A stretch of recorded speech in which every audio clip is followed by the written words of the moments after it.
Chapter 1 Crimson. Painful. How painful. My head hurts so badly. A gaudy and dazzling dream world filled with murmurs instantly shattered. The sound asleep Joe Mingrui felt an abnormal throbbing pain in his head as though someone had ruthlessly lashed at him with a pole again and again. No, it was more like a sharp object pierced right through his temples followed by a twist. Ouch. In his stupor, Joe Mingrui attempted to turn around, look up, and sit up. However, he was completely unable to move his limbs as though he had lost control over his body. From the looks of it, I'm still not awake. I'm still in a dream. Who knows, perhaps the next scene will be of me thinking I'm already awake, but in fact, I'm actually still sleeping. Joe Mingrui, who was not unfamiliar with similar encounters, tried his best to focus in order to escape the shackles placed upon him by the darkness and confusion. However, while still in his reverie, whatever will he could summon was ethereal like a fleeting fog. He found his thoughts difficult to control and introspect. No matter how much he tried, he still lost his focus as random thoughts surfaced in his mind. Why would I suddenly have such an excruciating headache in the middle of the night? And it's really painful. Could it be something like a cerebral hemorrhage? F*K, don't tell me I'm going to die young. I need to wake up. Now. Why doesn't it seem to hurt as much as before?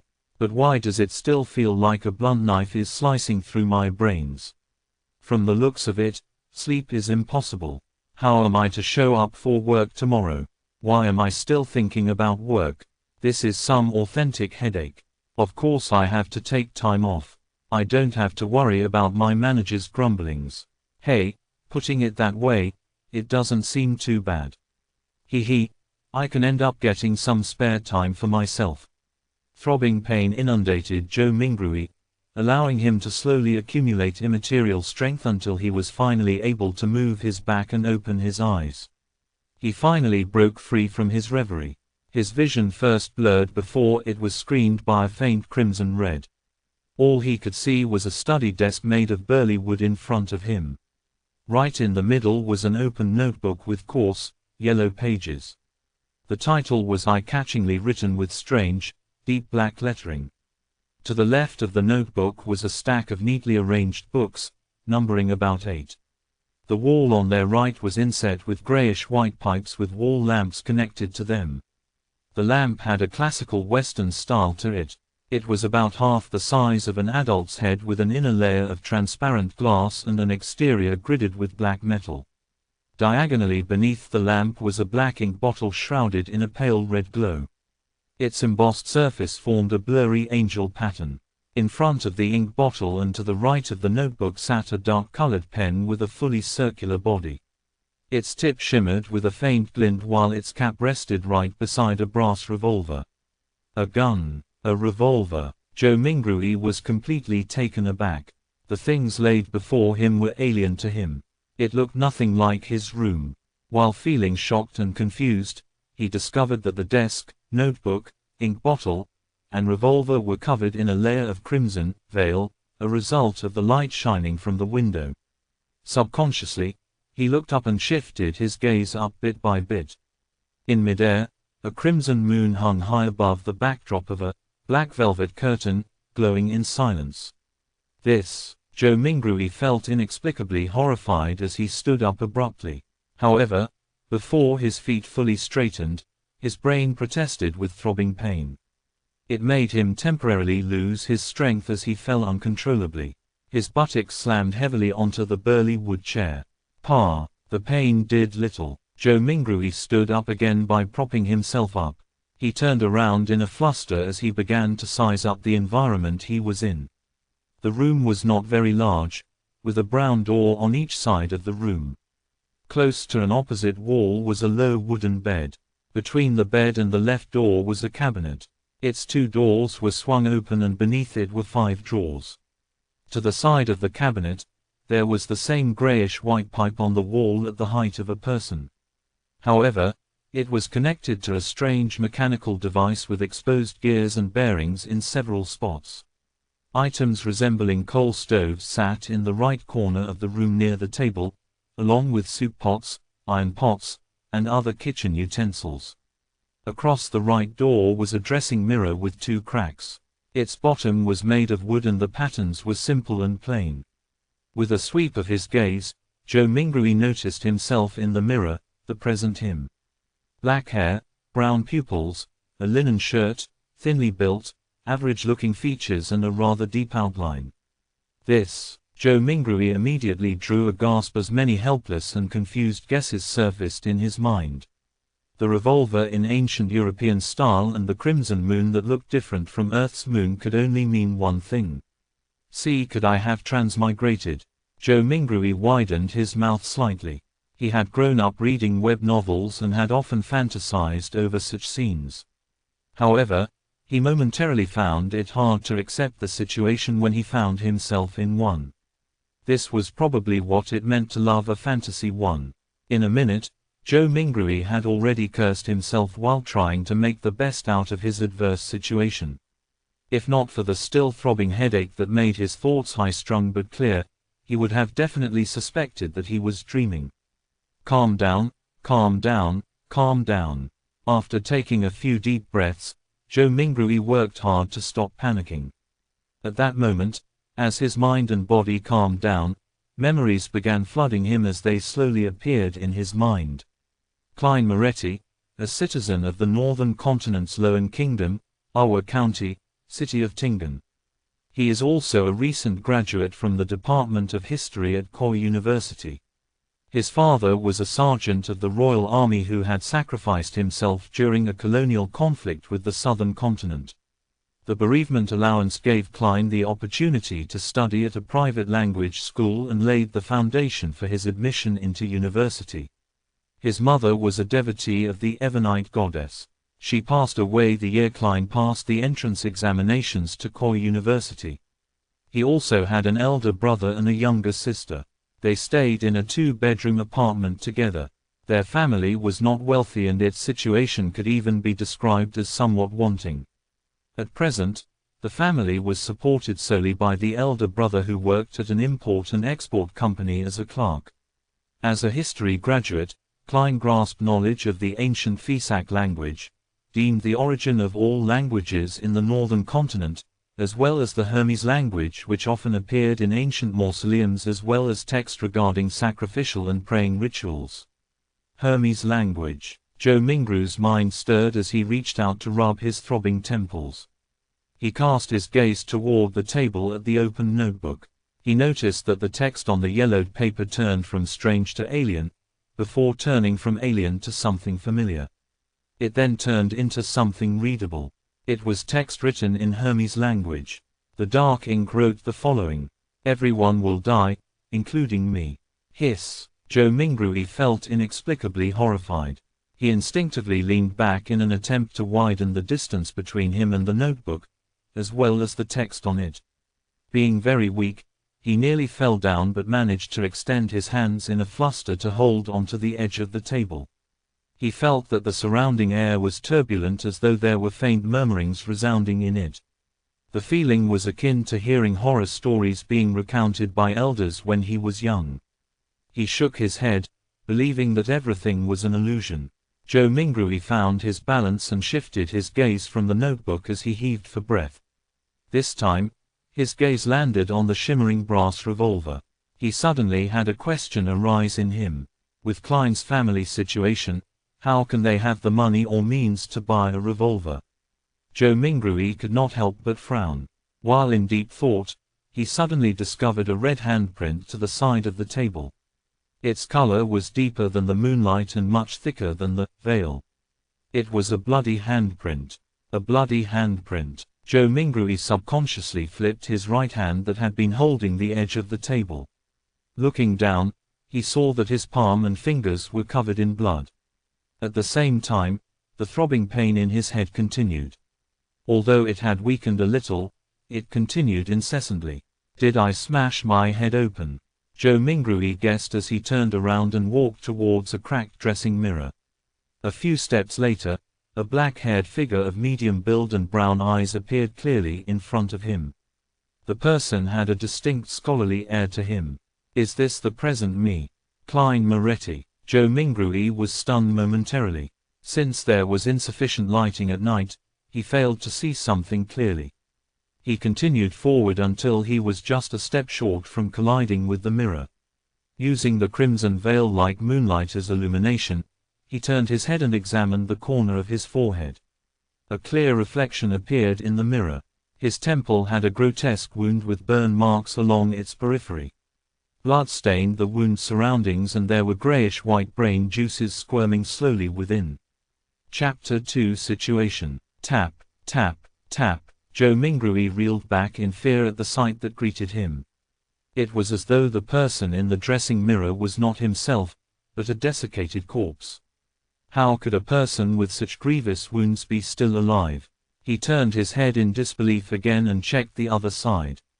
Even though he was a distance away and the lighting was poor, he could still see the penetrating wound and dark red blood stains. Joe Mingrui drew a deep breath as he tried hard to calm himself. He reached out to press his left chest and sensed his racing heart that exuded immense vitality. He then touched his exposed skin. Beneath the slight coldness was flowing warmth. When he squatted down and after verifying that his knees could bend, Joe Mingrui stood up again and calmed down. "What's happening?" he muttered with a frown. He planned to inspect his head injury seriously once more. He took 2 steps forward and suddenly paused. The moonlight of the sanguine moon was relatively dark, so it was insufficient for his serious inspection.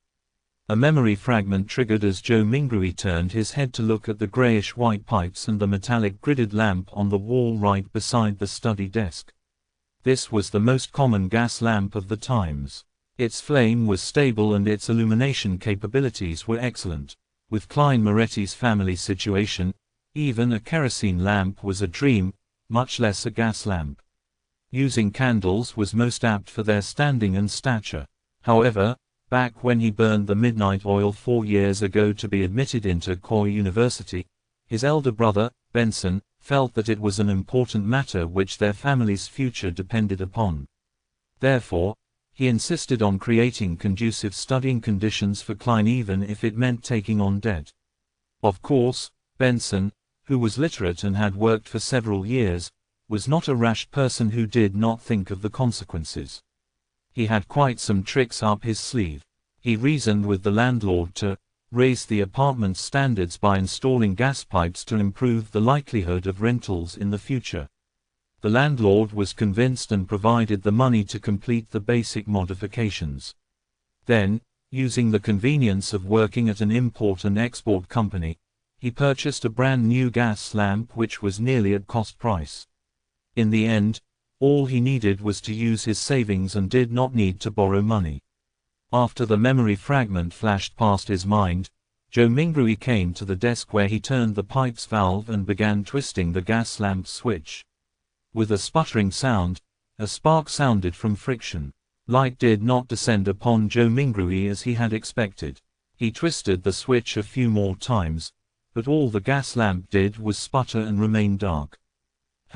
Retracting his hand and pressing on his left temple, Joe Mingrui sought for the reason by rummaging through his memory fragments. A few seconds later, he turned around and walked toward the door. He arrived at the machine installation which was similarly inset into the wall and had grayish-white pipes connected to it. This was a gas meter. After seeing the exposed gears and bearings, Joe Mingrui took out a coin from his trousers pocket. It was dark yellow in color and had a bronze shimmer to it. The front of the coin was engraved with a portrait of a crown-wearing man, and there was a 1 on a clump of wheat on the back. Joe Mingrui knew that this was the most basic currency of the Loan Kingdom. It was called a copper penny. 1 penny's purchasing power was roughly 3 to 4 yuan before his transmigration. Such coins had other denominations such as the 5 pence, a half-pence and a quarter-pence. Despite the 3 types, the denominations were not in small enough units. In everyday life, one had to buy several different things just to spend a single coin from time to time.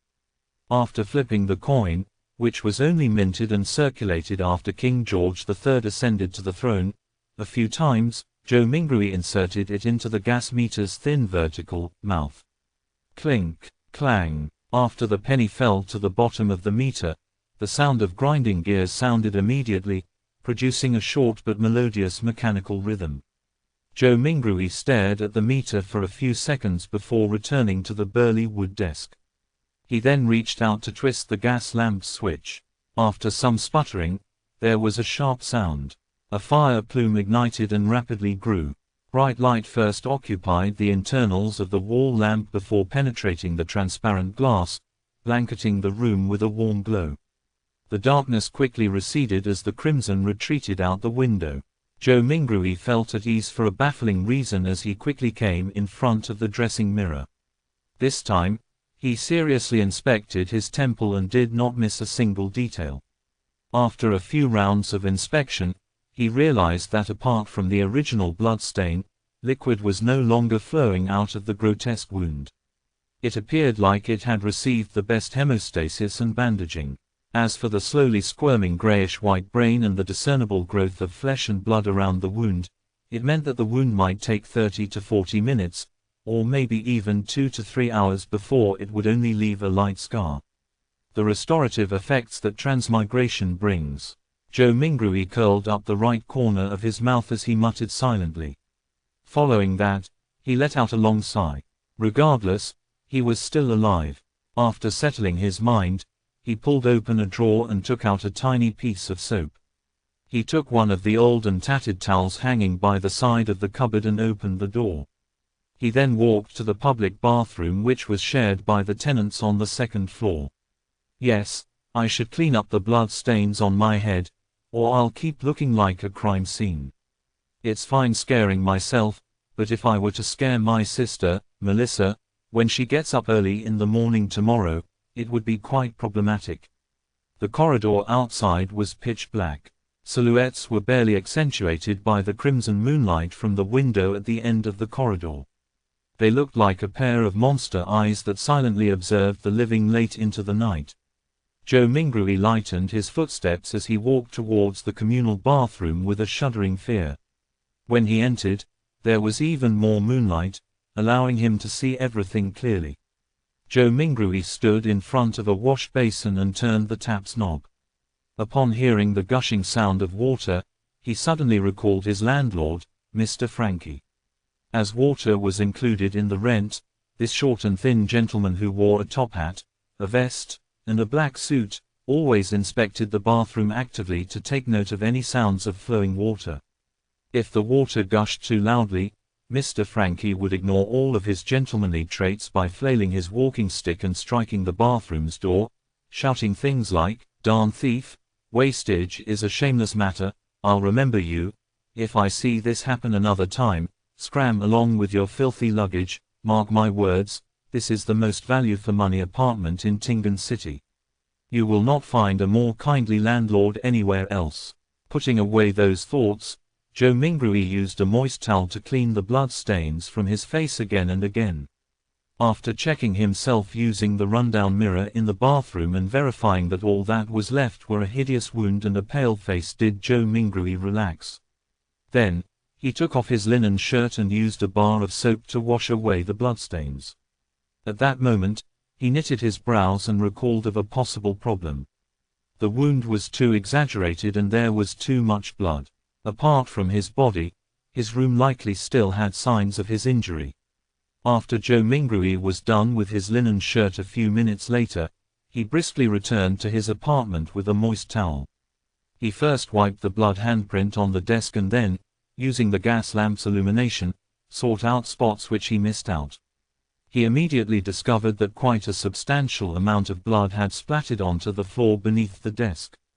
And there was a yellow bullet to the left side of the wall. Releasing a round with a revolver pointed at the temple. After mixing and matching the clues from before, Joe Mingrui had a rough idea how Klein had died. He was in no hurry to verify his guess. Instead, he seriously wiped away the blood stains and cleaned up the scene. Following that, he took the bullet and returned to the side of his desk. He opened the revolver's cylinder and poured out the rounds inside. A total of 5 rounds and a cartridge shell all had a brass luster to them. Indeed, Joe Mingrui looked at the empty cartridge shell in front of him and stuffed the rounds back into the cylinder while nodding. He shifted his gaze to the left and it landed on the notebook's words, "Everyone will die, including me." Following that, even more questions arose in him. Where did the gun come from? Was it suicide or a faked suicide? What kind of trouble could a history graduate of humble origins get himself into? Why would such a suicide method only leave behind so little blood? Was it because I transmigrated in a timely manner and it came with healing benefits? After pondering for a moment, Joe Mingrui changed into another linen shirt. He sat on the chair and began pondering over more important matters. Klein's experience was still not something he needed to concern himself with. The true problem was to figure out the reason for his transmigration and if he could return. His parents, relatives, best buddies, and friends. The fascinating world of the internet and all sorts of delicious delicacies. These were reasons that prompted his desire to return. Click, click, click. Joe Mingru's right hand was subconsciously pulling out the revolver's cylinder and slamming it back into place, again and again.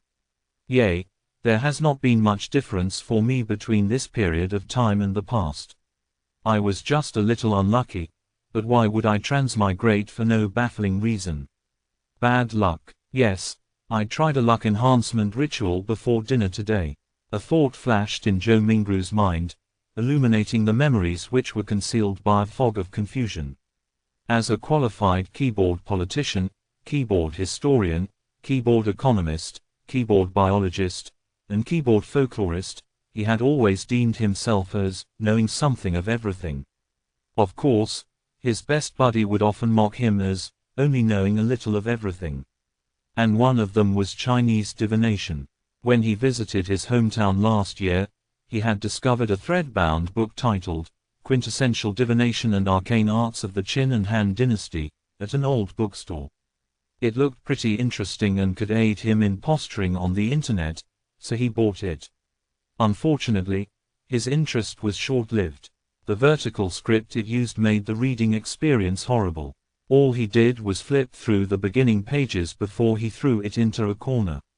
He had experienced a spate of bad luck in the past month, losing his cell phone, customers running away after cheating him, and mistakes at work. Only then did he suddenly recall the luck enhancement ritual written at the beginning of Quintessential Divination and Arcane Arts. Furthermore, the requirements were extremely simple, without any basic foundation requirements. All he needed was to get 4 portions of the staple food in his area and place them in the 4 corners of his room. They could be placed on furniture such as tables and cupboards. Then, standing in the middle of the room, he had to take 4 steps in a counterclockwise fashion to make a square. The first step required him to sincerely chant, "Blessings stem from the immortal Lord of heaven and earth." The second step was to silently chant, "Blessings stem from the Sky Lord of heaven and earth." The third step was, "Blessings stem from the exalted Thirch of heaven and earth," and the fourth step was, "Blessings stem from the celestial worthy of heaven and earth." After the 4 steps were taken, he needed to close his eyes and wait 5 minutes in his original spot. Only then would the ritual be considered complete. Since it did not cost him any money, he found the book, followed what was stipulated, and did it before dinner. However, nothing happened back then. Who would have guessed that he would actually transmigrate in the middle of the night? Transmigration. There is a distinct possibility that it's due to that luck enhancement ritual. Yes, I should give it a try here tomorrow. If it's really because of that, I stand a chance of transmigrating back. Joe Mingrui stopped flicking the revolver's cylinder and suddenly sat straight up. Regardless, he had to give it a try. He had to attempt a Hail Mary. Chapter 3 Melissa. After confirming his plan, Joe Mingrui immediately felt he had a mental crutch. His fear and unease were all swept away into a corner of his mind. Only then did he have the mood to carefully study Klein's memory fragments. Joe Mingrui habitually stood up before turning off the pipe's valve. He watched the wall lamp gradually dim until its flame extinguished before sitting back down. As he subconsciously fiddled with the revolver's brass cylinder, he pressed the side of his head. He slowly recalled his memories in the crimson-dyed darkness as though he was the most attentive viewer in a movie theater. Perhaps as a result of having a bullet pass through his head, Klein's memories were like shattered glass. Not only were the memories not contiguous, there were many spots which were clearly missing. For example, memories pertaining to how the exquisite revolver appeared in his possession, whether he had committed suicide, or was killed, as well as the meaning of the words, "Everyone will die, including me," on the notebook, or whether he had participated in anything odd 2 days before the incident. Not only had these particular memories become fragmented, there were also missing pieces. It was the same even for knowledge he ought to know. In light of the present situation, Joe Mingrui believed that if Klein were to return to university, it was unlikely he could graduate. This was despite him having left campus just days ago without relaxing one bit. He needs to participate in the Tingen University's history department interview 2 days later. The university graduates of Lowen Kingdom do not have the tradition of staying at their alma mater. His mentor had given him a recommendation letter for Tingen University and Backlund University. Through the window, Joe Mingrui silently observed the red moon setting in the west.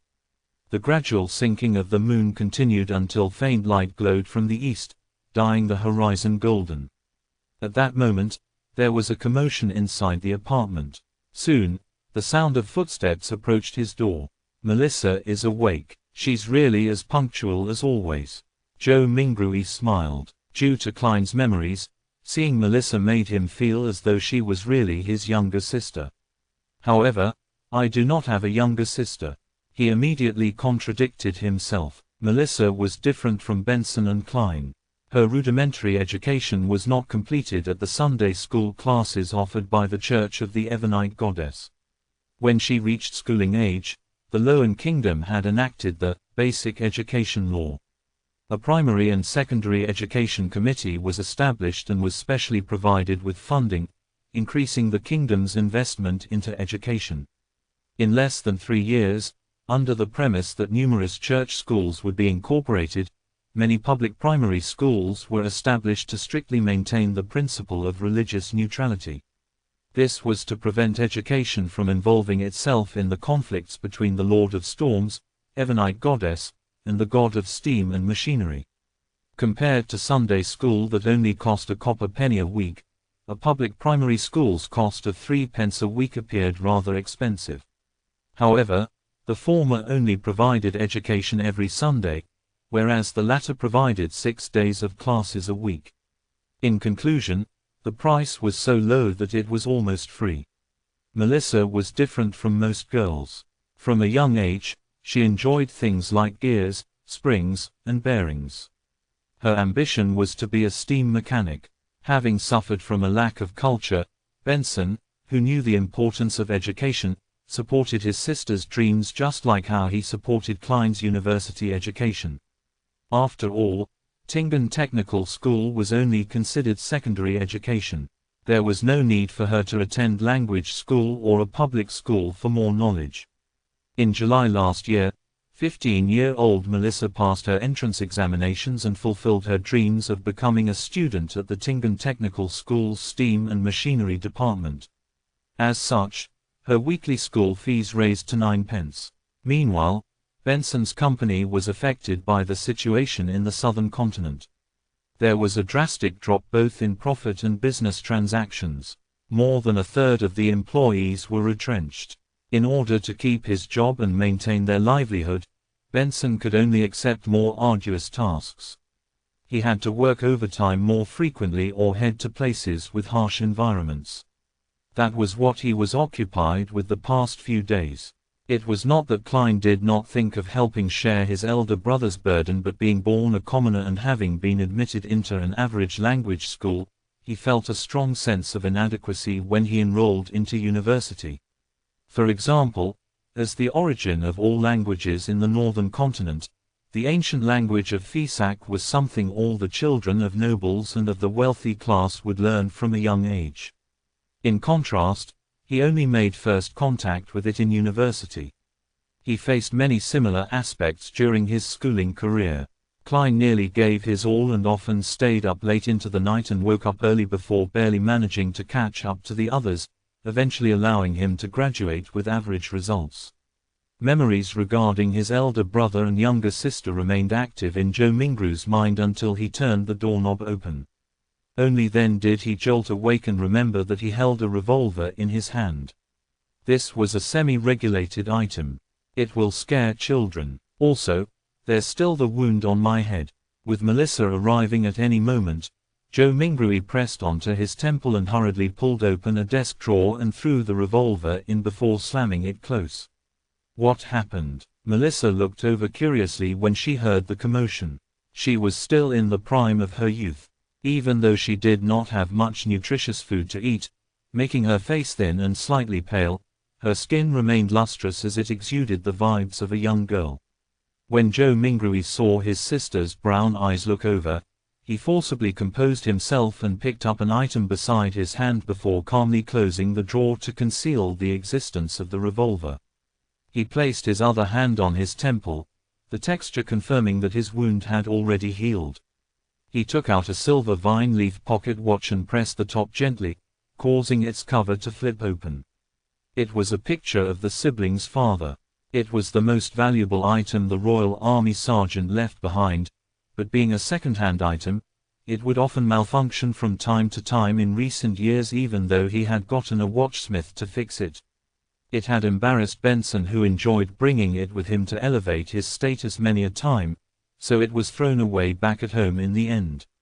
It had to be said that perhaps Melissa did have talent in machinery. After grasping the principles behind the watch, she borrowed the tools from her technical school to fiddle with the pocket watch. Recently, she even claimed to have fixed it. Joe Mingru looked at the watch's open cover and saw that the second hand was not moving. Subconsciously, he twisted the top dial to wind the pocket watch. However, despite winding it a few times, he did not hear the sound of taut springs. The second hand remained motionless. It looks like it's broken again. He looked at his sister while trying to find a topic of conversation. Melissa shot him an expressionless glance and briskly walked over to take the pocket watch away. She stood in her spot and pulled up the button sitting atop the pocket watch. With a few simple turns, the tick-tocking of the second hand sounded. Isn't pulling the button up usually meant to adjust the time? Joe Mingru's expression immediately turned blank. At that moment, a bell chimed from a faraway cathedral. It chimed 6 times, sounding distant and ethereal. Melissa tilted her head to listen to it and pulled the button up once again. Following that, she turned it to synchronize the time. "It's okay now," she said simply without emotion. She then pressed the top button back and handed the pocket watch back to Joe Mingru. Joe Mingru returned a smile politely in embarrassment. Melissa gave her elder brother a piercing stare before turning to walk to the cupboard. She took her toiletries and towel before opening the door to leave. She headed for the public bathroom. Why did her expression have a look of disparagement and resignation? Is it a look of love and concern for a retarded brother? Joe Mingru lowered his head and chuckled. He closed the pocket watch's cover with a click before opening it again. He repeated this action as his idle thoughts focused on a question. Klein committed suicide without a silencer. Well, I'll consider it as suicide for now. His suicide should have caused quite a commotion, yet, Melissa, who was just a wall away, did not notice it at all. Was she sleeping too soundly? Or is Klein's suicide shrouded in mystery to begin with? Click, the pocket watch opened. Clack, the pocket watch closed. Melissa returned from washing up and saw her brother's subconscious act of constantly opening and closing the pocket watch. Her gaze was once again glazed with exasperation as she said with a sweet voice, "Klein, take out all the remaining bread. Remember to buy fresh ones today. There's meat and peas too. Your interview is soon. I'll make you mutton stewed with peas." As she spoke, she moved a stove out from a corner. With some charcoal, she boiled a pot of hot water. Before the water boiled, she opened the cupboard's lowest drawer and took out what seemed like a treasure, a can of inferior tea leaves. She threw about 10 leaves into the pot and pretended that it was real tea. Melissa poured 2 big cups of tea as she shared 2 pieces of rye bread with Joe Mingrui over tea. There is no sawdust or excessive gluten mixed in, but it is unappetizing. Joe Mingrui still felt weak and was starving. He forced himself to swallow the bread with the tea while complaining inwardly. Melissa finished eating a few minutes later. After she adjusted her black hair that reached down to her vest, she looked at Joe Mingrui and said, "Remember to buy fresh bread. All we need is 8 pounds. The weather is hot, so the bread will easily spoil. Also, buy the mutton and peas. Remember to buy them." Indeed, she was showing concern for her dull brother. She even had to repeat to emphasize it another time. Joe Mingrui nodded with a smile. All right. Regarding the Lowen Kingdom's pound, Joe Mingrui matched Klein's muscle memory with his. He believed it was close to half a kilogram of what he was accustomed to. Melissa did not say anything further. She stood up and tidied the area. After packing away the last bit of bread for lunch, she put on a tattered veil cap that their mother left behind, picked up a self-sewn bag used to carry her books and stationery, and prepared to leave. It was not Sunday, so she had an entire day of classes to attend. Walking from their apartment to Tingen Technical School took about 50 minutes. There were public horse carriages that cost a penny a kilometer with a limit of 4 pence in the city and 6 pence in the city outskirts. In order to save money, Melissa would leave ahead of time and walk to school. Moments after she opened the main door, she paused in her footsteps and turned her body halfway, saying, "Klein, don't buy too much mutton or peas. Benson might come back on Sunday. Oh, and remember we only need 8 pounds of bread." "All right, sure thing," answered Joe Mingrui exasperatedly. Simultaneously, he repeated the word, Sunday, a few times in his head. In the northern continent, a year was similarly split into 12 months. Every year, there was 365 or 366 days. A week was similarly split into 7 days. The splitting of months was a result of astronomical observations. It made Joe Mingrui suspect whether he was in a parallel world. As for the splitting of days, it was a result of religion.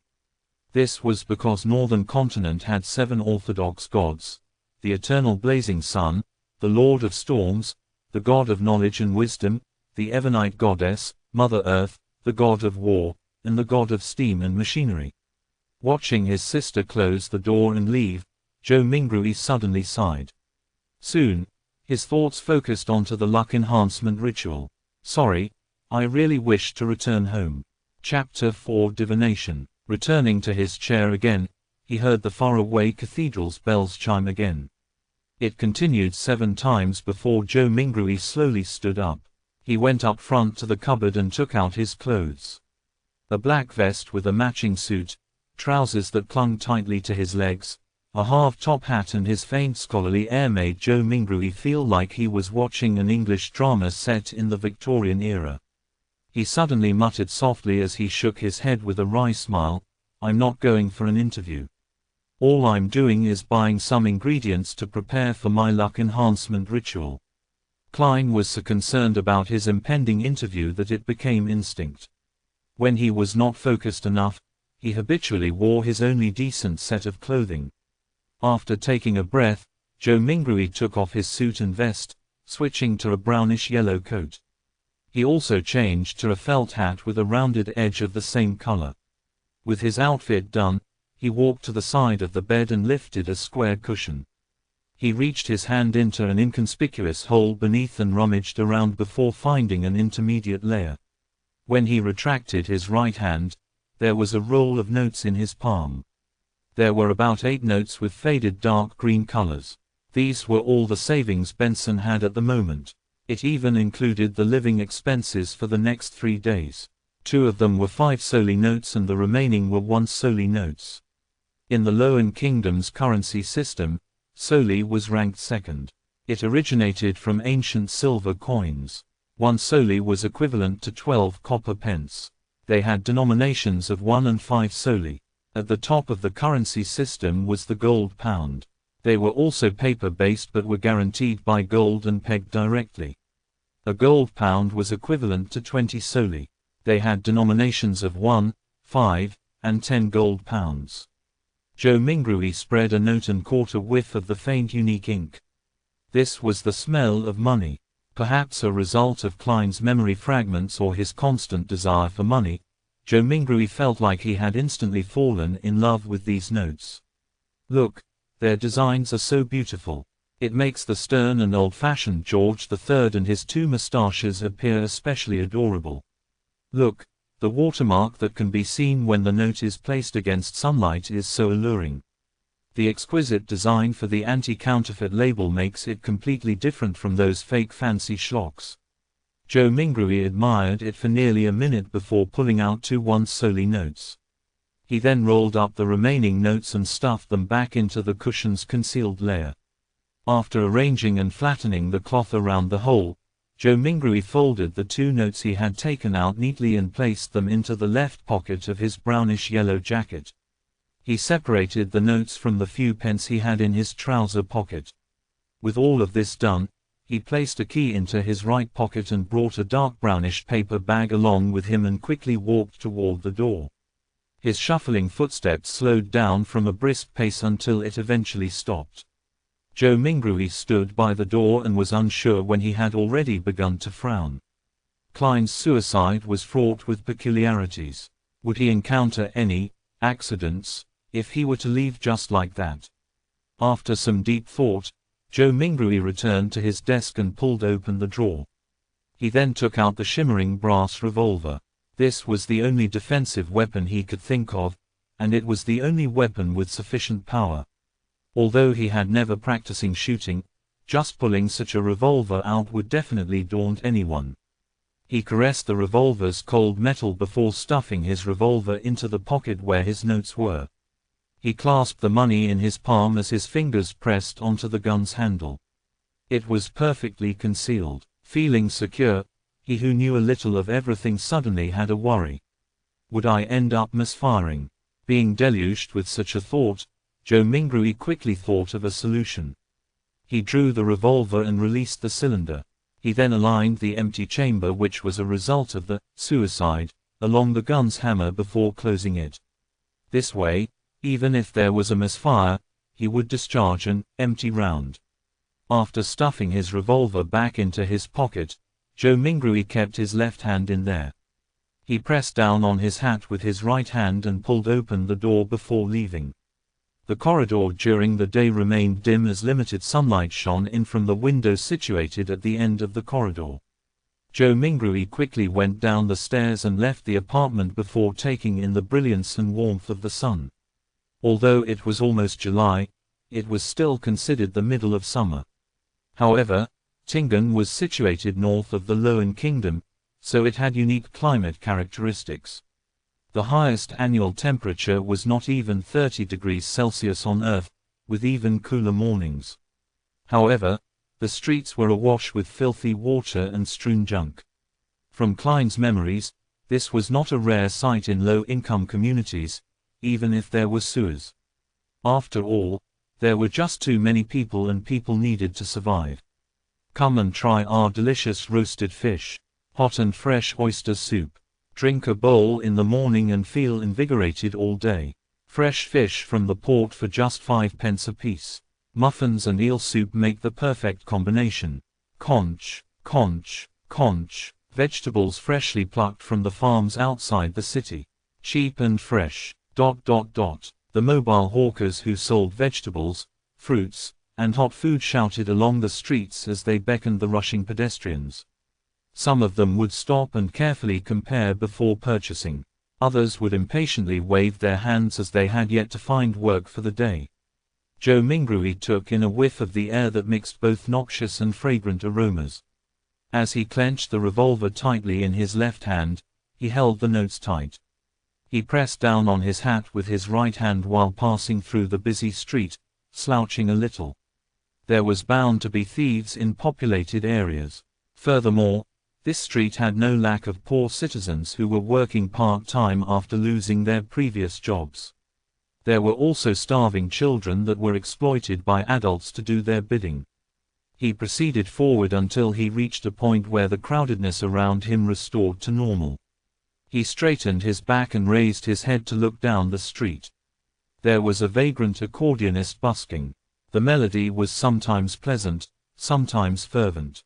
Beside him were several children in ragged clothes with sallow complexions due to malnutrition.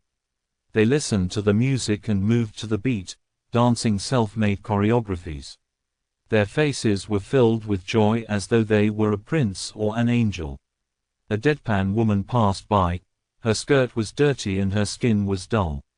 Her gaze appeared dull and sluggish. Only when she looked at the bunch of children did a faint glow flash. It was as though she had seen herself from 3 decades ago.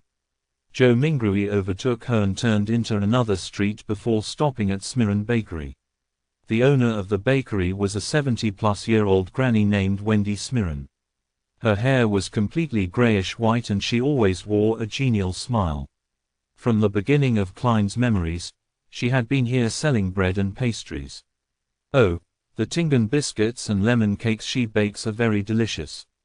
Joe Mingrui gulped a mouthful of saliva and smiled. Mrs. Smiren, 8 pounds of rye bread. Oh, dear Klein, where's Benson? Is he not back? Wendy asked smilingly. In a few more days, answered Joe Mingrui vaguely. As Wendy took the rye bread, she sighed. He sure is a hard-working lad. He will have a good wife. Upon saying this, the corners of her lips curled up as she said playfully, all is good now. You have already graduated. You are a history graduate of Arcoy University. Oh, you will soon be able to earn money. You should not be staying in the apartment you are currently living in. At the very least, you should have a bathroom you can call your own. Mrs. Smiren, you seem to be a young and energetic woman today. All Joe Mingrui could do was respond with a dry smile. If Klein were to successfully pass his interview and become a lecturer at Tingan University, it was true that his family would immediately be pushed up to a higher socio-economic status. In his memory fragments, he had once fantasized about renting a bungalow in the suburbs. There would be 5 or 6 rooms, 2 bathrooms, a huge balcony upstairs, 2 rooms, a dining room, a living room, a kitchen, a bathroom, and an underground storage room on the first floor. This was not a wishful dream. Even a lecturer on probation at Tingan University would have a weekly salary of 2 gold pounds. After the probationary period, the salary would be raised to 3 gold pounds and 10 soli. One had to know that despite working for so many years, Klein's brother, Benson, only had a weekly salary of 1 pound and 10 soli. Ordinary workers at a factory did not even get a pound or, at best, a little more. And rent for a bungalow was about 19 soli to 1 pound and 18 soli. This is the difference between earning 3 to 4,000 yuan and earning 14 to 15,000 yuan a month. Joe Mingrui mumbled to himself. However, all of this was under the premise that he passed either the Tingan University or Backlund University interviews. There were not many other opportunities. People without any connections were unable to get recommendations to become a public servant. And those who studied history were more limited in job opportunities. There was not much demand for private consultants from the aristocrats, banks, or industrial magnates. Taking into account that the knowledge Klein grasped were fragmented and incomplete, Joe Mingrui felt awkward and guilty towards Mrs. Smiren's expectations of him. No, I have always been this young, answered Wendy humorously. As she spoke, she packed the 16 rye bread she had weighed into the brown paper bag that Joe Mingrui had brought. She stretched out her right hand and said, 9 pence. Every rye bread weighted about half a pound as differences were inevitable. 9 pence. Wasn't it 11 pence 2 days ago? Joe Mingrui asked subconsciously. It cost 15 pence the month before the previous month. You have to thank the people who protested on the streets for the repeal of the Grain Act, said Wendy as she shrugged. Joe Mingrui nodded in vague acknowledgement. Klein's memories regarding this was incomplete. All he remembered was that the core tenet of the Grain Act was to protect the prices of domestic agriculture products. Once the prices rose to a certain level, grain imports from southern nations like Feenapotter, Masson, Lemberg was stopped. Why would people protest the act? Without saying much, Joe Mingrui, afraid he would end up pulling out the revolver, carefully took out his notes and handed one of them over to Mrs. Smirran. He was given 3 copper pence in change. Stuffing them into his trouser pocket, he took the paper bag containing the bread and headed for the lettuce and meat market across the street. He was working hard for the mutton stewed with peas his sister had exhorted. There was a municipal square at the intersection of Iron Cross Street and Daffodil Street. Many tents were erected there, and clowns dressed in odd and funny attires were distributing flyers. There's a circus performance tomorrow night. Joe Mingrui glanced at the flyers in the hands of others as he read their contents under his breath. Melissa would definitely like it. However, how much is the entrance fee? With that thought, Joe Mingrui went closer. Just as he was about to ask a clown with a red and yellow painted face, a hoarse woman's voice sounded from beside him. Would you like to try a divination? Joe Mingrui subconsciously turned his head and saw a woman wearing a pointed hat and a long black dress standing in front of a short tent. Her face was smeared with red and yellow paint and her eyes were a profound grayish blue. No, Joe Mingrui shook his head in response. He did not have the spare cash for divination. The woman laughed and said, "My tarot divination is very accurate." Tarot. Joe Mingrui was instantly dumbfounded. This pronunciation was almost identical to the tarot cards on Earth. And tarot cards from Earth were a set of cards used for divination. They just had graphics that represented different omens. Wait, he suddenly recalled the origins of tarot divination in this world. It did not originate from the 7 Orthodox gods nor was it an ancient legacy. Instead, it was created by the Intis Republic's consul of that era, Roselle Guster, more than 170 years ago. This Mr. Roselle invented the steam engine, improved the sailing boat, overthrew the Intis kingdom's imperial rule, and was recognized by the god of craftsmanship. He also became the first consul of the Intis Republic.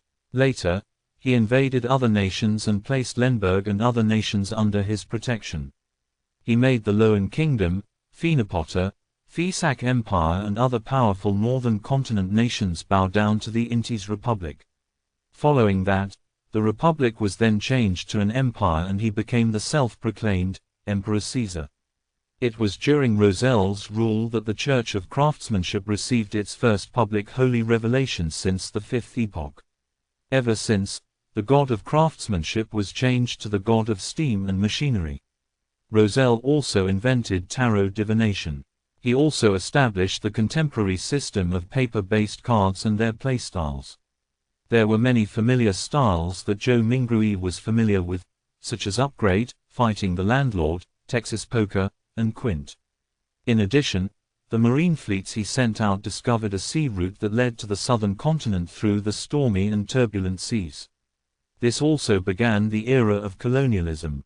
Unfortunately, he was betrayed in his old age.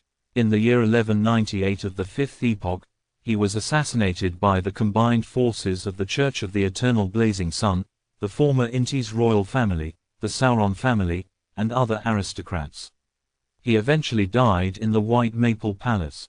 To recall such general knowledge suddenly made him facepalm. Could this be a transmigration senior?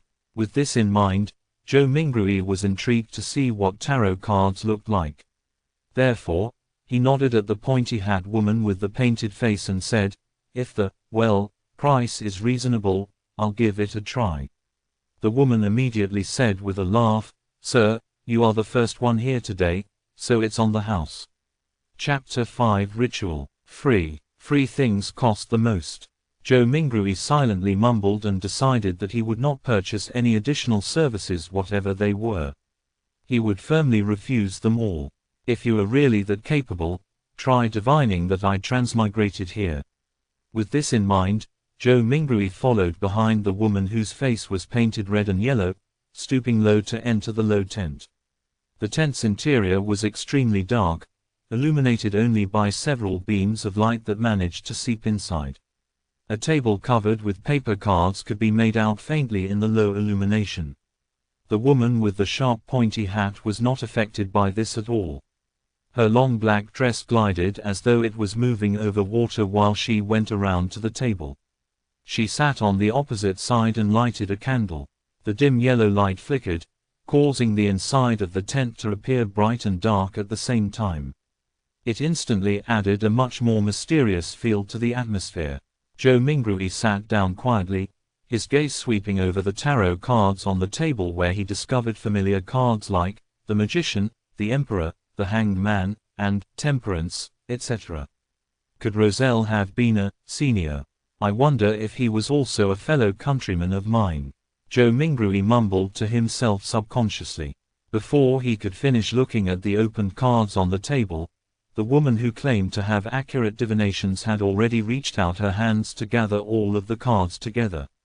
She stacked them into a deck and pushed it in front of him.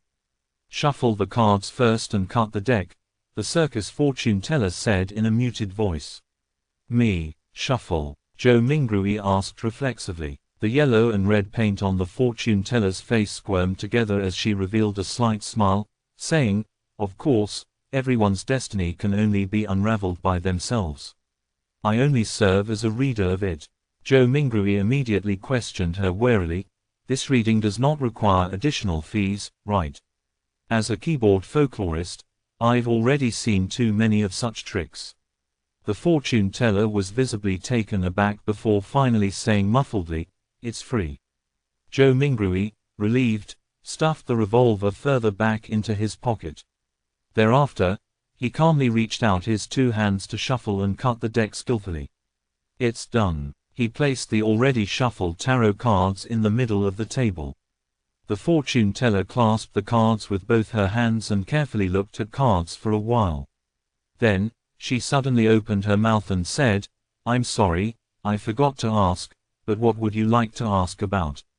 Back when he was wooing his first love, Joe Mingrui had also done research on tarot cards. He asked unhesitatingly, past, present, and future. This was a type of divination as part of tarot card interpretation. 3 cards when opened sequentially symbolized one's past, present, and future. The fortune teller nodded first, then curled her lips to reveal a smile and said, "Then please reshuffle the deck. You can only truly get the cards you want if you know what you would like to ask about. Were you fooling me just now? Do you have to be this petty? Didn't I only ask a few times if this would be a free service?" Joe Mingru's cheeks twitched a little. He took a deep breath and took the tarot deck back to reshuffle and cut it. "There won't be any problems this time, right?" He placed the already cut deck back onto the table. "No problem." The fortune teller reached out her fingers and picked a card from the top of the deck. Then she placed it on the left side of Joe Mingrui. Her voice was going lower and lower as she spoke. "This card symbolizes your past. This card symbolizes your present." The fortune teller placed the second card right in front of Joe Mingrui. Then, she picked the third card and put it on the right side of Joe Mingrui.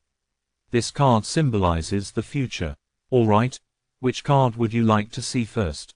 The fortune teller raised her head up after completing her placement of the cards and gazed deeply at Joe Mingrui with her grayish-blue eyes. "I'll have a look at the present first," Joe Mingrui said after giving it some thought. The fortune teller nodded slowly and flipped over the tarot card that was directly in front of Joe Mingrui. A colorfully dressed character was depicted on this card, wearing ragged headgear with a stick over his shoulder. There was a bindle hanging on the end of the stick and a puppy was following behind him. It was numbered 0. The Fool. The fortune teller lightly read out the name of the card with her grayish-blue eyes affixed on Joe Mingrui. The Fool. The 0 card of tarot. A start, a fresh beginning with all kinds of possibilities. Joe Mingrui was not even considered an amateur enthusiast of tarot, so he could only make a rough interpretation based on his own impressions of tarot. Just as the fortune teller was about to say something, the cloth curtains of the tent was suddenly lifted open.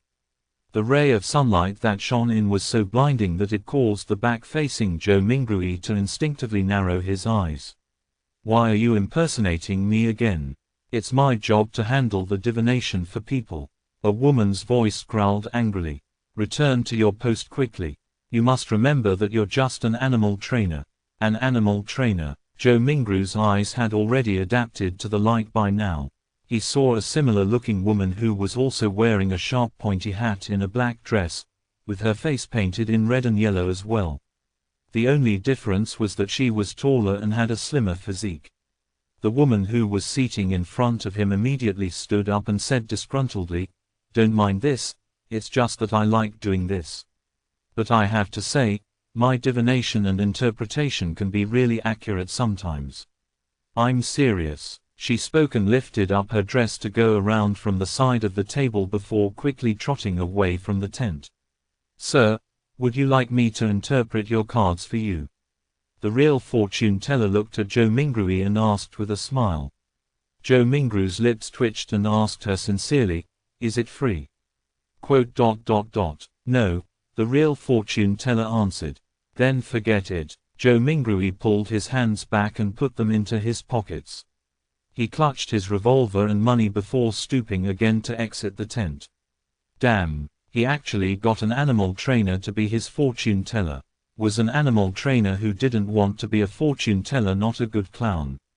Joe Mingrui very quickly put this matter behind him. He spent 7 pence at the lettuce and meat market for a pound of not-so-great mutton. Then, he also bought some tender broad beans, cabbage, onions, potatoes, and other items. Together with the bread that he bought earlier, he spent a total of 25 copper pennies, which converted to 2 soldi and 1 pence. There is really not enough to go around for spending. Poor Benson. Not only had Joe Mingrui spent the 2 notes that he had brought with him, but it was also necessary for him to top it up with the 1 penny he had in his pocket. He just sighed and did not think further about it as he hurried back home. With the staple food, he could now carry out the luck enhancement ritual. After the second-floor tenants gradually left, Joe Mingrui was still in no hurry to carry out the ritual.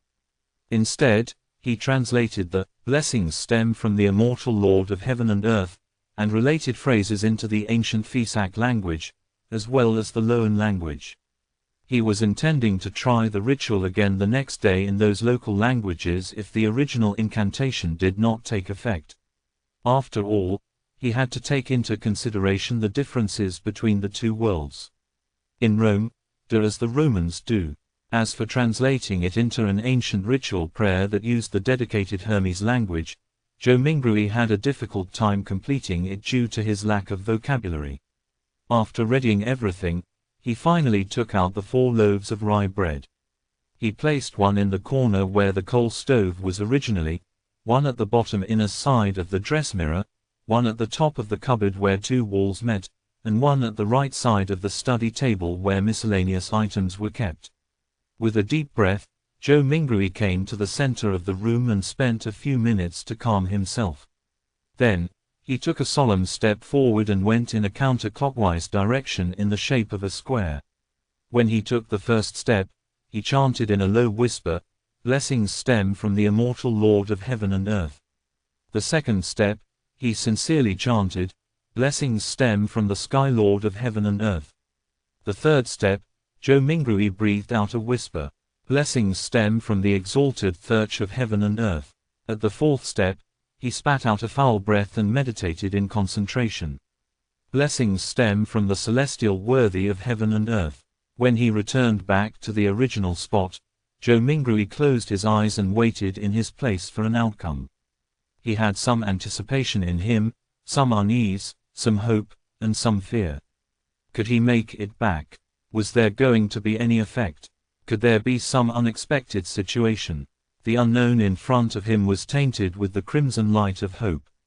Joe Mingru's thoughts were swirling in his head and was finding it difficult to quell it. It was at this time that he suddenly felt the surrounding air seemed to stop, becoming thick and mysterious. Immediately after, a low whisper could be heard beside his ears that sounded at times real, at times sharp, at times imaginary, at times alluring, at times maniacal, and at times crazy. He clearly did not understand the murmuring that went on, but Joe Mingrui still couldn't help himself from wanting to listen to it and distinguish what it was saying. His head was in pain again. It was so painful that it felt like someone had stuck a steel drill rod into it. Joe Mingrui only felt like his head was going to explode. His thoughts were filled with a psychedelic of colors. He knew that something was wrong and tried to open his eyes. However, he wasn't even able to complete such a simple action. His entire body was getting tighter and tighter and it felt like he could just break apart at any time. At this time, a self-mocking thought came up in Joe Mingrui's mind. If you didn't seek death, you wouldn't die. He could no longer bear with it. Just as his mind was going to break, the murmuring of voices faded away and his surroundings became very quiet. The mood was an erratic one. It was not only the mood, Joe Mingrui felt his own body going through the same sensations as well. He tried once more to open his eyes, an extremely easy task this time.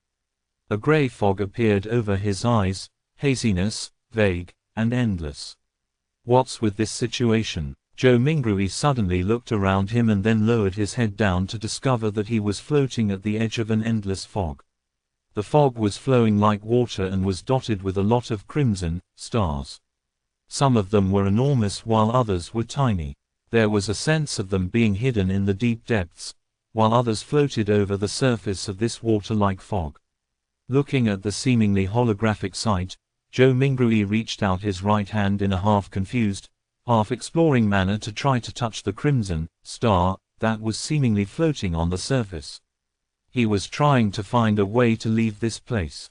When his hand touched the surface of that star, a watermark suddenly appeared from within his body and agitated the stars into a crimson burst. It looked like a dreamlike burning of flames. Joe Mingrui got a fright from it. He retracted his right hand in a panic, but accidentally touched yet another crimson star. As a result, this star burst with splendid light as well. In turn, Joe Mingrui felt his mind empty and his spirit dissipated. In the Lowen Kingdom's capital, Backland. Inside a luxurious-looking villa at the Royal District, Audrey Hall sat in front of a dresser. The markings on it were antiquated and there was a cracked bronze mirror on the surface. Mirror, mirror, awaken. In the name of the Hall family, I command you to awaken. She switched between many different sayings, but there was no reaction from the mirror at all. After more than 10 minutes, she finally chose to give up and pouted her lips in grievance. She said in a soft murmur, "Father was indeed lying to me. He always tells me that this mirror was the treasure of the Roman Empire's Dark Emperor, and that it is an extraordinary item." Her voice trailed off. The bronze mirror which rested on the dresser suddenly glowed with a crimson light that shrouded her completely.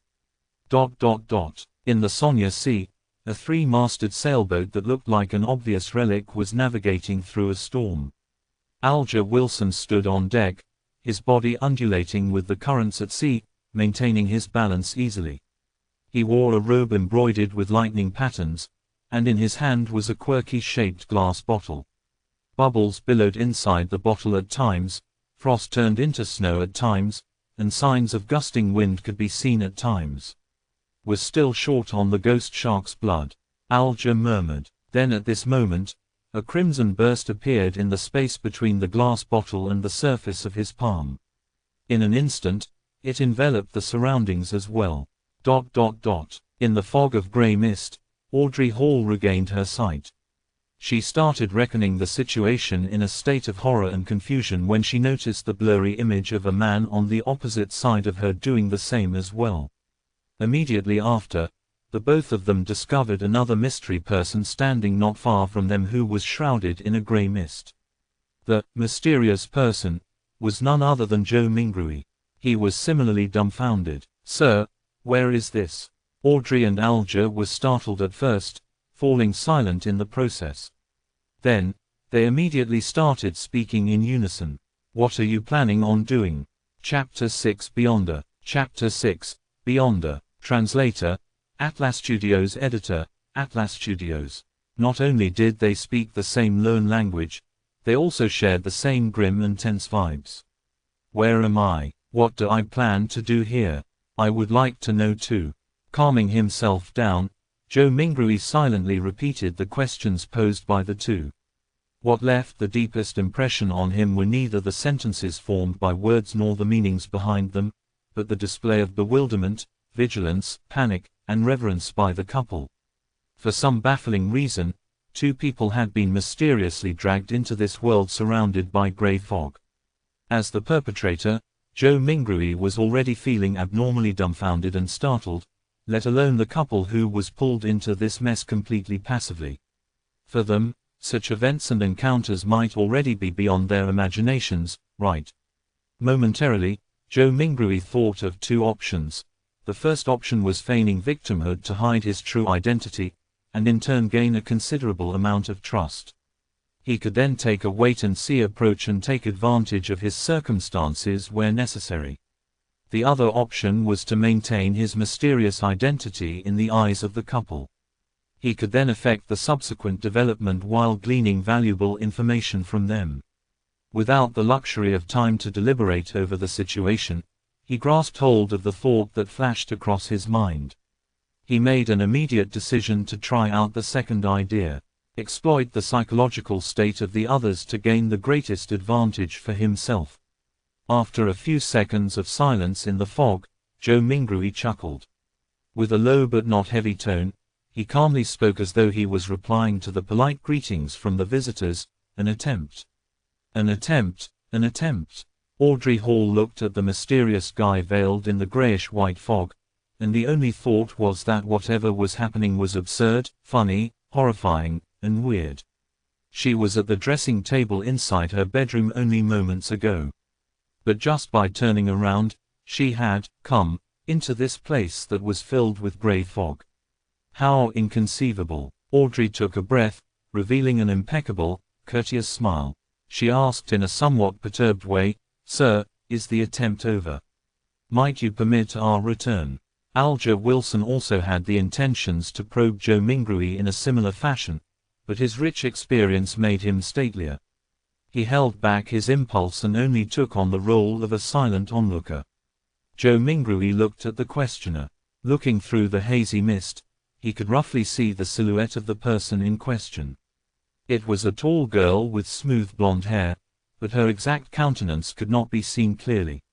He did not rush to reply the girl's question but turned around to look at the man. He had messy dark blue hair, as well as a medium stature that was not considered stout. Joe Mingrui suddenly realized something.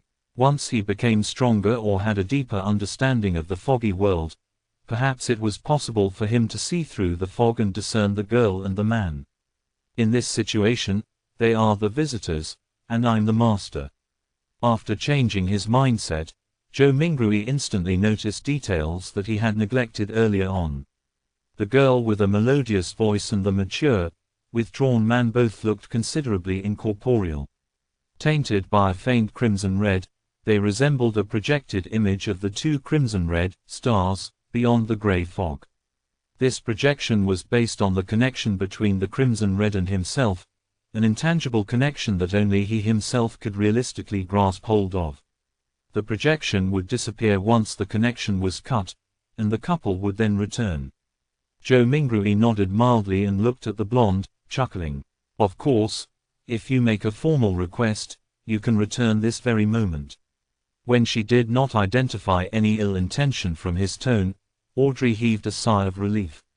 She believed that since a gentleman who was capable of such miraculous things had given his word, he would definitely abide by it stringently. With her mind somewhat mollified, she surprisingly was in no hurry to request her leave. She rolled her virid eyes left and right, which sparkled with an abnormal radiance. She said in an anxious, anticipative and tempted manner, "This is such a wonderful experience. Yes, I have always been hoping that something like this would happen. I mean, I like mysteries and supernatural miracles. No, my point is, what I mean is that, sir, what can I do to become a Beyonder?" She got more excited as she spoke, so much so she was fumbling over her words. The dream that sprouted in her as a result of listening to thrilling fantasies as told by her elders finally saw the possibility of being materialized. However, with just a few words, she had already forgotten all her previous fears and horrors. Good question. I would also like to know the answer. Joe Mingrui complained inwardly. He started to ponder on an answer to the question to maintain his unfathomable image. At the same time, he felt that it was quite unbecoming of him to talk while standing. Shouldn't he be in a palace, sitting at the head of a long table, and on a mysterious high-backed chair engraved with ancient patterns, while silently observing his visitors? As soon as this thought surfaced, the grey fog started to churn, giving both Audrey and Alger a shock. In an instant, they saw a number of towering stone pillars around them. Above them was a vast dome that encapsulated them. This entire edifice looked magnificent, grand and lofty, just like a legendary palace for giants.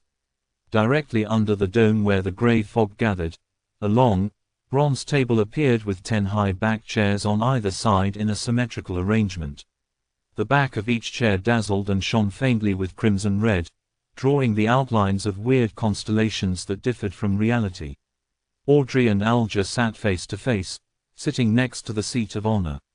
The girl looked to her sides, and could not help but mumble, "How fascinating." "It is certainly fascinating." Joe Mingrui extended his right hand and caressed the edge of the bronze table a little while maintaining an unperturbed expression. Alger inspected the surroundings, and after a few seconds of silence, he suddenly opened his mouth, and answered Audrey's question in place of Joe Mingrui.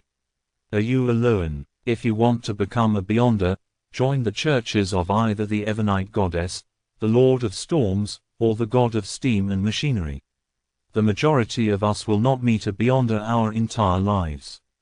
This has caused churches, and even some clergies within some of the biggest churches, to suspect the same. While this is the case, I am certain to tell you that Beyonders still exist in courts, tribunals, and execution agencies. They are still fighting against the dangers that grow in the dark, only that their numbers are much fewer as compared to before and during the early days of the Iron Age." Joe Mingrui listened attentively, but he tried his best to present himself as paying little attention to Alger's words, much like how young kids listen to stories. Relying on Klein's fragmented general knowledge of history, Joe Mingrui knew clearly that the Iron Age referred to the current epoch, which was the fifth epoch that began 1349 years ago. Audrey silently listened to Alger finish his sentence before sighing. "Mister, I know all about what you just said. I even know more than that, including the Nighthawks, the mandated Punisher, and the machinery Hivemind, but I don't want to lose my freedom." Alger gave a low-sounding laugh, and said vaguely, "You can't become a Beyonder without sacrifices. If you don't consider joining churches and accepting the given challenges, you can only seek the royal families and the few nobles with family histories of more than 1,000 years. If not, you can rely on your luck to search for clandestine evil organizations." Audrey puffed her cheeks subconsciously and looked around in a fluster. After confirming that both the mysterious man and Audrey did not notice her tick, she pressed, "Are there no other solutions?" Alger sank into silence. About half a minute later, he turned around to look at the mysterious man, who was watching the two of them in silence. Realizing that Joe Mingrui had no plans to make any comment, he looked back at Audrey and said with deliberation, "I have 2 sets of Sequence 9 potion formulas." "Sequence 9. Joe Mingrui muttered to himself. "Really? Which 2 sets?" Audrey clearly knew what the Sequence 9 potion formulas meant. Alger leaned back slightly, and replied unhurriedly, "As you know, humanity can only depend on potions to become real Beyonders, while the names of potions come from the blasphemy slate. After constant translations into Jotun 1, Elvish, Ancient and Modern Hermes, and Ancient Fisak, they have undergone changes to match the day and age of that era. The essence is not in the names, but whether they portray the core characteristics of the potions. I have a Sequence 9 potion named Sailor. It enables you to have excellent balancing capabilities. Even if you were on a boat in a rainstorm, you will be able to walk about freely as though you were on land. You will also gain immense strength and illusory scales under your skin. They will enable you to swim like a fish and be difficult to catch. You will move agilely underwater just like marine animals. Even without any equipment, you will be able to easily submerge underwater for at least 10 minutes. Sounds great, the Keepers of the Seas from the Lord of Storms. It was called by that name in the past. Alger did not pause and continued. The second set of Sequence 9 potions is called Spectator, although I am not sure what it was called in the past. This set of potions enables you to have an exceptionally sharp mind with acute observational abilities. I believe you can understand by what spectator means from watching operas and plays. Just like an audience, spectators judge the actors in the secular world, catching a glimpse of the real thoughts of them through their emotions, conduct, and mantras. At this point, Alger emphasized, you must remember, regardless of whether you are at an extravagant banquet or a crowded street, spectators can only be spectators forever. Audrey's eyes shone as she listened, and spoke after a long while, why? All right, this is a follow-up question. I think I have fallen in love with this feeling of being a spectator. How can I get this potion's formula? What can I use to trade with you for it? Alger looked like he was already prepared as he said in a deep voice, the blood of ghost sharks, at least 100 milliliters of it. Audrey nodded her head excitedly, but subsequently asked worriedly, if I can get it, and I'm saying if, how do I hand it to you? How can you promise me that you can give the potion's formula to me in return for the ghost shark's blood, as well as the authenticity of the formula? Alger said calmly, I'll give you an address. I'll mail the formula to you, or tell you directly here, once I receive the blood of the ghost shark. As for promises, I think that both you and I can feel rest assured under the witness of the mysterious Sir. As he said this, he swept his eyes towards Joe Mingrui, who was sitting up straight at the seat of honor. Sir, the fact that you brought us here shows that you have tremendous strength unimaginable to us. Neither one of us would dare violate a promise with you as witness. That's right. Audrey's eyes sparkled and agreed with excitement. From her perspective, the mysterious gentleman who had unimaginable abilities was definitely an authoritative witness. How could I or the guy opposite me dare trick him? Audrey half turned her body and looked at Joe Mingrui earnestly. Sir, please be the witness of our trade. At that moment, she then realized that she was all too impolite, having forgotten all along to ask a particular question. She asked hurriedly, Sir, how should we address you? Alger nodded slightly, and echoed the same question in a serious manner, Sir, how should we address you? Joe Mingrui was taken aback. He gently rapped his fingers on the bronze table. The contents of the earlier divination flashed across his mind suddenly. He leaned back, withdrew his right hand, and crossed his 10 fingers, placing them below his chin. He gave the duo a faint smile. You can address me as. Upon saying this, he paused for a moment. He said amiably and calmly, the Fool. Chapter 7 Call Sign. You can address me as the Fool. The simple answer soon emanated through the grand hall and dissipated into the fog. However, the voice kept resonating in Audrey's and Alger's hearts, stirring up one ripple after another. They never expected such a designation, but they felt that he was deserving of it. The designation perfectly embodied his image as someone mysterious, powerful, and bizarre. After a few seconds of silence, Audrey stood up, held up her skirt slightly and bent her knees, curtsying to Joe Mingrui. Honorable Mr. Fool, would you please permit me to take the liberty of requesting you to be the witness of our trade? It's nothing. Joe Mingrui's mind whirred as he answered in a way that matched his status. It's our honor, Mr. Fool. Alger stood up as well. He bent his back slightly with his right palm over his chest. Joe Mingrui lowered his right palm and smiled. Continue, the both of you. Alger nodded and sat back down before looking at Audrey. If you can obtain the ghost shark's blood, Get someone to send it to the Warrior and Sea Bar at Pelican Street, in the White Rose borough of Pritz Harbor. Tell the boss, Williams, that it's what the captain wants. Once I acknowledge receipt, will you be giving me an address to mail the potion formula to, or do you want me to tell it to you here directly?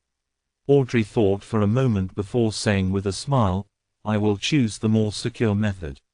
Let's do it here, although it's a test of my memory. Since Mr. Full had agreed to bear witness for the trade, it also represented that there would be a similar gathering the next time. With this in mind, she suddenly turned her head as she looked at Joe Mingrui with sparkling eyes. With a tone of interest, she suggested, Mr. Full, would you mind making a few more attempts like this?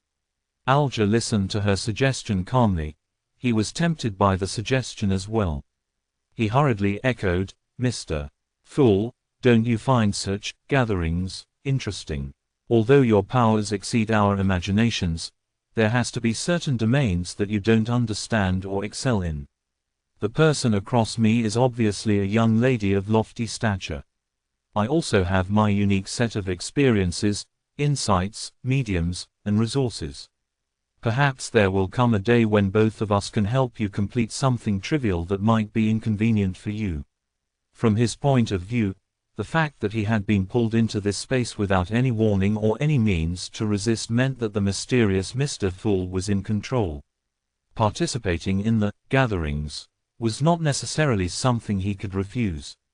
Therefore, it was better to reap the benefits of this encounter as much as he could to make up for his passive and disadvantaged state. The trio at the long table had different backgrounds, resources, information channels, and comprehension of the mystical domain. If they interacted and enjoyed some limited cooperation, they could produce unpredictable and immeasurable effects. The resource trade that had just been negotiated was one example. Another example would be if he wished to kill someone. He could easily request the gathering's members who did not appear to be related to him both on the surface and in reality for help. He could perfectly misdirect any investigators. A young lady of lofty stature. Was my behavior and accent that obvious? Audrey stared blankly, mouth slightly agape, but she soon jolted back to her senses and nodded her head without any hesitation. Mr. Full, I think it's a very good suggestion. As long as this gathering becomes regular, you can totally leave certain things that are inconvenient for you to us. Of course, it has to be something within our capacities. From the moment he heard the suggestion, Joe Mingrui was already weighing the pros and cons. More gatherings definitely allowed him to gain more knowledge of the secrets of the Beyonders or other mysteries, a boon for his transmigration back. For example, it was likely that the potion formula would appear at the next gathering because of the spectators. Similarly, the information he gained was bound to be helpful for his present life. However, more gatherings meant it was easier to expose himself. Indeed, regardless of the world, there is no such thing as a free lunch. Joe Mingrui extended his right hand again as he rapped the side of the long table with his finger gently. Considering the fact that he was in control of the gathering's summoning and dismissal, any threat of exposure was within the confines of his control. The pros clearly exceeded the cons, so Joe Mingrui rapidly made a decision. He stopped his rapping as he smiled at the anticipative and perturbed gazes of the duo. I'm a person who likes a fair and equal exchange. Your help will not go unrewarded. Every Monday at 3 in the afternoon, try your best to be alone. After I make a few more attempts and figure out certain things, perhaps you can apply for a leave of absence ahead of time. You will no longer need to worry about being in inappropriate situations. This was a form of agreement to Alger's and Audrey's suggestions. Audrey had just turned 17. Having been taken care of her entire life, she had the character of a young girl. Therefore, she could not help but clench her fist and gradually pump it in front of her chest when she heard the fool's reply. Without waiting for Alger to say a word, Audrey said in excitement, her eyes glowing, then, shall we give ourselves call signs? After all, we can't use our real names for conversation. Although I might not be able to deceive Mr. Fool regarding my true identity, the person opposite me poses some danger. I must not let him know who I am. Good idea, answered Joe Mingrui in a simple and relaxed manner.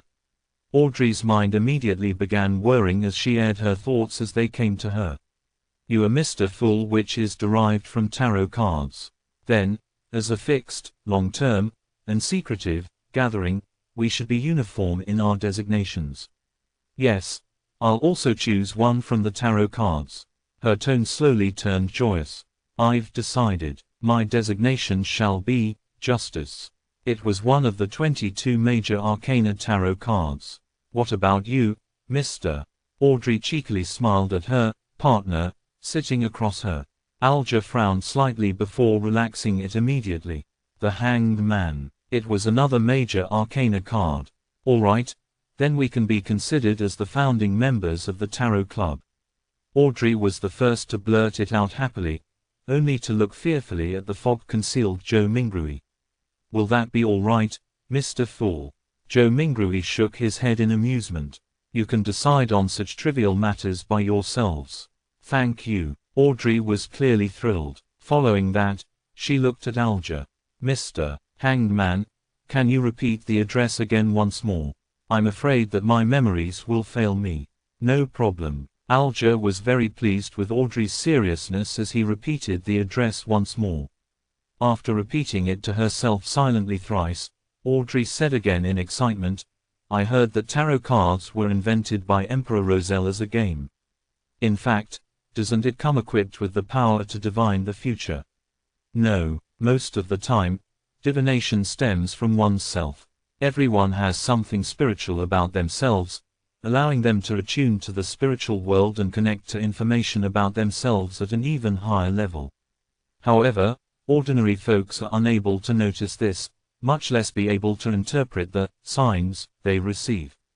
This information will present itself with the help of divination tools. Let me raise a simple example: dreams and dream interpreters.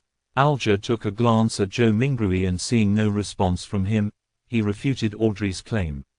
Tarot cards are, in fact, such a tool. It uses more symbolism and more logical elements to help us in conveniently and accurately interpreting the signs. Although Joe Mingrui appeared indifferent, he was actually listening very carefully. It was only at this point that his empty mind slowly became heavy as his head began to feel a throbbing pain. Got it. Audrey nodded in agreement. Following that, she emphasized, that's not what I meant. I'm not doubting the tarot cards, but I heard that Emperor Roselle had actually created another set of cards, secret and mysterious ones. They were paper cards which symbolized a particular unknown power. There was a total of 22 cards that he completed. Later on in life, he referenced them to create the 22 major arcana tarot cards which are used as a gaming tool. Was what I said correct? She looked at Joe Mingrui as though she was attempting to get an answer from the mysterious Mr. Fool. All Joe Mingrui did was smile without saying a word. He cast his gaze at the Hanged Man as though he was putting him to the test. Alger subconsciously straightened his back and said in a deep voice, that's right.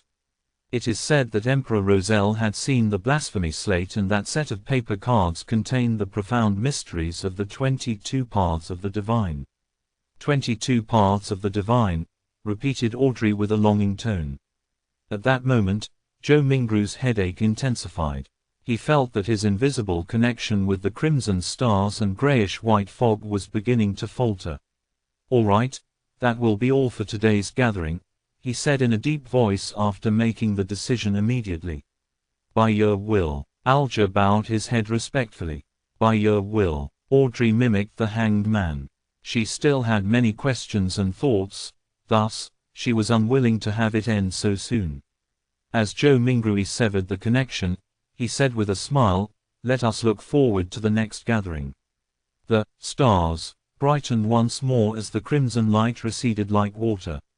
Just as Audrey and Alger heard Mr. Fool's words, their figures turned into a blur as they phased away. In a second, the projection shattered as the gray fog restored its silence. As for Joe Mingrui, He felt himself turning heavy rapidly.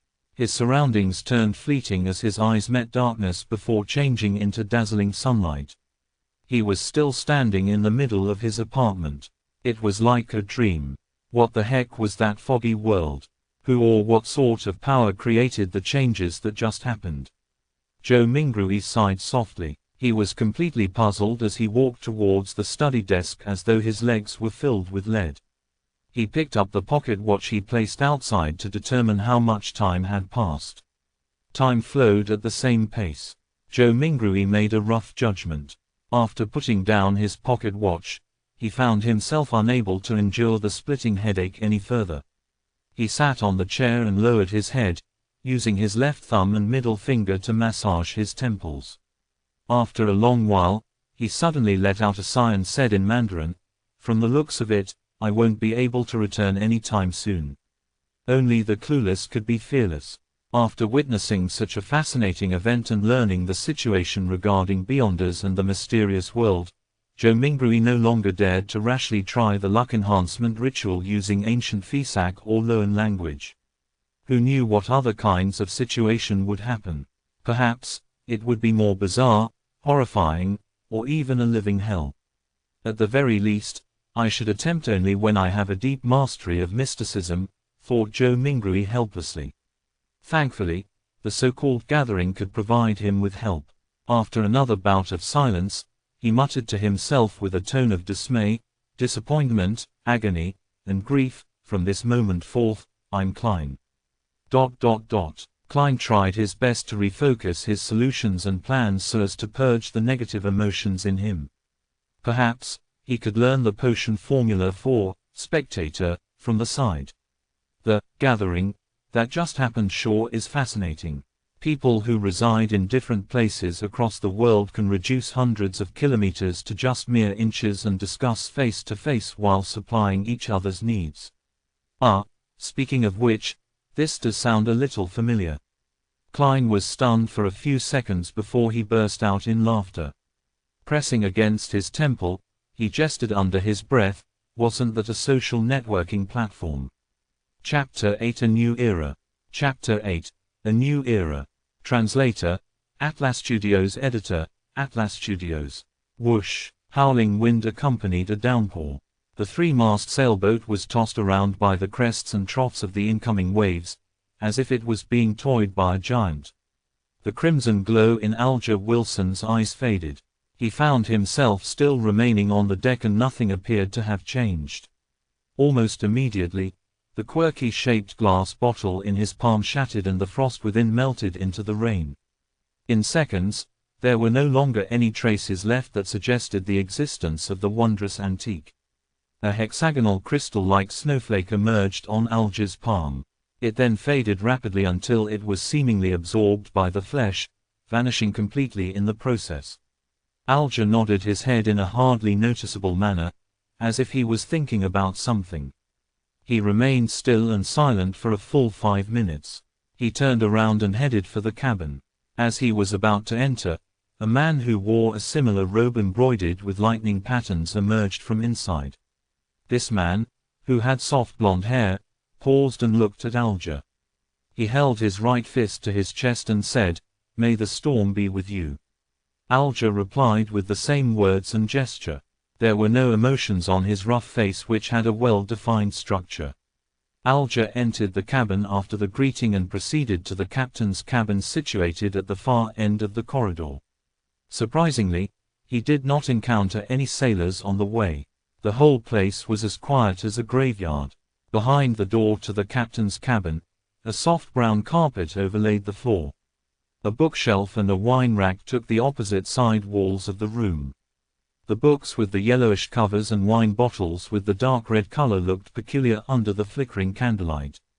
On the desk with the candle, there was a bottle of ink, a quill, a pair of black metallic telescope, and a sextant made of brass.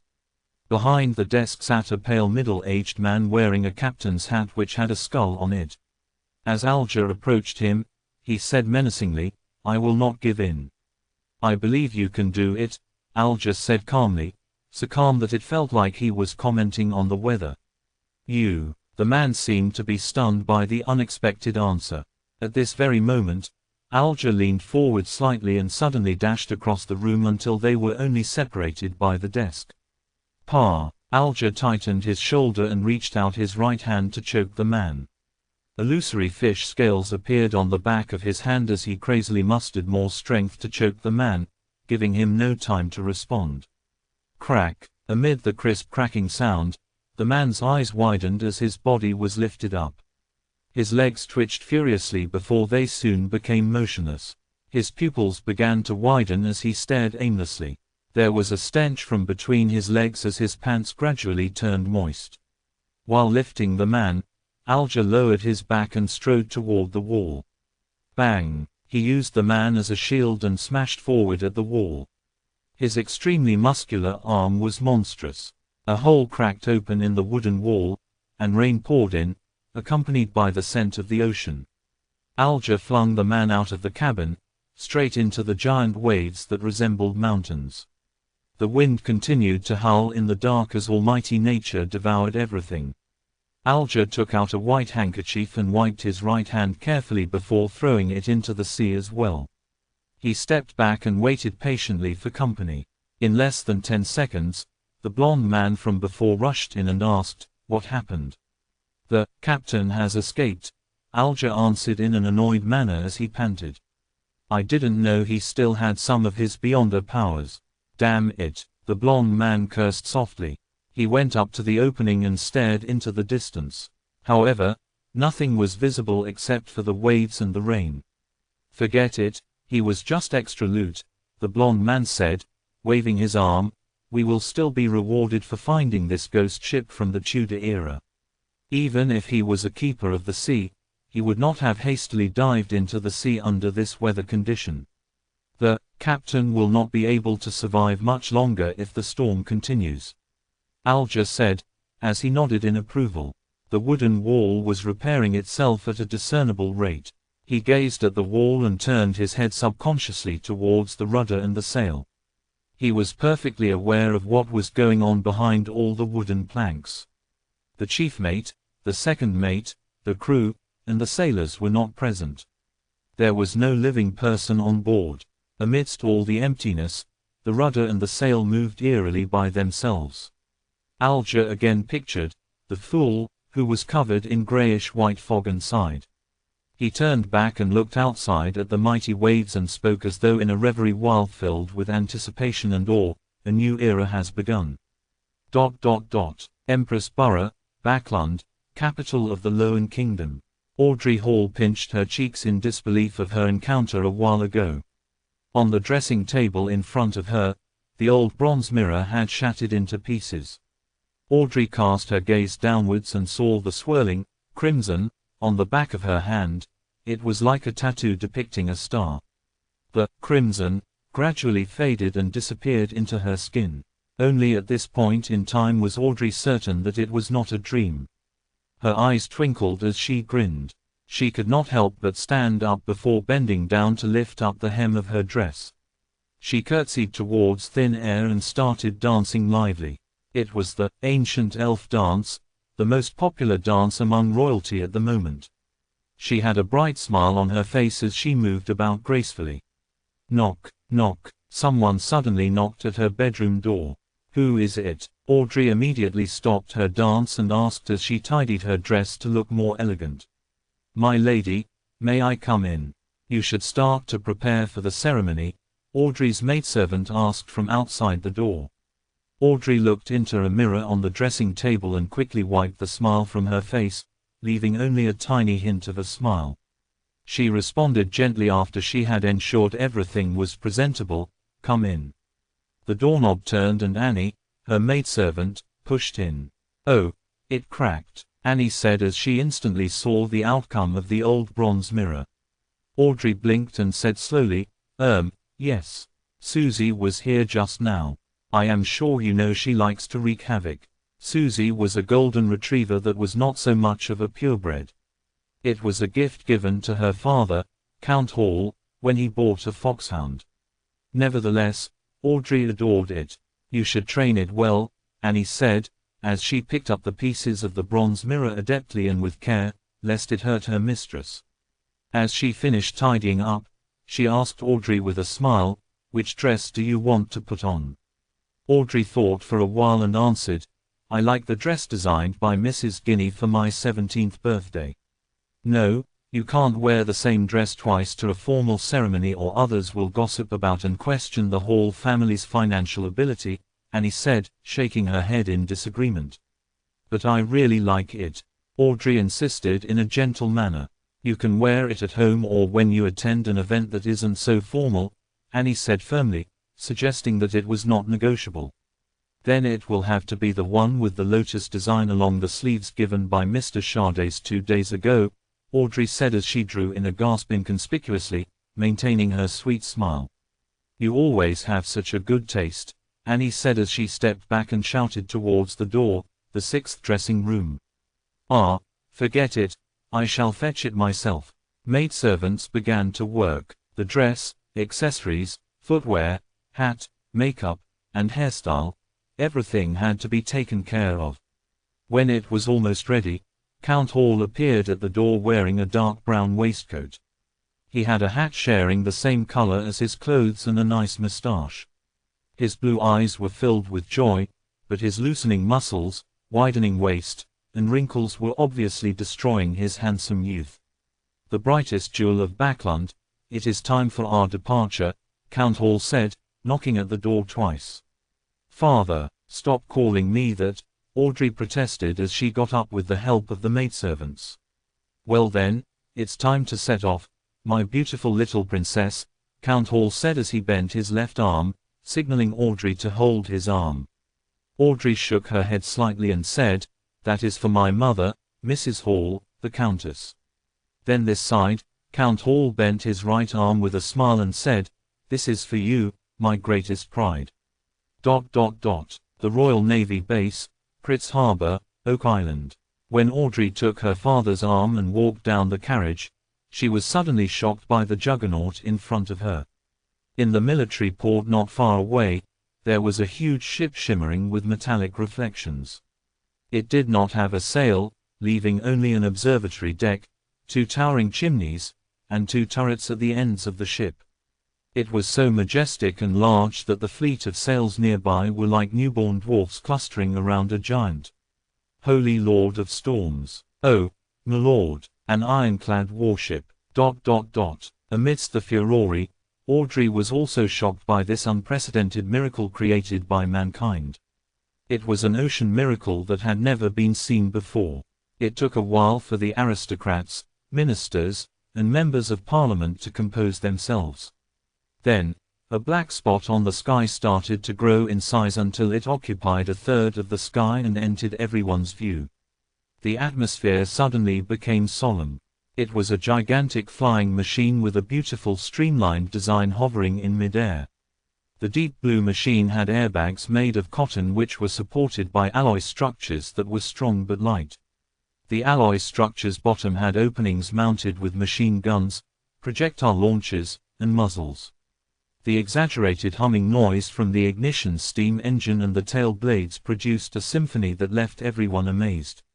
The king's family arrived on their airship, exuding a lofty and indisputable authority. 2 swords, each with a ruby crown at the handle, were pointing vertically down and reflected the sunlight on both sides of the cabin. They were the Sword of Judgment, emblem which symbolized the Augustus family and has been passed down from the previous epoch. Audrey was not yet 18, so she had not attended the introductory ceremony, which was an event led by the Empress that marked one's debut into the Backlund social scene, to announce her adult status. Therefore, she could not be nearer to the airship and had to remain silent at the back to watch the entire event. Nevertheless, it did not matter to her. In fact, she was relieved that she did not need to deal with the princes. The miracle that mankind used to conquer the sky touched down gently. The first ones to step down the stairs were the handsome young guards who wore red ceremonial uniforms with white trousers. Decorated with medals, they formed 2 lines with rifles in hand. They were awaiting the appearances of King George III, his queen, and the prince and princess. Audrey was not new to meeting important people, so she showed no interest at all. Instead, she had her attention on the two statue-like black armored cavalry flanking the king. In this era of iron, steam, and cannons, it was surprising that there was still someone who could bear wearing full armor. The cold metallic luster and the dull black helmet conveyed solemnity and authority. Could they be the higher-order disciplinary paladins? Audrey recalled snippets of a casual conversation among adults. She was curious but did not dare go close. The ceremony commenced with the arrival of the king's family. The incumbent prime minister, Lord Exide Negan, went up to the front. He was a member of the Conservative Party and the second non-aristocrat to become the prime minister till this very day. He was given the title of a lord for his great contributions. Of course, Audrey knew more. The main supporter of the Conservative Party was the present Duke of Negan, Palace Negan, who was the brother of Exide. Exide was a slender and almost bald 50-plus-year-old man with a sharp gaze. He surveyed the area before speaking. "Ladies and gentlemen, I believe you have witnessed this history-making ironclad warship. It has dimensions of 101 by 21 meters. It has an amazing port and starboard design. The armor belt is 457 millimeters thick. The displacement is 10,060 tons. There are 4 305 mm main cannons, 6 rapid-fire cannons, 12 6-pound cannons, 18 6-barrel machine guns, and 4 torpedo launchers.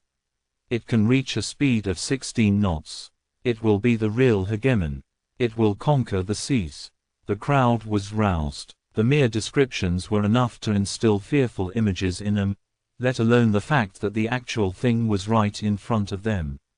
Exide smiled and spoke a few more lines before saluting the king and requested, "Your Majesty, please give it a name. Since it will set sail from Pritz Harbor, it should be named the Pritz," George III responded. His expression showed his delight. "The Pritz, the Pritz, ... The word spread from the Navy Minister and the Admiral of the Royal Navy to all the soldiers and officers on the deck. They all exclaimed in unison, "The Pritz." George III ordered the Pritz to set sail for a trial in the midst of the gun salutes and the celebratory atmosphere. Honk! Thick smoke spewed out from the chimneys. The sound from the machinery could be heard faintly beneath the sound of the ship horn. The juggernaut departed from the harbor. Everyone was shocked when the two main cannons at the ship's bow fired at an uninhabited island in its path. Boom, boom, boom. The ground shook as dust shot up into the sky. Shock waves spread out, producing waves in the sea. Satisfied, Exide turned back to the crowd and announced, "From this day on, doomsday will fall on the 7 pirates who call themselves admirals and the 4 who call themselves kings. They can only shiver in fear. It is the end of their era. Only the ironclad warship will roam the seas, no matter whether the pirates have the powers of the Beyonders, ghost ships, or cursed ships." Exide's chief secretary deliberately asked, "Can't they build their own ironclad warships?" Some of the nobles and members of parliament nodded, feeling that such a possibility could not be eliminated. Exide immediately smiled and shook his head slowly as he answered, "Impossible. It will never be possible. Building our ironclad warship required 3 big coal and steel amalgamators, a scale of more than 20 steel factories, 60 scientists and senior engineers from the Backlund Cannon Academy and Pritz Nautical Academy, 2 royal shipyards, almost 100 factories for spare parts, an admiralty, a shipbuilding committee, a cabinet, a determined king with excellent foresight, and a great country with an annual steel production of 12 million tons. The pirates will never achieve it." Having said that, he paused and raised his arms before shouting in agitation, "Ladies and gentlemen, the era of cannons and warships has dawned upon us." Chapter 9 The Notebook. Chapter 9 The Notebook. Translator, Atlas Studios. Editor, Atlas Studios. After half an hour of rest, Joe Mingrui, who now viewed himself as Klein, finally recovered. In the meantime, he found that there were now 4 black dots on the back of his hand, which happened to form a small square. These 4 black spots faded and disappeared quickly, but Klein knew that they were still hiding in his body, waiting to be awakened. 4 spots forming a square. Is it in correspondence with the 4 pieces of staple food at the 4 corners of the room? Does this mean that in the future, I don't need to prepare the food and can do the ritual and chants immediately?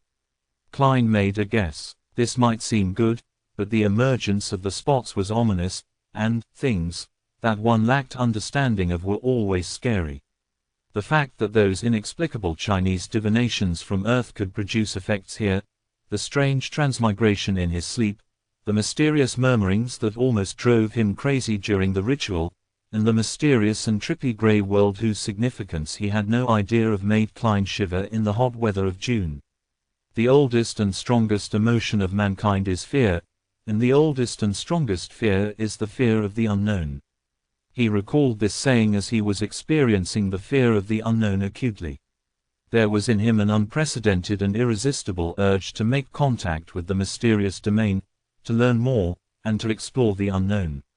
There was also a contradicting escape mentality within him compelling him to pretend nothing had happened. Intense sunlight shone through the window onto the desk. It was as if there were grains of gold sprinkled on the desk. Klein gazed at the desk, feeling as though he had come into contact with warmth and hope. He relaxed slightly, and a strong sense of fatigue washed over him. His eyelids were as heavy as lead as they kept closing themselves. It must have been the combined effect of the sleepless night and the tiring encounter. Klein shook his head and pushed himself up with the aid of the desk. He stumbled towards the double-decked bed, completely disregarding the rye bread placed at the 4 corners of the room. He fell asleep immediately after he lay down. Groan, groan. Klein was woken up by hunger pangs.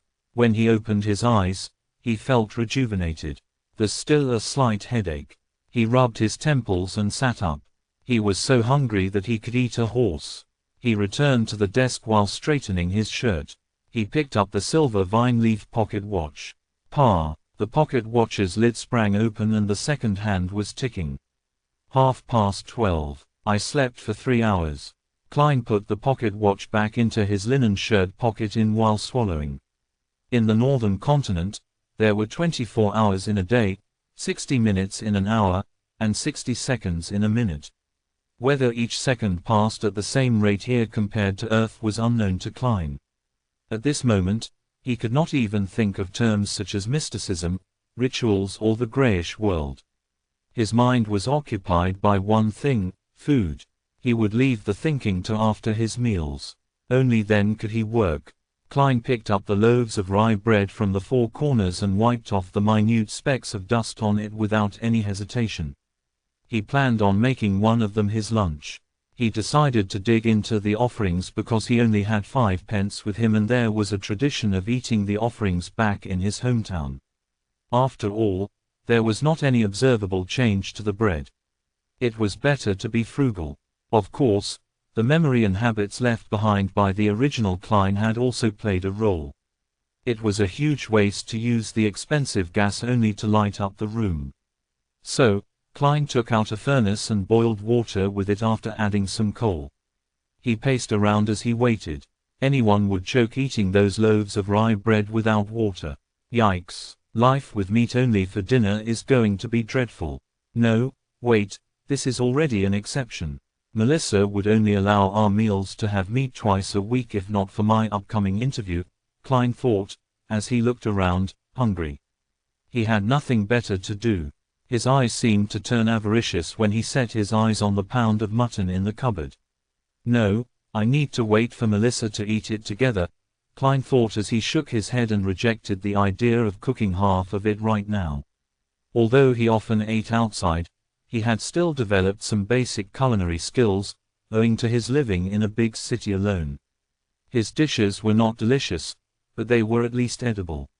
Klein turned his body around so that the mutton would not seduce him. Then, he suddenly realized that he had also bought peas and potatoes in the morning. Potatoes. Klein immediately had an idea. He quickly turned back to the cupboard and took out 2 potatoes from a tiny pile of them. He first cleaned the potatoes in the public bathroom and then added them into a pot so they were boiled together with the water. After a while, he sprinkled into the water some yellow coarse salt from the spices container he found inside the cupboard. He waited patiently for a few minutes before lifting the pot and pouring the soup into a few cups and a bowl. He took out the potatoes with a fork and placed them on the desk at the end. He blew at the potato as he peeled it bit by bit. The fragrance of boiled potato diffused through the air. It smelled very appetizing. He salivated crazily. The heat could not deter him any longer. Klein took a bite despite having the potato only half peeled. How fragrant! It had a powdery texture and tasted sweet as he chewed. He was instantly filled with emotions and he wolfed down the 2 potatoes. He even ate some of the skin. Then, he held up the bowl and enjoyed the soup. The pinch of salt in water proved to be thirst-quenching. I really enjoyed eating potatoes this way when I was young. A filled Klein exclaimed in his head. Meanwhile, he tore off a small piece of bread and dipped it into the soup. To eat it softened. Perhaps the ritual was too tiring. Klein ate 2 loaves of bread which amounted to a whole pound. Klein felt he was finally rejuvenated. He enjoyed the joy of life after he drank the soup, before tidying up. Then, he took in the lustrous sunshine happily. He sat back at the desk and began planning. I can't escape. I must think of a way to come into contact with mysticism and become a beyonder as mentioned by Justice and the Hanged Man. I need to overcome the fear of the unknown. The only way now is to wait for the next gathering. I need to try listen for the formula of the spectator, potion or other things related to mysticism. There are 4 more days before Monday. Before that, I need to first figure out the problem with Klein. Why did he commit suicide? What happened to him? Unable to transmigrate back and wash his hands of everything, Klein picked up the notebook that lay on the table. He wanted to find hints that could help him regain his lost memory fragments. The original Klein obviously had the habit of taking notes. He also liked to write diaries. Klein was fully aware that the cabinet that supported the desk on the right stored a whole stack of completed notebooks. The book he had began on the 10th of May. Matters regarding his school and mentor, as well as content pertaining to knowledge were at the beginning. The 12th of May, Mr. Azik mentioned that the common language used by the Balam Empire in the southern continent also developed from ancient Fisak, a branch of Jotun. Why is this so? Does this mean that every sentient living being once spoke the same language? No, there has to be a mistake. According to the Revelation of Evernite and the Book of Storms, giants were not the only hegemons of the world in primordial times. There were also elves, mutants, and dragons. Anyways, these are just myths and fantasies. The 16th of May, Senior Associate Professor Cohen and Mr. Azik discussed the inevitability of the Age of Steam. Mr. Azik opined that it was just a coincidence because if it wasn't for Emperor Roselle, the northern continent would still be wielding swords like the southern continent. Mentor argued that Mr. Azik had placed too much emphasis on the contribution of an individual.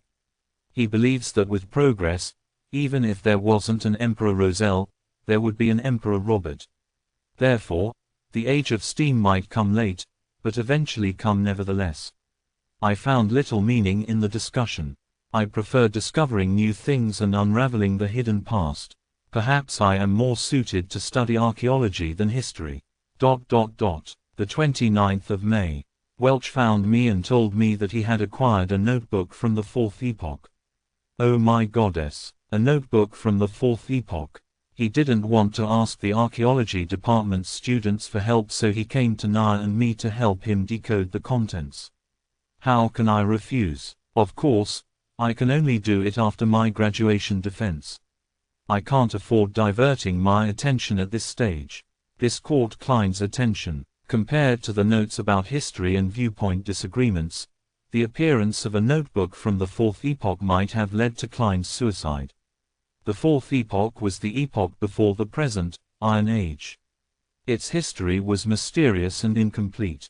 Due to the fact that very few tombs, ancient cities, and records had been found, archaeologists and historians could only refer to the ambiguous records provided by the 7 major churches that centered around their religious teachings to roughly form the original picture.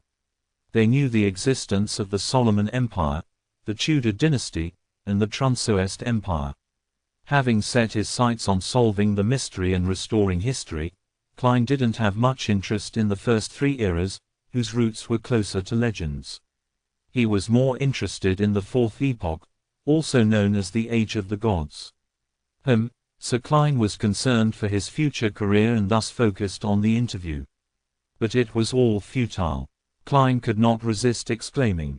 Universities were still very scarce and the majority of students were either from noble or wealthy families. As long as he did not have an extreme mindset, a commoner who had been admitted into university would have been able to build precious social connections through group discussions and networking events despite the prejudice and exclusion from the entrenched social circles. The very generous Welch McGovern was an example. He was the son of a banker from Constant City, Mitsisha, Lowen Kingdom. He was used to asking Nair and Klein for help because they were always in the same group for work. Without thinking further, Klein continued reading the notebook. The 18th of June. I have graduated. Farewell, Koi University. The 19th of June. I have seen the notebook. By comparing sentence structures and root words, I discovered that it is a modified form of ancient Fisak. More precisely, over the course of its 1,000-year history, the Fisak language had changed constantly, a little at a time.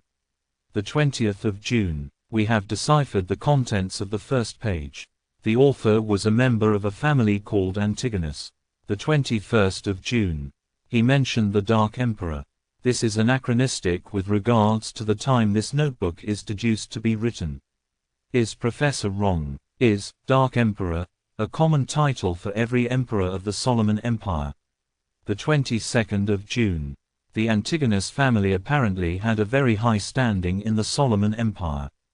The author mentions that he was making a secret transaction with a person named Tudor.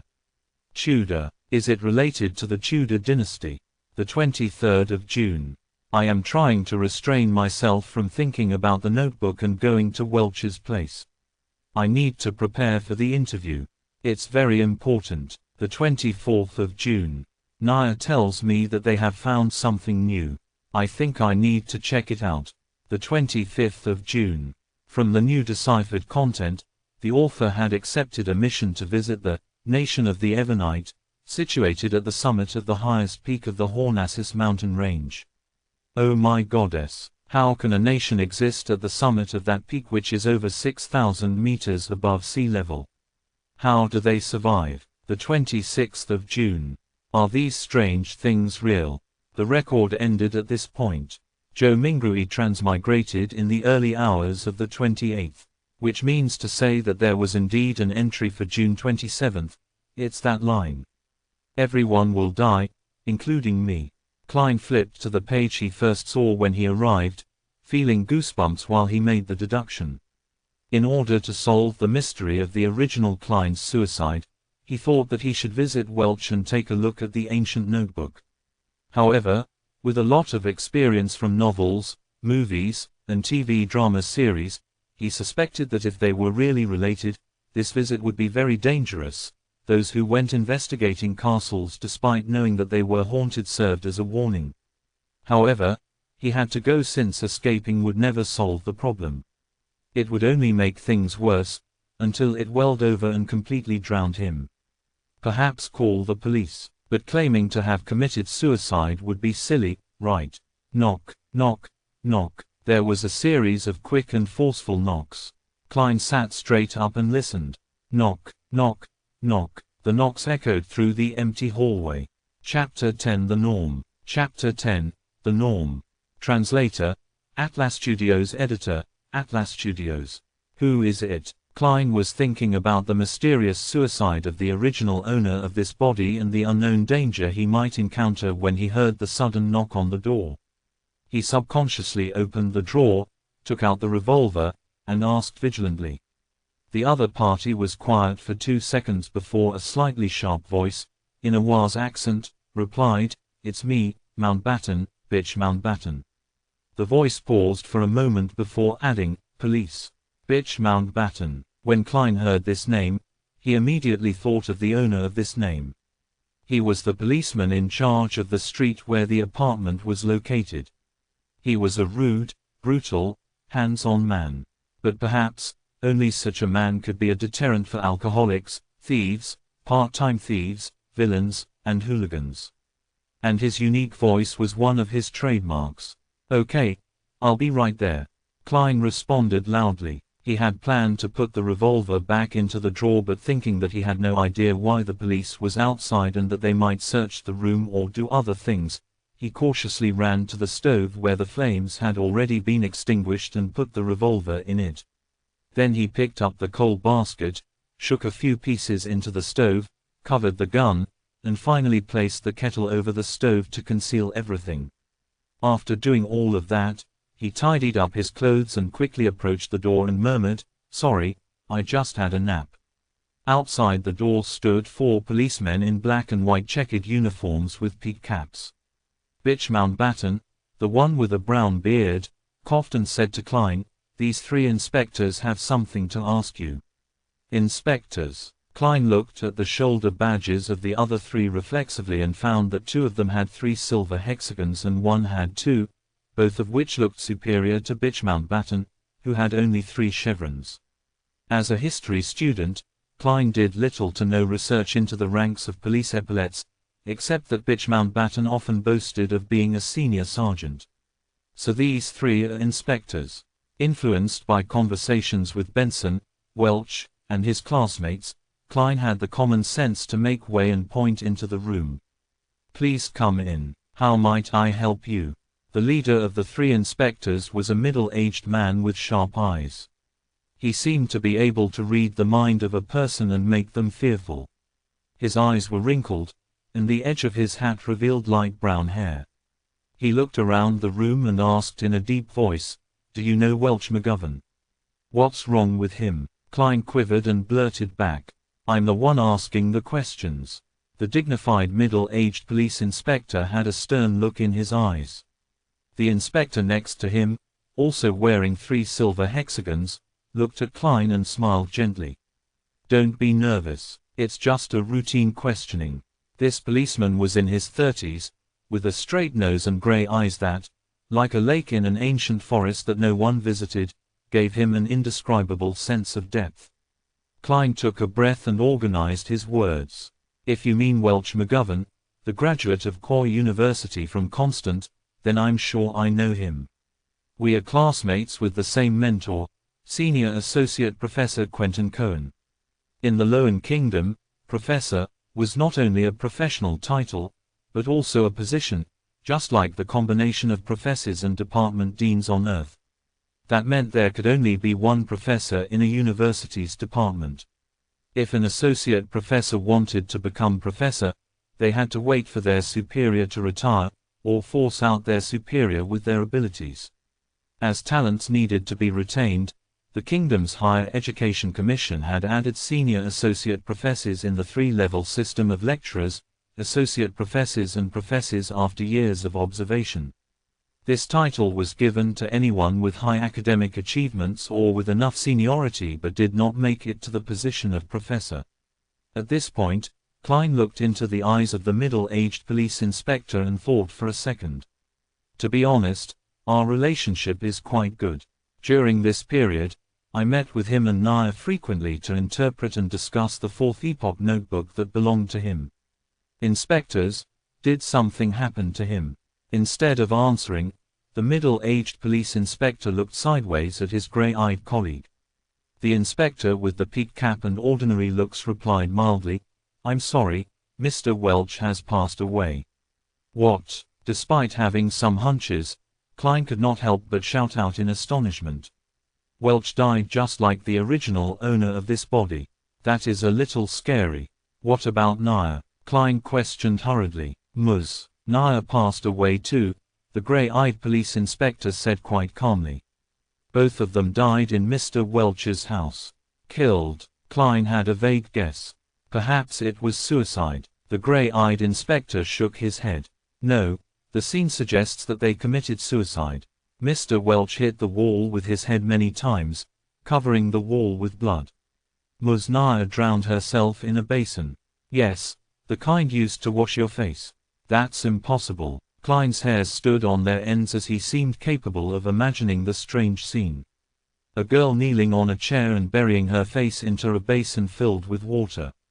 Her soft brown hair swaying in the wind, but her entire person remaining motionless. Welch falling to the ground and staring at the ceiling intently. His forehead in a complete blood-mangled mess, while the traces of the impact on the wall were evident with dripping of blood. The gray-eyed inspector continued, "We believe so too, but the autopsy results and the situation at the scene exclude factors such as drugs and external forces." They, being Mr. Welch and Muznaya, showed no signs of struggling. Before Klein could speak again, he stepped into the room and asked, pretending to be casual, "When was the last time you saw Mr. Welch or Muznaya?" As he spoke, he gestured with his eyes to his colleague with 2 silver hexagons. He was a young police inspector and looked about the same age as Klein. With black sideburns and green pupils, he was good-looking and had a poet's romantic temperament. When he heard the question, Klein thought about it and answered it thoughtfully. "It should be June 26th, we were reading a new chapter in the notes. Then, I went home to prepare for my interview on June 30th. The interview was for the history department of Tingen University. Tingen was known as the city of universities. There were 2 universities, Tingen and Koi, as well as technical schools, law colleges and business colleges. It was second only to Backlund, the capital. As soon as he finished, he saw the young police inspector walk towards his desk in the corner of his eye and pick up the notes which resembled more of a diary. "Damn, I forgot to hide it." "Hey," Klein cried out. The young inspector smiled back at him, but did not stop flipping through his notes, while the gray-eyed inspector explained, "This is a necessary procedure." At this time, Bitch Mountbatten and the dignified middle-aged police inspectors were just watching without interrupting or assisting in the search. "Where are your search warrants?" Klein had intended to question them, but on second thought, the judicial system of the Lowen Kingdom did not seem to have such a thing as search warrants. At least he did not know if there was one. After all, the police force had only been established for 15 or 16 years.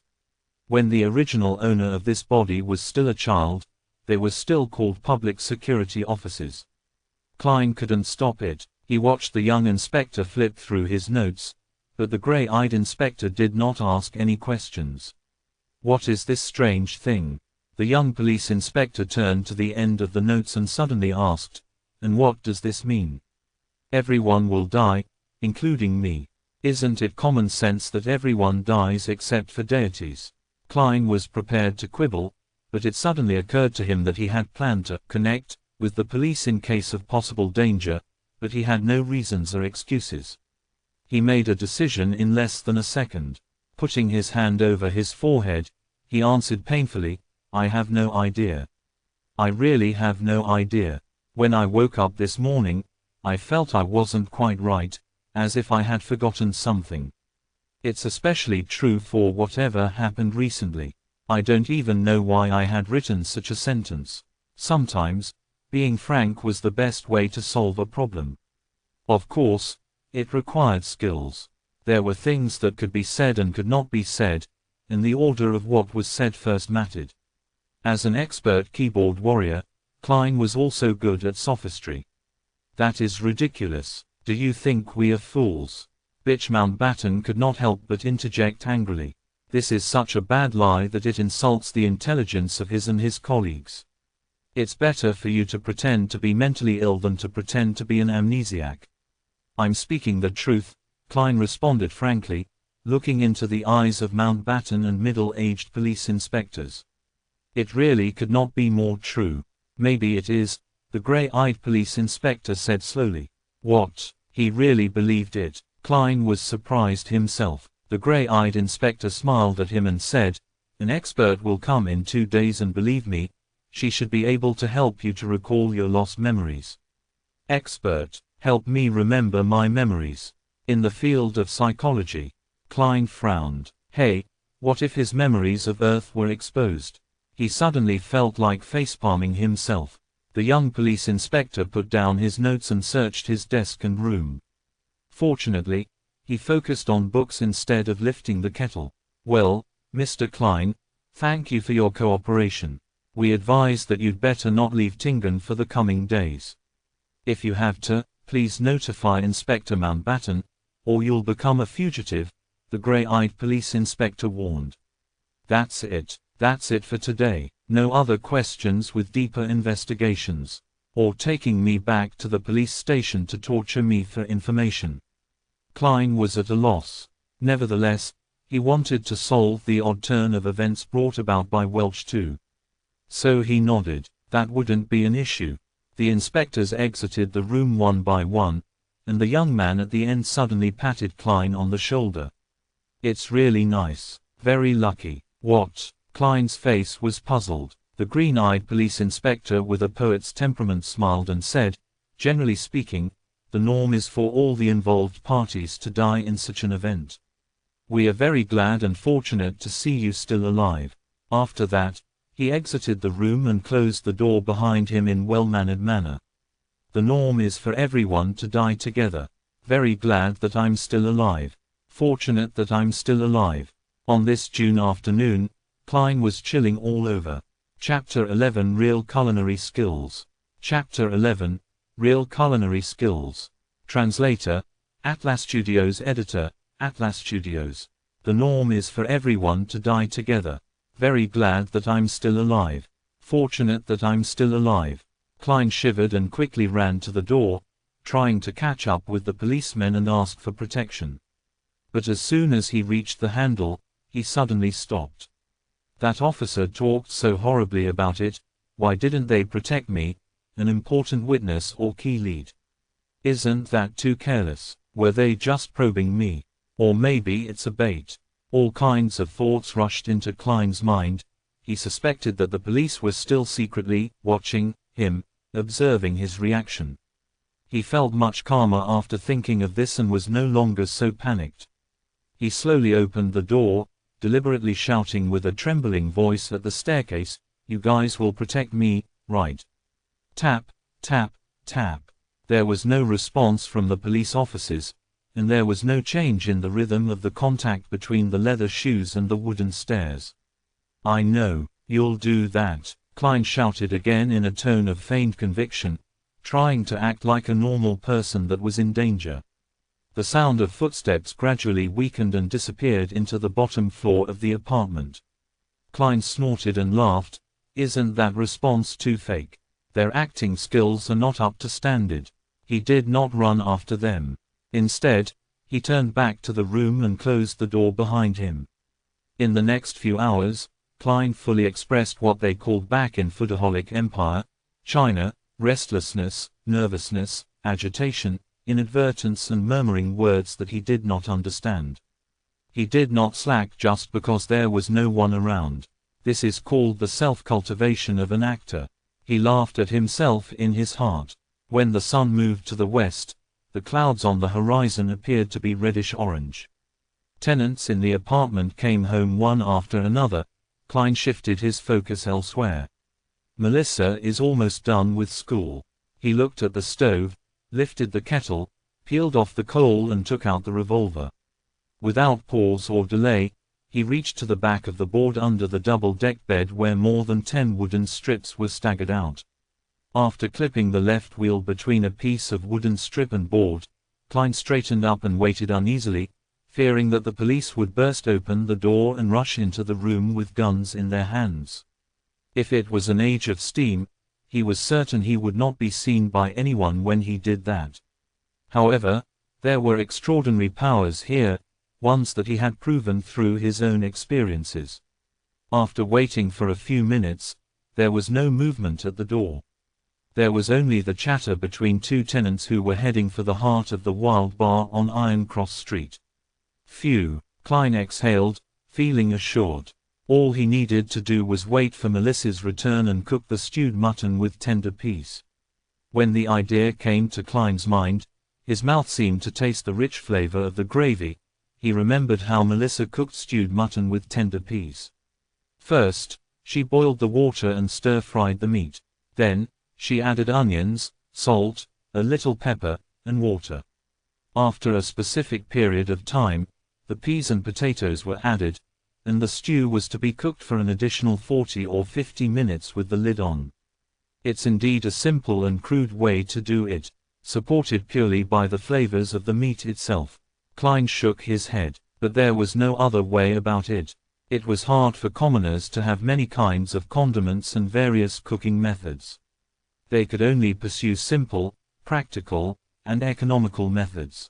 As long as the meat was not burnt or spoiled, anything was good for people who could only eat meat once or twice a week. Klein was not a very good cook himself and ordered takeout food most of the time. But by cooking 3 or 4 times a week, after many weeks of accumulated practice, he had a passing standard and felt that he would not let the pound of mutton down. When Melissa comes back to cook it, it will be done after 7:30 p.m. She would be starving by then. It's time for her to see what real cooking is. Klein made an excuse for himself. First, he started the fire again, went to the bathroom to collect water, and washed the mutton. Then he took out the kitchen boards and knives before chopping the mutton into tiny chunks. As for the explanation for his sudden culinary skills, he decided to blame it on the dead Welsh McGovern, who had not only hired a chef who was good at the Midseashire flavor, but also often created his own delicacies and invited people to try them. Well, the dead cannot refute me. Nevertheless, TSK, this is a world with beyonders, the dead are not necessarily unable to speak. With that in mind, Klein was a little guilty conscience. He threw aside his confused thoughts and put the meat into the soup bowl. Then he took out the condiment box and added in a spoonful of the crude salt, half of which had begun yellowing. In addition, he cautiously took some black pepper grains from a special small bottle, mixing and marinating them together.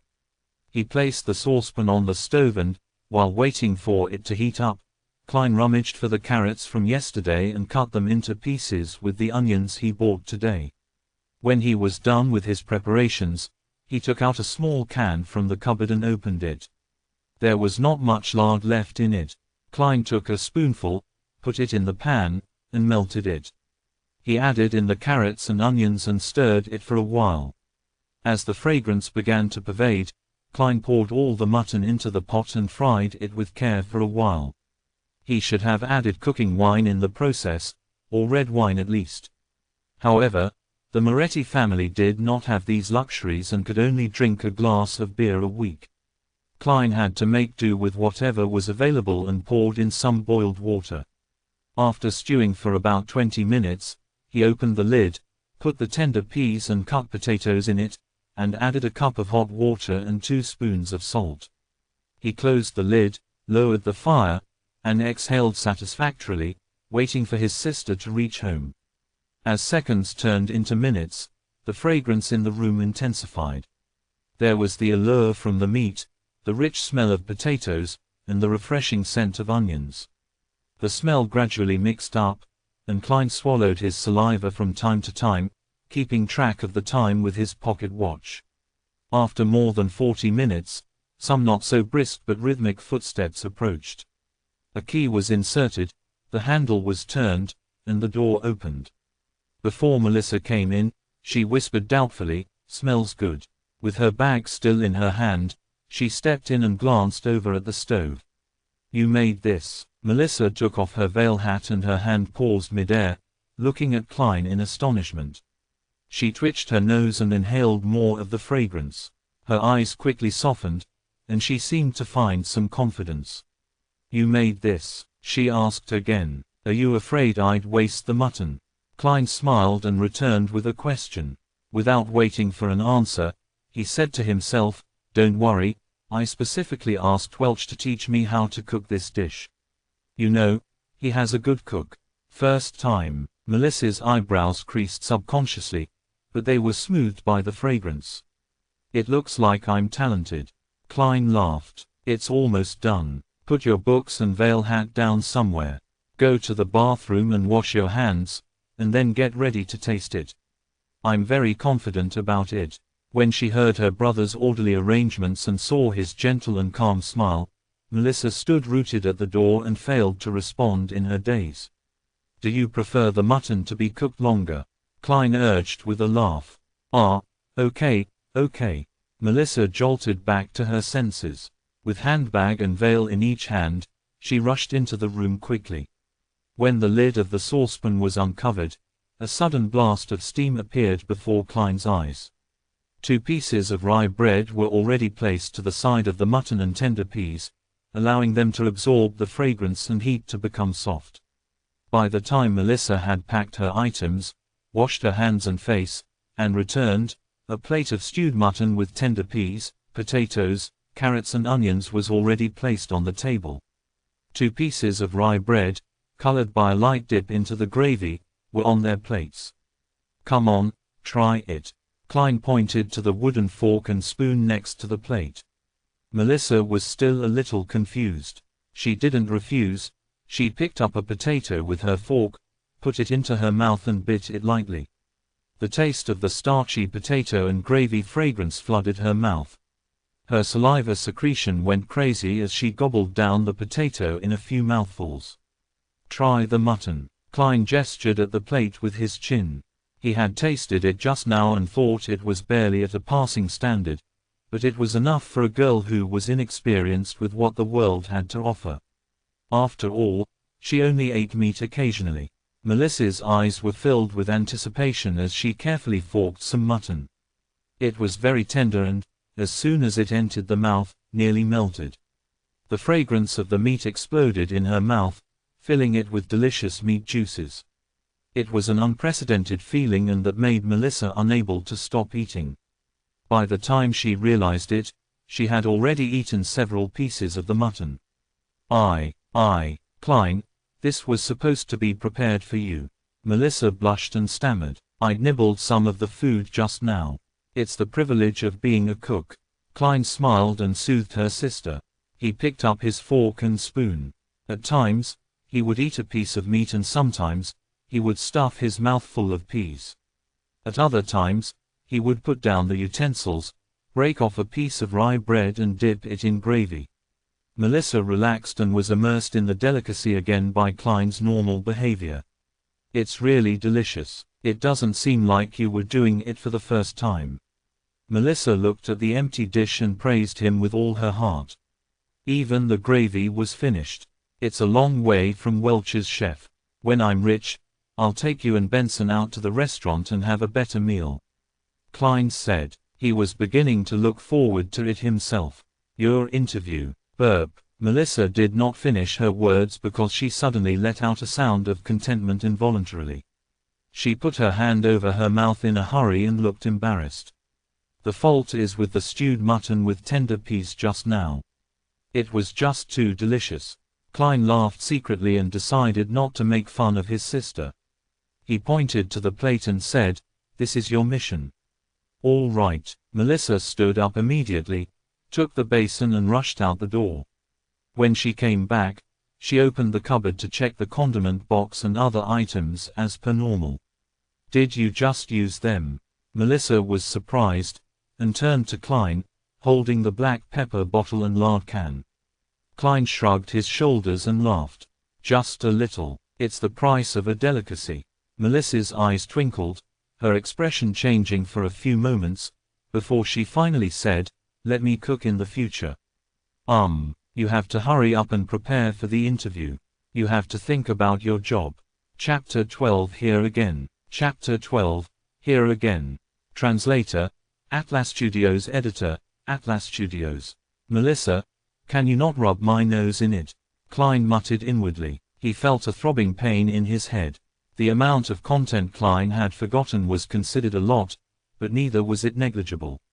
The interview was in 2 days, so how could he find the time to make up for it? Furthermore, he was involved in such strange paranormal activity, so how would it be possible that he would be in the mood to revise? Klein gave his sister a perfunctory response and began putting on the appearance of studying. Melissa moved a chair over to sit beside him. With light shining from the gas lamp, she began working on her assignments. The atmosphere was serene. When it was almost 11 o'clock, the siblings bade each other good night and went to bed. Knock, knock, knock. Poundings on the door roused Klein from his dreams. He peered out of the window to see the first glimmer of dawn. In a daze, he flipped over and sat up. Who is it? Look at the time now. Why didn't Melissa wake me up? It's me, Dunn Smith, a man with a deep voice outside the door replied. Dunn Smith, don't know him. Klein got off his bed and shook his head as he walked towards the door. He opened the door to see the gray-eyed police inspector whom he had met the day before standing in front of him. Alarmed, Klein asked, "Is there something wrong?" The policeman replied with a stern look, "We found a carriage driver.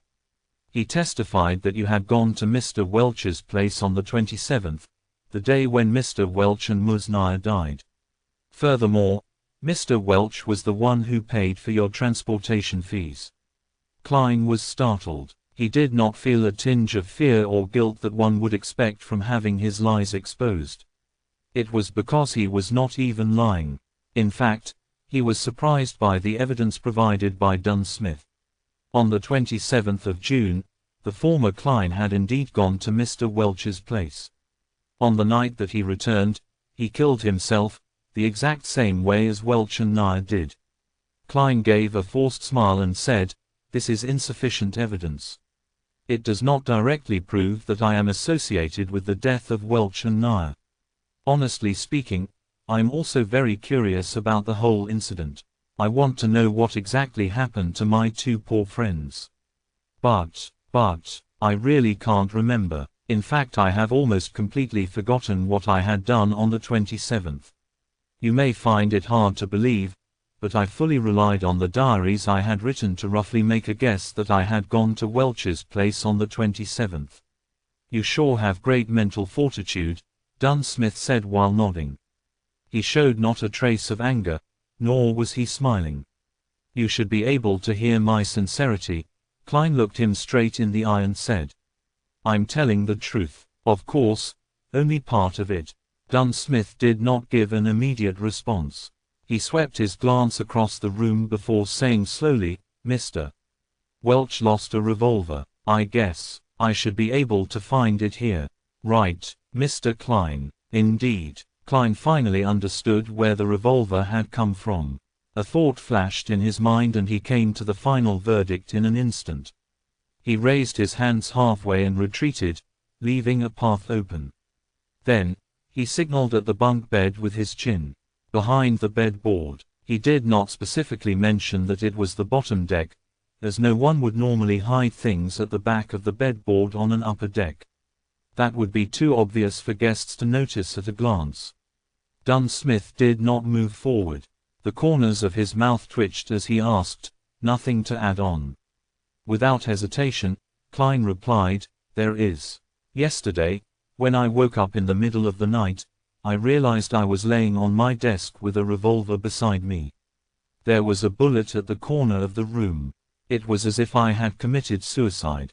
But due to a lack of experience of never having used a gun, or maybe I was too scared at the final moment. Anyway, the bullet did not achieve the desired result. My head is still in its place. I am still alive now. And since then, I have lost some memories, including what I saw and did at Welch's place on the 27th. I'm not lying. I really can't remember. For the sake of being eliminated as a suspect.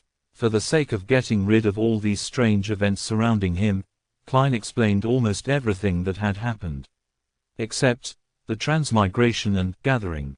Also, Klein was careful with his words, allowing every sentence to be amenable.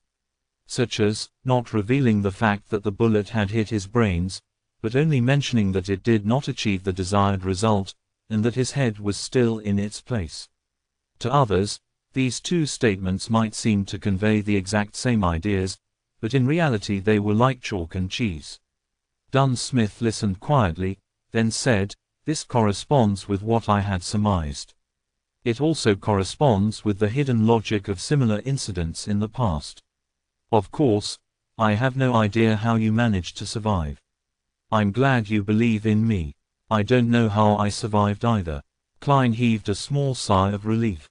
But, done throughout a conjunction. There is no use in me believing you. You are currently the prime suspect. You have to be confirmed by an expert that you have indeed forgotten what you went through, or that you indeed have nothing to do with the deaths of Mr. Welch and Miss Nair. He coughed, his expression becoming serious. Mr. Klein, I seek your cooperation on coming with me to the police station for the investigation. This should take roughly 2 to 3 days if it is confirmed that there are no issues with you. The expert is here, Klein asked blankly in return. Didn't they say it would take another 2 days? She came earlier than expected. Dunn turned sideways, signaling for Klein to leave. Allow me to leave a note, Klein requested. Benson was still away and Melissa had gone to school. He could only leave a note to inform them that he was involved in an incident associated with Welch so that they would not worry about him.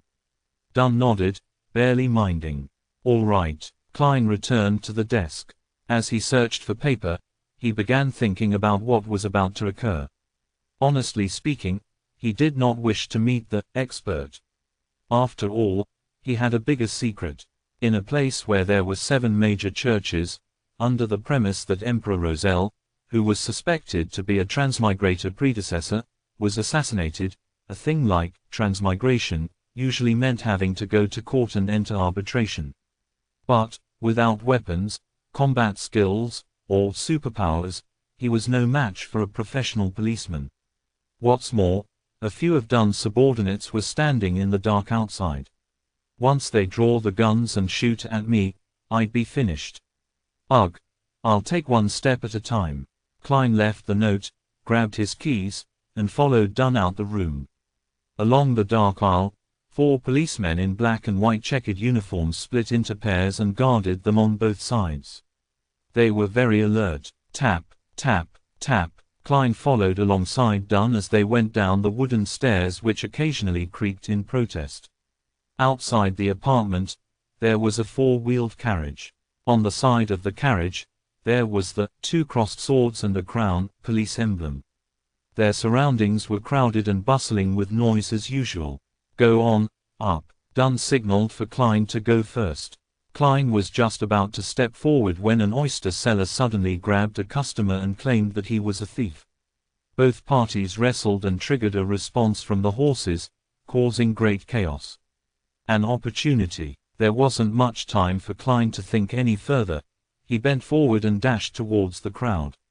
Either shoving or dodging, he escaped frantically towards the other end of the street. Right now, for the sake of not meeting the expert, he could only proceed by going to the pier outside the city, taking a boat down the Tussock River and escaping to the capital, Backland. The population was higher there, making it easier to hide. Of course, he could also get on a steam train, go eastward to the nearest Enmat harbor and take the sea route to Pritz, then towards Backland. Not long after, Klein arrived at a street and made a turn onto Iron Cross Street. There were several carriages that could be hired. To the pier outside the city. Klein reached out his hand and hopped onto one of the carriages. He had thought through things clearly. Firstly, he had to mislead the police that were coming for him. Once the carriage was a suitable distance away from him, he would jump right off. Alrighty. The carriage driver tugged at the reins. Clop, clop, clop. The carriage left Iron Cross Street. Just as Klein was about to jump off the carriage, he noticed that it had turned into another road. It wasn't leading out of the city. Where are you going? Klein blurted in his momentary daze. To Welch's place, the carriage driver answered monotonously. What? Klein was at a loss for words. The carriage driver turned around, exposing his cold gray eyes. It was Dunn Smith, the gray-eyed policeman. You. Klein was flustered. Everything suddenly became a blur as though the world spun around him when he instantly sat up. Sat up. Klein looked around, confused. He noticed the crimson moon outside the window and the room being covered in a crimson veil. He reached out with his hand to feel his forehead. It was all moist and cold. Cold sweat. His back felt exactly the same. It was a nightmare. Klein heaved a sigh. All is well. All is well. He found it weird. He was rather clear-minded in his dream. He was even able to think calmly. After calming down, Klein looked at his pocket watch. It was only 2 in the morning. He got out of bed quietly and planned to head to the washroom where he could wash his face and empty his burgeoning bladder. He opened the door and walked along the dark corridor. Under the dim moonlight, he walked lightly towards the washroom. Suddenly, he noticed a silhouette outside the window at the end of the corridor. That silhouette was wearing a black windbreaker that was shorter than a coat, but longer than a jacket. That silhouette was partly camouflaged in the darkness, bathing in the crimson moonlight. That silhouette turned around slowly, his eyes deep, gray, and cold. Dunn Smith. Chapter 13 Nighthawk. Chapter 13, Nighthawk. Translator, Atlas Studios. Editor, Atlas Studios. Plop. Klein could not help but take a step back. For a moment he was unsure if he was awake or still in his dreams. The silhouette took off his black top hat and bowed a little as he said with a smile, reintroducing myself, Nighthawk, Dunn Smith. Nighthawk, one of the code names of the Church of the Evernight Goddess Beyonder teams which, Justice, and the Hanged Man, mentioned before. Klein suddenly realized something, and exclaimed after making a connection, "You can control dreams. You just made me dream of that." Nighthawk Dunn Smith wore his black hat again, concealing his slightly high hairline. With deep gray eyes he said, "No, I only entered your dream and made the necessary guidance." His voice was deep and soothing. It reverberated through the dimly lit corridor without disturbing the sweet dreams of others. In dreams, even though much of your usually suppressed emotions and various dark thoughts in you are amplified, making everything seem chaotic, absurd, and crazy, they are all rooted in reality since reality exists. For veterans like me, everything is crystal clear. Compared to a conscious you, I believe the you in your dreams more. What normal human being could control his dream? If I had dreamed of something on Earth, wouldn't Dunn Smith have noticed? Klein was petrified by what had happened in the dream. Yet he quickly found it bizarre. He remembered being very much sober and rational, knowing what to say and what not to say. To put it simply, it did not feel like dreaming at all. So, Dunn Smith only saw what I wanted him to see. Klein's mind whirled as he gained a glimmer of understanding. This is a perk that resulted from transmigration, like having a special body and soul. Or was it the effects of that luck enhancement ritual? So, Mr. Smith, do you believe that I really lost my memory? Klein organized his thoughts and asked in reply. Dunn Smith did not answer him directly. Instead he looked at him keenly. You are actually not surprised by the course of events. I've met people who wouldn't believe in the power of the Beyonders, and they would rather believe that they haven't really woken up. Klein tersely acknowledged as he said, "Perhaps, I have always been praying, hoping that there was such power to help me." An interesting train of thought. Perhaps you survived not only because you were lucky. Dunn nodded expressionlessly. I can now confirm that you really lost parts of your memories due to the incident, especially those related to it. So can I go back now? Klein heaved a long sigh of relief in his heart as he probed. Dunn placed a hand in his pocket and walked slowly towards Klein, the surrounding darkness becoming tranquil and gentle. No, you still have to come with me to see the expert, he smiled politely and said. Why? Klein blurted out, then added, you don't believe in the findings from my dream. You must be joking. If that expert specializes in hypnosis or mind reading and stuff, then wouldn't my biggest secret be exposed? The consequences would be beyond imagination. I'm quite humble usually, but I'm still confident for things related to dreams.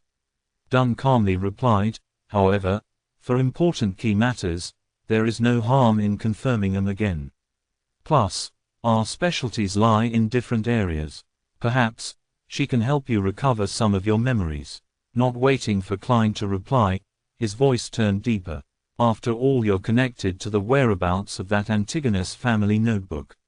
What? Klein froze. Dunn stopped in front of him, locking his gray eyes on Klein's eyes, and said, "At the scene of the suicide, there was not a single trace of that notebook from the fourth epoch. Welch is dead, Naya is dead, you are our only lead." All right then. Klein went silent for a moment before exhaling. A missing notebook, now this is really peculiar. How did I not think about the whereabouts of that notebook from the fourth epoch? Dunn nodded slightly, walking past Klein, and said, "Lock your door and come with me to Welch's apartment, the expert is waiting for us there." Klein took in a silent breath. His heart was thumping wildly as he felt uneasy. He wanted to decline and even had the intention to run.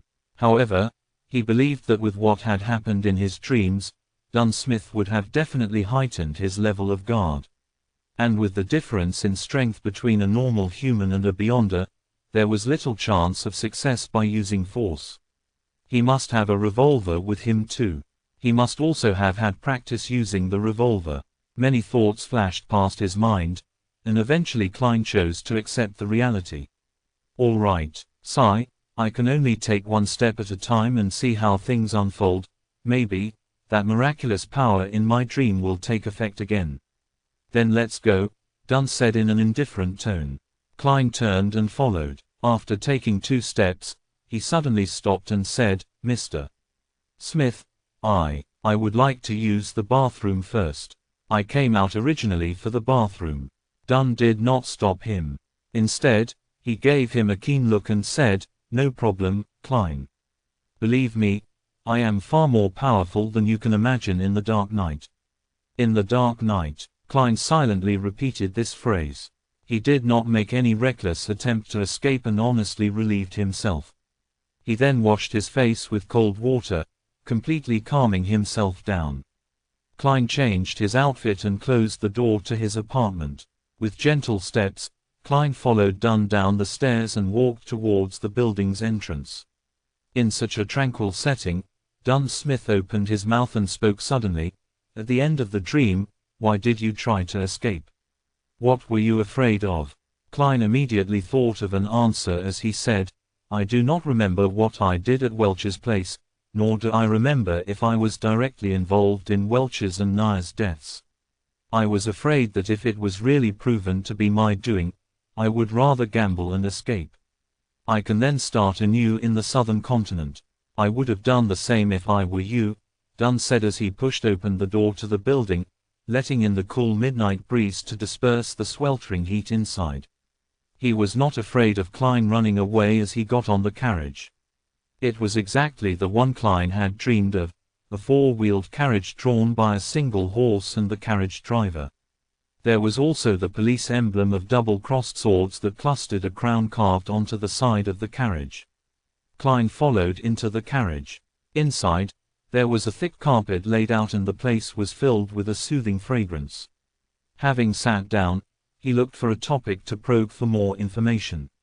"Mr. Smith, what if, and I mean if, the expert confirms that I have really forgotten a part of my memories, and that there is no other evidence which points to me being the perpetrator or a victim, would this be over?" "In theory, yes. We will try to search for the notebook through other means. As long as it exists, it can be found. Of course, before that, we will have to make sure you are not cursed or have any scent of cacodemons and that there are no related psychological problems lingering.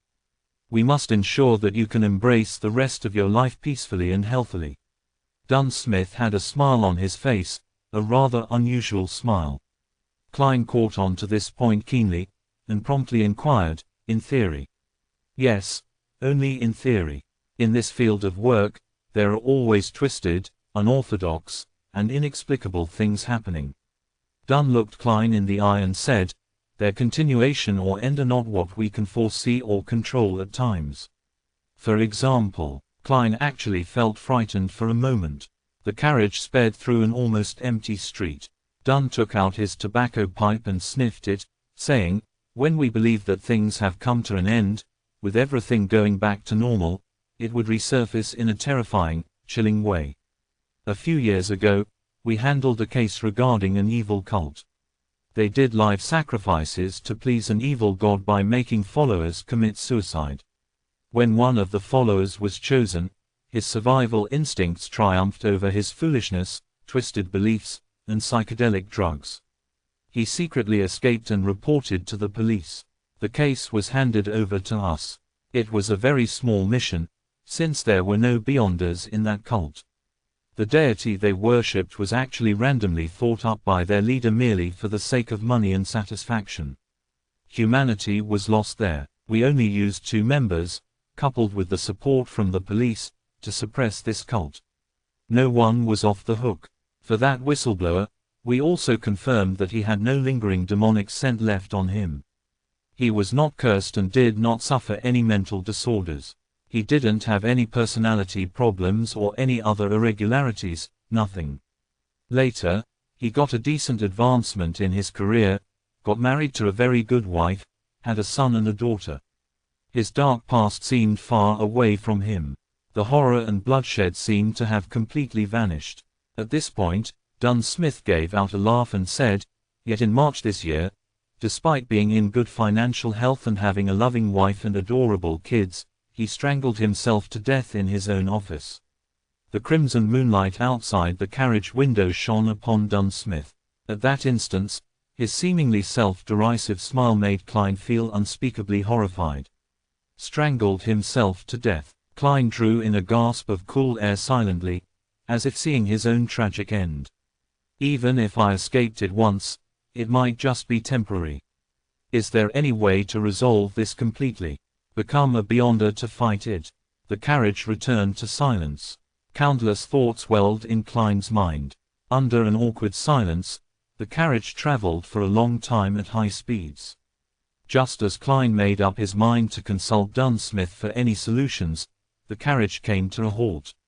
"Mr. Smith, we have reached Welch's apartment." The carriage driver's voice was heard. "Let's get down." Dunn straightened out his black coat that reached his knees. "Oh, let me introduce beforehand, the official disguise of the expert is the most renowned spirit medium of our county."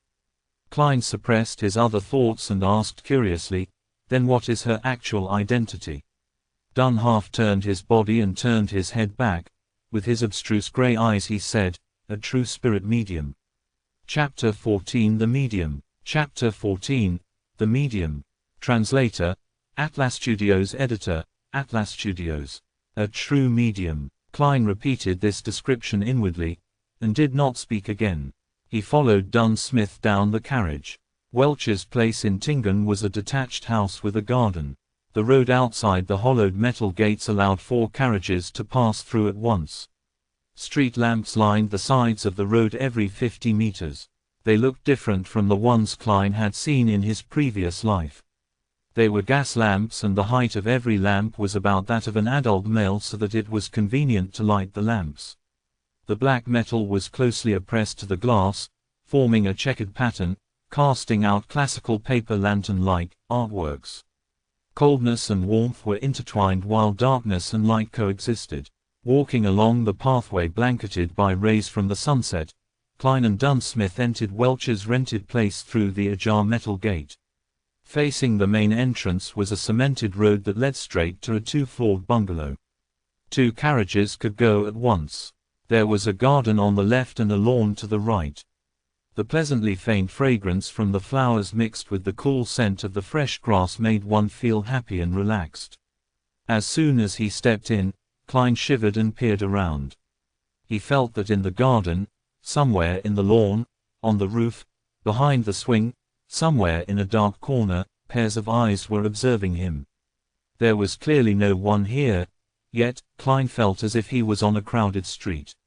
This strange contrast, this peculiar feeling, tensed him up. A chill ran up his spine. "Something's wrong," he couldn't help but exclaim to Dunn. Dunn's expression remained unchanged as he walked beside him and replied calmly, "Just ignore them." Since the Night Hawk had said so, Klein tolerated the chilling feeling of not being able to notice the perpetrator despite being followed, spied, and observed. Step by step, he arrived at the main entrance of the bungalow. If this goes on any longer, I will go crazy. As Dunn reached out his hand to knock on the door, Klein quickly turned around. Flowers swayed in the wind, without a person in sight. "Come in, gentlemen." A seemingly ethereal voice came from inside the house. Dunn turned the doorknob, pushed the door open and said to a woman on the sofa, "Daly, any results?" The chandelier in the living room was unlit. A set of 2 leather couches surrounded a marble coffee table. On the table was a lit candle, but the light emitted a cobalt blue glow. It covered the half-enclosed living room, dining room, and kitchen in a strange, eerie hue. On the middle of the sofa sat a lady in a hooded black robe who wore blue eyeshadow and blush. An exposed silver bracelet with a hanging white crystal pendant was worn around her wrist. At the first sight of her, Klein had an inexplicable feeling. She was dressed just like a real medium. Was she stereotyping herself? Daly, the medium, with uncanny beauty, took a quick glance at Klein with her twinkling emerald eyes. She looked at Dunn Smith and said, "The original spirits have all disappeared, including that of Welch's and Nyers. Right now, all these little rascals know nothing at all. Spirits, spirit medium, all the invisible things that were spying on him previously were spirits. There were so many of them." Klein removed his hat and placed it across his chest, bowing slightly as he said, "Good evening, madam." Dunn Smith sighed. "That's tricky. Daly, this is Klein Moretti. See if you can get anything out of him." The medium, Daly, shifted her gaze onto Klein immediately. She pointed at a single armchair and said, "Please, take a seat." "Thank you." Klein nodded, took a few steps over, and sat down obediently. His heart raced uncontrollably. Whether I survive, whether I get through this successfully or have my secrets exposed will all depend on whatever happens next. And the thing that made him feel the most helpless was that he had nothing to rely on. He could only place his hopes on his inherent specialness. This feeling really sucks, Klein thought bitterly. Next, Dunn sat on the 2-seater sofa opposite of Klein. Daly took out 2 thumb-sized glass bottles from her waist pouch. Her emerald eyes smiled at Klein as she said, "I need a bit of help here. After all, you are not an enemy, I can't treat you harshly.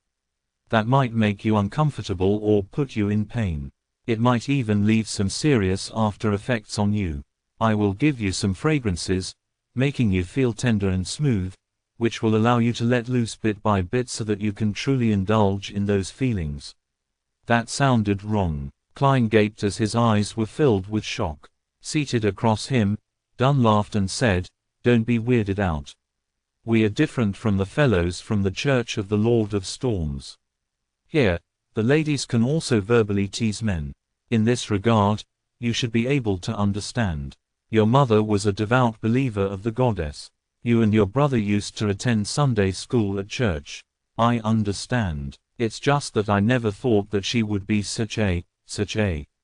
Klein gestured, as he could not find the right words. He almost blurted out the direct translation for, "Veteran Driver 1. Dunn curved the corners of his mouth up and said, "Don't worry. Actually, Daly seldom does this. She just wants to use these methods to calm you down. She prefers corpses over men." "You make me sound perverted," Daly interjected with a smile. She opened one of the little bottles and dripped a few drops onto the bright blue candle flame. "Night vanilla, slumber flower, and chamomile, all distilled and extracted to form this aromatic floral essence. I call it Amantha. It means tranquility in the Hermes language. It smells really amazing." As they chatted, the candle flame flickered, evaporating the floral essence and filling the room with its aroma. A beautifully enchanting aroma found its way into Klein's nostrils. He no longer felt tensed up. He was instantly calm as if he was gazing into the darkness of the silent night. "This bottle is called the Eye of the Spirit. Barks and leaves of drago and poplar trees are sun-dried for 7 days and decocted thrice. Then, They're immersed in Lanty wine. Of course, there would be several incantations while we're at it. As Daly described the liquid, the amber substance dripped onto the cobalt blue candle flame. Upon smelling the ethereal scent of the aromatic wine, Klein noticed that the candle flame was dancing wildly. The luster of Daly's blue eyeshadow and blush shone oddly, to the extent of him seeing double. It is a great helping hand for mediumship. It is also a floral essence that is sufficiently enchanting. Quote, as Daly explained continuously, Klein felt as if her voice was coming from all around. Bewildered, Klein looked around and realized that everything was swaying and in a blur. He felt like he was shrouded by layers and layers of fog. Even his body was swaying as it phased away before he began floating and then losing his balance. Colors blended like an impressionist painting. The reds were redder, the blues were bluer, and the blacks were blacker, appearing more defined than usual. It was dreamy and hazy. Distinct murmurs from the surroundings came through as if hundreds and thousands of people who could not be seen were debating. This feels similar to the luck enhancement ritual I did before, but without the kind of madness that makes your head feel like exploding. Klein looked around and thought questioningly. At this moment, his vision was locked onto a pair of eyes that were crystal clear like emerald. On a blurry sofa sat Daly in a black robe. Eccentrically, her gaze concentrated on the tip of Klein's head. She smiled and in a gentle voice, said, "Let me properly introduce myself. I am the spirit medium, Daly. I can still have rational thoughts. It's like when I was at that luck enhancement ritual and that gathering." The thought crossed Klein's mind as he intentionally behaved muddled and said, "Hello there. The mental worlds of humans are extremely vast. Many secrets are hidden within the mind. Look at the ocean, what we know about it is all on the superficial level. But in reality, deep in the ocean, there is a larger unseen portion. Other than islands, there is the entire ocean. There is the boundless sky that symbolizes the spiritual world. You are the spirit of your body. Not only do you know of the islands above, but you also know of the things hidden beneath the sea, as well as the entire ocean. Anything that exists leaves some traces behind. The superficial memories of the islands may be wiped out, but what is left under the sea and the entire ocean will definitely have a corresponding projection left in it." Daly went on and on, bewitching Klein. The vague surrounding winds and shadows took on similar forms. It as though Klein's spirit was fully exposed in the form of an ocean, waiting for him to search and discover. Klein watched patiently, as he churned the ocean occasionally. Then, in an airy voice, he replied, "No. I can't remember. I have forgotten." He expressed his agony at just the right level. Daly tried to guide him once again, but the clear-headed Klein was unaffected. "Okay, we shall end here. You may leave. Leave, leave." The airy voice lingered and Daly disappeared. The wind and shadows began calming as the ethereal smell and subtle scent of the aromatic wine became more distinct again. The colors returned to their normal state and the fuzzy feeling was no longer around. Klein's body quivered, and he found his balance again. He opened his eyes, which he had no memory of closing, and noticed that the candle with the bright blue flame was still before him. Dunn Smith was still resting comfortably on the couch. Same for Daly with the black hooded robe. "Why did you use the theory that belongs to that bunch of evil madmen, the psychology alchemists?" Dunn furrowed his eyebrows and stared at Daly. As Daly put away the two little bottles, she replied calmly, "I think it's pretty accurate. At least, it corresponds with some of the things I've made contact with before." Without waiting for Dunn's reply, Daly shrugged and said, "This tricky fellow did not leave a single trace behind." Upon hearing this, Klein heaved a huge sigh of relief. Pretentiously, he asked, "Oh, it's over. What happened? It felt like I just took a nap. That was a pass, right? Thankfully, I had the luck enhancement ritual as a rehearsal." "Just take it as such." Dunn interrupted him and looked at Daly. "Have you examined Welch's and Nayer's bodies? The corpses can tell us a lot more than you can imagine." It's such a pity that Welch and Nair had indeed committed suicide. So, the force that drove them to it is to be feared.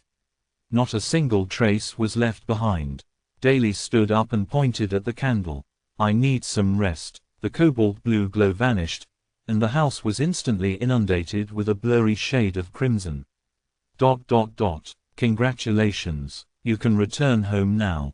But do remember, do not reveal this incident to your loved ones. You have to promise this, Dunn said as he led Klein to the door. Surprised, Klein asked, is there no need to examine the curses or the trails left behind by the evil spirits? Daly didn't mention anything about it, so there's no need for it, Dunn answered simply. Klein calmed down. As the thought of his previous worries came to mind, he asked hurriedly, how can I be sure that I will be free from trouble from now on? No worries. Dunn twitched his lips and said, based on statistics of similar incidents in the past, 80% of the survivors of the incident do not experience any horrifying after effects. Yeah, this is based on what I know, roughly, more or less. Then, there's still 1/5 of those poor souls. Klein did not dare to try his luck. Then you can consider joining us as a civilian staff. This way, even if there are any precursors, we can discover it in time, Dunn said casually as he approached the carriage. Or simply become a Beyonder. After all, we are not nannies. We can't babysit you all day long and even watch what you do with women. Can I? Klein questioned the statement. Of course, he did not expect much. After all, how was it even possible to be a part of the Nighthawks so easily and obtain the power of the Beyonders? That was the power of the Beyonders.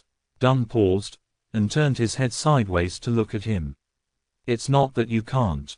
It depends. What? The transition in his words shocked Klein. Klein stared blankly beside the carriage before answering, really? Who are you kidding? Is it so easy to become a Beyonder? Dunn laughed lightly. His gray eyes were hidden in the shadow of the carriage. You don't believe me, huh? Actually, when you become a Nighthawk you lose a lot. For instance, freedom. Even if we don't talk about this now, there is another issue. Firstly, you are not a member of the clergy, nor a devotee. You can't pick whatever you want or choose the safest approach. And secondly, Dunn held onto the handle and hopped onto the carriage as he went on. Among the cases that we, us, the mandated Punisher, the machinery hivemind and other judiciaries, have to deal with annually, 1/4 of them were a result of Beyonders who lost control. 1/4, Beyonders who lost control. Klein was dumbfounded. Just then, Dunn turned slightly. His gray eyes were deep. With no sign of a smile, he continued, and among the 1/4 of cases, a large number of them are our teammates. Chapter 15 The Invitation. Chapter 15, The Invitation. Translator, Atlas Studios. Editor, Atlas Studios. A wave of tumultuous emotions rose up in Klein's heart after he heard Dunn. Instinctively, he uttered, why? The Beyonders have serious hidden dangers. So much so that the Church's internal judiciary and the Beyonders, who dealt with bizarre phenomenon, are also prone to problems. Dunn stepped into the carriage and sat back in his seat. His expression and tone remained the same. This is not something that you need to understand. Neither is it something you can understand, unless you become one of us. Klein was struck dumb for a moment, after which he sat down and questioned in a tone that was half dubious and half joking. If I don't come to understand, how is it possible for me to make a decision to join? And not joining would mean Klein could not understand. This would end in a deadlock. Dunn Smith took out the pipe once again, placed it against his nose, and took a whiff. You probably misunderstood. A civilian staff member is also one of us. In other words, as long as I become one of your civilian staff members, I will be able to understand the relevant secrets, figure out the hidden dangers that plague Beyonders, and the dangers that may be encountered, as well as consider whether I want to become a Beyonder later. Klein reorganized his thoughts and paraphrased what Dunn had shared. Dunn smiled and said, yes, that is the case, except for one point. You cannot simply become a beyonder just because you want to, because every church will be equally strict in this aspect. It would be odd if the churches were not strict. Klein lampooned silently, as he added with a more intense tone coupled with stronger body language, what about civilian staff members? This should be quite strict as well, right? There shouldn't be any problems if it's you, said Dunn with half-closed eyelids as he whiffed the pipe with partially relaxed countenance. However, he did not ignite it. Why? Klein asked as he was once again grappled by doubt. At the same time, he jested inwardly. So my uniqueness and halo as a transmigrator are akin to the fireflies in the night, ever so bright and outstanding. Dunn opened his half-closed eyelids, his silver-colored eyes reflecting the same tranquility as before. First, you managed to survive without our help in such a situation. Certain exceptional qualities are not present in others. For instance, luck. Lucky people are often welcomed. Seeing that Klein's expression had turned blank, Dunn smiled slightly. All right, just treat this as a humorous statement. Second, you're a graduate of the history department from Koi University. This is something we urgently need. Although a believer of the Lord of the Storms, Lumi perceives women in a way that is loathsome, his views regarding society, humanities, economics, and politics remain incisive. He said before that talents are key to maintaining a competitive advantage and positive development, a point that I very much agree with. Noticing that Klein was slightly furrowing his eyebrows, Dunn casually explained, you should be able to imagine that we often encounter documents and objects from the Fourth Epoch or earlier. Many cults and heretics have tried to gain power from these things. Sometimes, they themselves can lead to strange and terrible things. Except for the beyonders in special fields, most of us are not good with our studies, or have passed that age. Having said that, Dunn Smith pointed to his own head, and the corner of his mouth turned up slightly as if he was mocking himself. He then said, those dry, boring knowledge always puts us to sleep. Even the sleepless can't help it. In the past, we would cooperate with historians or archaeologists, but this posed the risk of exposing secrets, and mishaps might befall on these otherwise uninvolved professors and associate professors. Thus, the addition of a professional in our ranks is hard to refuse. Klein nodded lightly and accepted Dunn's explanation. With his thoughts all over the place, he asked, then why don't you directly, groom one? Dunn continued, this brings me to the third point, which is also the final and most important point. You've already been through a similar ordeal, so inviting you doesn't violate the confidentiality clause. With regard to developing others, I will bear the responsibility of exposure if it fails. Most of our team members, our civilian staff members, come from within the church. After Klein finished listening silently, he asked curiously, why are you so strict about maintaining confidentiality? Wouldn't spreading the news publicly to more people and increasing awareness lessen the chances of a similar mistake from happening again? The greatest fear stems from the fear of the unknown. We can make the unknown become known.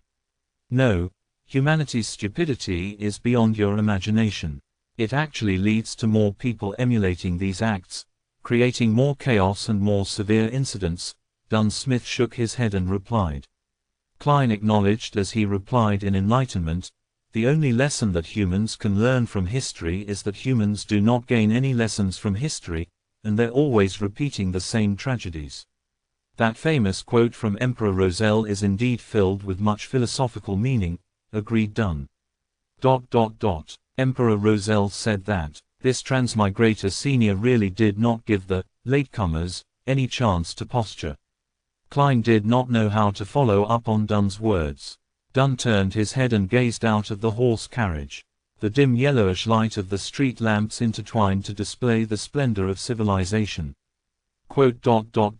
There is a similar discourse within the judiciary of the major churches. This may be the main reason for the strict confidentiality and the prohibition of ordinary people from knowing. What is it? Klein asked as his interest was piqued, pleasured that he seemed to be spying on secrets. Dunn turned his head, His facial muscles pulled themselves so slightly that it was hardly visible. Faith and fear bring troubles. More faith and more fear bring more troubles, until everything is destroyed. After he said that, Dunn signed, besides praying for the blessings and help from gods, humans can't solve their real major problems. Faith and fear bring troubles. More faith and more fear bring more troubles. Klein recited silently, but he could not fully understand it. What followed next was the fear of uncertainty that came from the unknown. It was like the dark shadows formed by the street lights outside. In the darkness without light, it appeared as though there were pairs of callous-looking eyes and wide-opened mouths.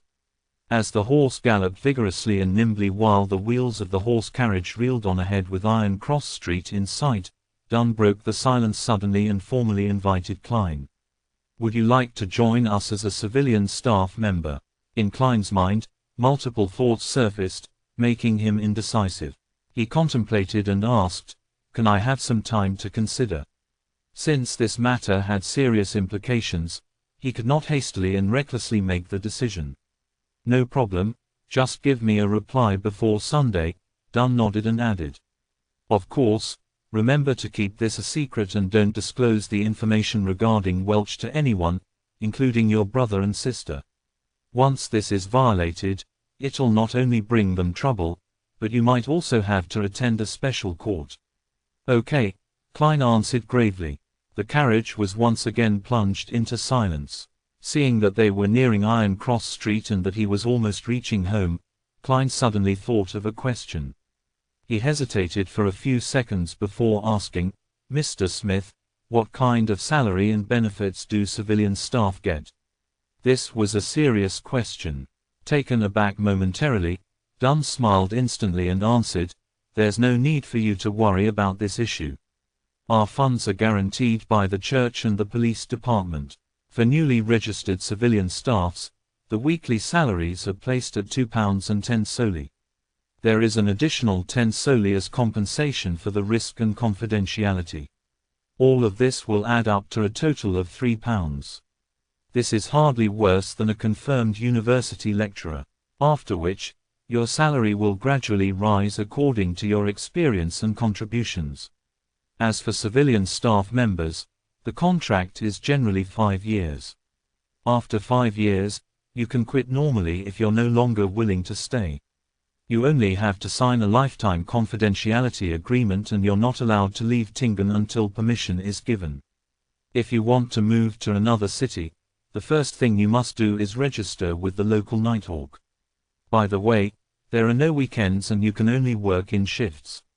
At any point in time, there should be 3 civilian staffs on duty, and if you wish to go to the South or Desi Bay for a vacation, you'll need to arrange it with your colleagues."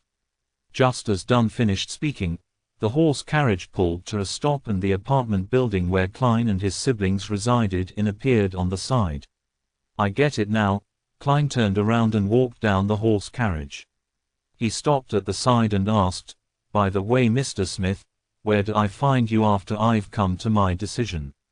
Dunn gave a deep and low throaty laugh before saying, "Go to the Hound Pub at Bessick Street and find their boss, right? Tell him that you want to hire a small mercenary squad for a mission." "Huh?" Klein asked confusedly. "Our location is confidential too. Before you agree to become one of us, I can't tell you directly." "All right, Mr. Klein Moretti, I wish you a good dream tonight as well," Dunn smiled as he said. Klein took off his hat and saluted, watching as the pace of the departing horse carriage gradually sped up. He took out his pocket watch. Click, he pressed it open and saw that it was only a little past 4 in the morning. The street was filled with a relaxing, cool breeze. A dim yellowish light from the street lamps illuminated the surroundings. Klein drew a deep breath and took in the deep silence of the night around him. The busiest and noisiest district in the day could be so lifeless and quiet at night. This was in stark contrast to the silent observations and mediums séance in Welch's residence. It was only then that Klein realized that the back of his linen shirt was unknowingly drenched in sweat, cold and clammy. Chapter 16 Rat Baiting with Dogs. Chapter 16 Rat baiting with dogs. Translator, Atlas Studios. Editor, Atlas Studios. Phew. I finally got through the round with the medium. Klein let out a foul breath. He slowly turned around and enjoyed the cool breeze and tranquility of the night while walking closer and closer to the apartment building's door. He took out his keys, inserted the correct one in and turned it gently, allowing the crimson mixed darkness to expand with the creaking sound of the opened door. Walking on the staircase without a single person in sight and taking in the cold air, Klein had an inexplicable and amazing feeling. It felt like he had a few more hours than others. This caused him to hasten his pace. In a similar state of mind, he opened the door to his room, and before he even stepped inside, he saw a silhouette sitting silently in front of his desk. It had reddish-black hair, bright brown eyes, and a delicate, pretty face. Undoubtedly, she was Melissa Moretti. "Klein, where did you go?" Melissa asked curiously as she relaxed her eyebrows. Without waiting for Klein's reply, she added, "Just now, I got up to go to the bathroom and realized you weren't home." It was as if she wanted to know everything clearly, from the causes and effects of the matter to the underlying logic. With great experience at lying to his parents, Klein's brain took a spin before he gave a bitter smile and calmly replied, "I couldn't fall asleep again after I woke up. Instead of wasting time, I decided that I should train my body. So I went out to run a few rounds. Look at my sweat." He took off his jacket and half turned his body, pointing to his back. Melissa stood up, took a glance half-heartedly and deliberated for a few moments before saying, "Honestly speaking, Klein, you don't have to stress yourself out. I'm sure you can pass the interview to Tingen University. Even if you can't, I mean if, you can still find better ones." "I haven't even thought about the interview." Klein nodded his head and said, "I understand." He did not mention the offer that he had gotten because he had not decided whether he wanted to join them or not. Staring at Klein intensely, Melissa suddenly turned around and trotted into the interior of the house. She took out an object that resembled a tortoise. It was comprised of items like gears, rusted iron, torsion springs and ordinary springs. After quickly tightening the torsion spring, Melissa placed the object on the desk. Car, car, car, dum, dum, dum. The tortoise moved and jumped with a rhythm that could pull anyone's attention. Whenever I feel irritated, I feel much better seeing this tortoise move. I've been doing this very often recently and it's very effective. Klein, give it a try," invited Melissa as her eyes brightened. Klein did not turn down his sister's goodwill. He approached the tortoise and waited for it to stop before laughing. He said, "Simplicity and regularity can indeed help relaxation." Without waiting for Melissa's reply, Klein pointed to the tortoise and casually asked, "Did you make this yourself? When did you make this? Why wasn't I aware of it? I made use of unwanted materials from school and things picked up from the streets to make this. It was only finished 2 days ago," Melissa said in her usual tone, the side of her lips upturned a few more degrees. "That's impressive," Klein praised sincerely. As a boy with poor skills in machine assembly, he encountered great difficulties even assembling a 4-wheel toy car as a child. With her chin slightly raised and her eyes slightly bent, Melissa calmly replied, "It was okay." Being overly humble is a bad trait. Klein smiled slightly and continued, "This is a tortoise, right?" Instantly, the atmosphere in the room took a great plunge, leaving behind an air of graveness for a while.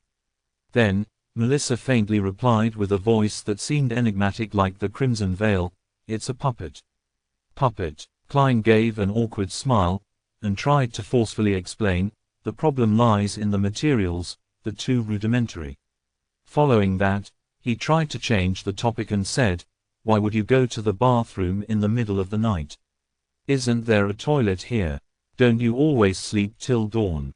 Melissa was taken aback momentarily. It was only after a few seconds, before she opened her mouth, prepared to explain. At that moment, an intense sound of digestion sounded from her thoracoabdominal 1 area. I'll go get some more sleep. Bang! She grabbed her tortoise-like puppet, trotted to the interior of the house, and closed the door to her room. Last night's dinner was too good. She ate too much and now her stomach is having trouble digesting it. Klein shook his head as he smiled, slowly walking towards his desk. He sat down soundlessly, silently pondering Dunn Smith's invitation as the crimson-red moon emerged from behind the dark clouds. Being a Nighthawk civilian staff member had its apparent disadvantages. With me being a transmigrator, the full initiator of the mysterious gathering, and the multiple secrets I have, it will be risky to be under the noses of the Church of the Evernite Goddesses team that specializes in dealing with matters regarding the Beyonders. As long as I joined Dunn Smith and his team, I would certainly aim to become a Beyonder. I could then cover up the benefits gained from the gathering. Yet, becoming a formal member would entail many restrictions on my freedom, like how a civilian staff has to report his leaving of Tingen. No longer would I be able to go wherever I want or do whatever I want. I would miss many opportunities. The Nighthawks are a strict organization. Once a mission is given, I can only wait for the arrangements and accept orders. There is no room for rejection. Beyonders have the risk of losing control. Having all the disadvantages listed out one by one, Klein turned to considering the necessities and advantages.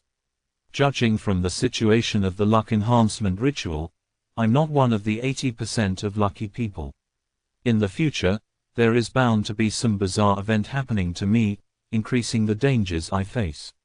Only by becoming one of the Beyonders or by joining the Nighthawks can I be equipped with the ability to resist. The wish to become a Beyonder cannot be solely reliant on the gathering. The potion formula is not a major problem, but where can I find the corresponding materials? How am I to obtain and concoct them? Not forgetting the nous of daily practice, I'm faced with serious obstacles. It is just not possible for me to consult Justice and the Hanged Man on every matter and exchange every object with them. This would not only hurt the image of the fool and arouse their suspicions, but there will also be inadequate time to communicate on such trivial issues. Similarly, I am unable to produce anything that can pique their interest. Besides, more materials would more often than not leave behind the trail of my real identity. Then, online disputes would effectively be transformed into offline conflicts, bringing about immense troubles. By joining the Nighthawks, there would definitely be contact with the common knowledge of the world of mystery and relevant channels. This can sufficiently accumulate into a corresponding social circle and can be used as leverage. Only then can I initiate the gathering and in turn gain the greatest benefits from Justice and the Hanged Man. In reality, the gains can feed back into reality, allowing me to obtain more resources and form a virtuous cycle. Of course, I could also go to an organization that is suppressed by the various churches such as the psychology alchemists mentioned by Dunn and join them. Yet I'll also lose my freedom, and be in a constant state of fear and anxiety. However, more importantly, I have no idea where to look for them. Even if I manage to gain the corresponding information from the Hanged Man, such rash contact with them could endanger my life. Becoming a civilian staff leaves opportunity for a buffer and exit. The inferior recluse hides away in the wild, the superior, the crowd. Perhaps the identity as a Nighthawk can be a better cover. In the future, when I become one of the top authorities of the tribunal, who would imagine that I am a heretic, the head of the secret organization who is working behind the scenes. As the first rays of the morning sun shone, the crimson disappeared. Gazing at the golden light on the horizons of the sky, Klein made up his mind. He would find Dunn Smith today and become part of the Nighthawks civilian staff. At this moment, Melissa, who had gotten out of bed again, had pushed open the door to the room. She was surprised to see her brother stretching in an unglamorous manner. "You didn't sleep." "I was thinking through some things." Klein smiled, feeling relaxed. Melissa thought for a moment and said, "Whenever I encounter problems, I'll list out both the pros and cons one by one and compare them. After that, I would be able to get a hint of what I should do next. That's a good habit. I did that too, Klein smiled and replied. Melissa's countenance was relaxed, and she did not add more. Holding a yellowish sheet of paper and her toiletries, she headed to the bathroom. Not in a hurry to leave after he finished his breakfast and his sister's departure, Klein took a good nap. Based on what he knew, nearly all the pubs were closed in the morning. At 2 o'clock in the afternoon, he smoothed the pleats of his silk hat and handkerchief using a small brush. He also removed the dirt to re-establish the tidiness. Thereafter, he wore a suit of formal clothing, just like he was going for an interview. Beswick Street was a little far, and Klein was afraid that he would miss the working hours of the Nighthawk. Therefore, he did not walk there, but instead waited for public horse carriage at Iron Cross Street. In the Lowen Kingdom, public horse carriages were placed under two categories, without track and with track. The former consisted of a carriage drawn by two horses and could sit approximately 20 people while taking into account the top of the carriage. Only a general route existed, without specific stations. It had flexible operations and could be hailed anywhere unless it was full. The latter was operated by the Orbital Carriage Company. First, a rail-like service device was laid on the main street.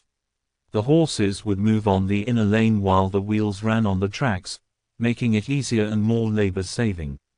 This could thus pull a bigger double-decker carriage that sat nearly 50 passengers. However, the only problem was that the route and stations were fixed, making many places inaccessible. After 10 minutes, the sound of the wheels hitting the tracks approached from a distance. A double-decker horse carriage stopped in front of the station at Iron Cross Street. To Beswick Street, Klein said to the carriage driver, "You have to transfer at Champagne Street, but when you get there, it takes about 10 minutes to walk to Beswick Street," explained the carriage driver to Klein, with regards to the route. "Let's go to Champagne Street then." Klein nodded in approval. "It's more than 4 kilometers, 4 pence," said a young man with a fair and clean face, as he extended his hand. He was a worker responsible for money collection. "Okay." Klein fished out 4 copper coins from his pocket and handed it to the other party. He walked up to the carriage and found that there were not many passengers. Even on the first floor, there were a few empty seats. "I only have 3 pence on me now, so I can only walk when I go back." Klein pressed his hat down and sat down firmly. On this floor, the men and women were mostly well dressed, although there were a few clothed in their work clothes, leisurely reading newspapers. Almost no one spoke, and it was quite quiet. Klein shut his eyes and recharged his strength, oblivious to the coming and going of passengers around him. Station after station passed until he finally heard the few words, "Champagne Street." After alighting the horse carriage, he inquired along the way and soon reached Beswick Street, where he saw the pub with the brownish-yellow hound logo. Klein reached out his right hand and gave a forceful push. The heavy door gradually opened, inundating him with a wave of uproarious noises and an impetuous heat wave. Although it was still afternoon, there were already many customers in the pub. Some were temporary workers, looking for opportunities here, waiting to be hired. Others were simply idling around, numbing themselves with alcohol. The pub was dimly lit. In the center, there were 2 large iron cages with a third of its bottom sinking deep into the ground without any gaps. People held wooden wine cups and surrounded it, sometimes discussing loudly while laughing, sometimes cursing loudly. Giving a curious glance, Klein found 2 dogs caged inside. One was black and white, similar to the husky found on Earth. The other was wholly black, with shiny fur, making it look healthy and fierce. "Do you want to bet? Doug has won 8 games in a row," said a little man wearing a brown beret, as he neared Klein and pointed to the black dog. "Bet." Taken aback at first, Klein regained his senses immediately. Dog fighting. When he was at Coy University, those aristocratic and wealthy students would always ask him contemptuously and curiously if the boorish workers and unemployed hooligans enjoyed participating in boxing and gambling at the pubs. Besides being able to gamble on boxing and card games, didn't it also include cruel and bloody activities like cockfighting, dogfighting, and others? The short man smirked. Mister, we're civilized people. We don't engage in such unglamorous activities. Having said that, he whispered, besides, laws were introduced to ban these things last year. Then what are y'all betting on? Asked Klein curiously. The better hunter. Just as the short man finished his sentence, a resounding cacophony sounded. He turned his head, waved his hands excitedly, and said, "You can't place a bet for this round as it has started, wait for the next one then." Upon hearing that, Klein tipped his toes, lifted his head, and looked as far as he could. He saw two strong men each dragging a sack, coming to the side of the iron cage and opening the prison door. They then dumped the contents of the sack into the cage. There were gray and disgusting animals. Klein tried to identify them carefully before realizing that they were rats. Hundreds of rats. As the iron cage was deep underground without any gaps, the rats moved in all directions but could not find a way out. Right then, just as the door of the cage was closed, the chain of the two dogs were untied. Woof! The black dog pounced ahead and killed a rat in one bite. The black and white dog was dazed at first before it started playing excitedly with the rats. The surrounding people either raised their wine cups and intensified the gaze or shouted loudly, "Bite it! Kill it! Doug! Doug! Mother-f***ing rat baiting with dogs too!" Klein regained his senses and the corner of his mouth twitched unceasingly. The objective of the gamble is to determine which dog can catch more rats. Perhaps, one can even bet on the specific number of rats caught. No wonder there were people purchasing live rats at Iron Cross Street.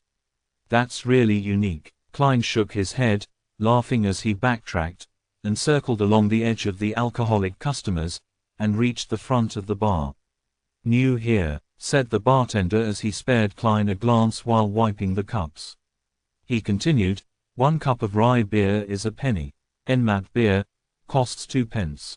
4 pence for Southville beer, or do you want a cup of purely brewed malt lanty?"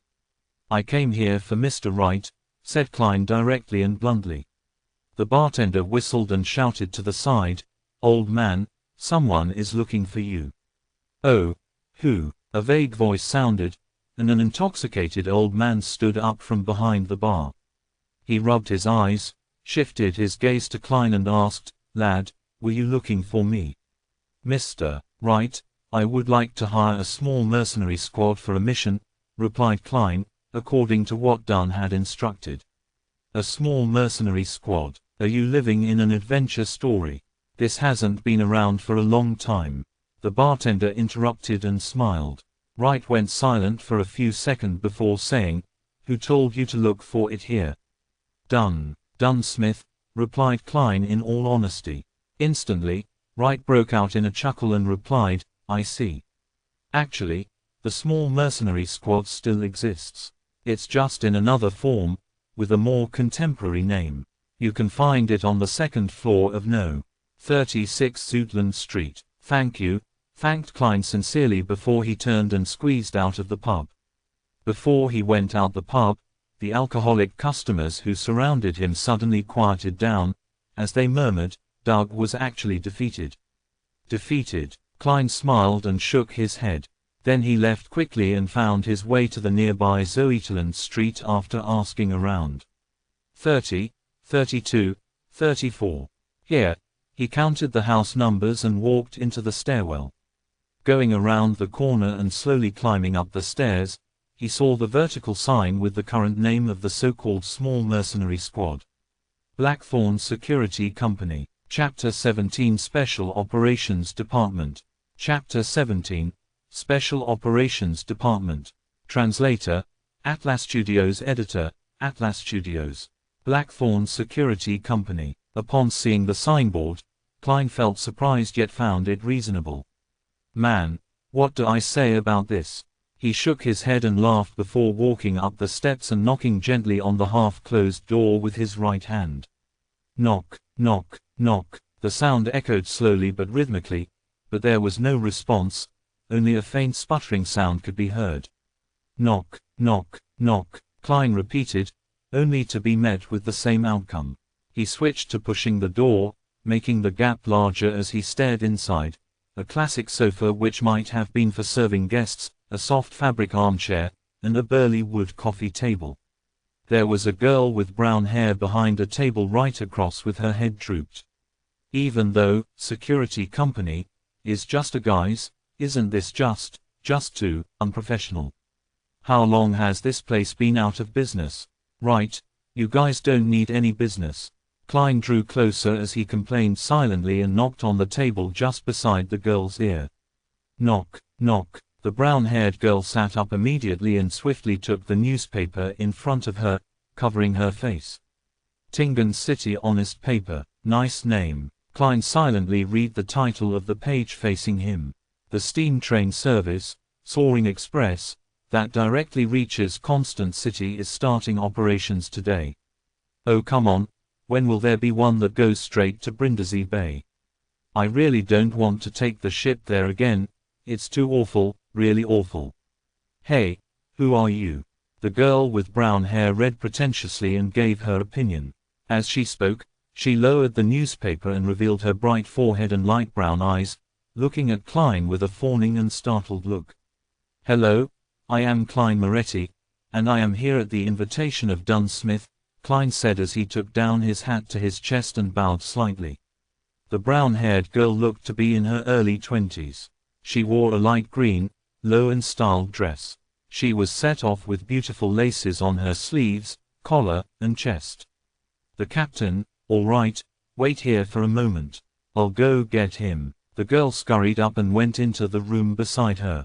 She didn't even serve a cup of water or anything. The level of service awareness is worrying. Klein smiled faintly as he waited at his spot. After 2 to 3 minutes, the brown-haired girl opened the door and came out. She said with a sweet smile, Mr. Moretti, please follow me. The captain is on watch at the Cheney's gate, and is unable to leave at the moment. Okay. Klein quickly followed behind. In his mind, he pondered to himself. Cheney's gate, what could that be? Going through the partition, the first thing he saw was a small corridor, with only 3 offices on each side. Some of these offices were locked tight, while some were opened, revealing someone on the inside who typed non-stop on a heavy mechanical typewriter. At a glance, Klein noticed a familiar figure, the young officer that had investigated his apartment, the one with the black hair and blue eye and romantic vibe of a poet. He was not in official wear. His white collared shirt was not tucked in, making for quite an unruly appearance. Perhaps he really is a poet. Klein nodded in greeting and was greeted with a smile. The brown-haired girl pushed open the left office door at the end of the room and pointed inside, chirping, "We still have to go down a few levels." This office had no furniture in place, only a grayish-white stone staircase that extended downwards. The 2 sides of the stairs were lit up by gas lamps. The stable glow dispelled the darkness and gave a sense of harmony. The brown-haired girl walked in front, staring at her feet while walking carefully. Although I walk here often, I am still constantly afraid of falling down, tumbling down like a barrel. You don't know, Leonard did such a folly. On the first day of becoming a sleepless, the first day where he had not mastered his new powers, he tried to rush down the flight of stairs. And he became a cartwheel. Ha ha, it was hilarious if you think about it. Oh yes, it was the guy that greeted you just now. This was about 3 years ago. Speaking of which, I have been with the Nighthawks for 5 years. I was only 17 when I joined. The girl watched her steps as she spoke. Suddenly, she smacked her forehead and said, "I forgot to introduce myself. I'm Roseanne. My father was a member of the Nighthawks, who sacrificed himself in an accident 5 years ago. I suppose we're colleagues from now on." Yeah, colleague is the right word. We are not teammates since we are not beyonders. I hope to have the honor, but still it depends on what Mr. Smith has to say, Klein said as he sized up the enclosed surroundings. He felt that they were going underground. Dampness seeped out from the stone walls, dispelling the summer heat. "Don't worry, the fact that you came so far means the captain has agreed.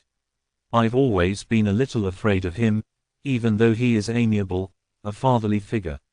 I don't know why, but I'm still afraid." Roseanne spoke as though there was a piece of sweet in her throat. Klein answered humorously, "Isn't being afraid of a father normal?"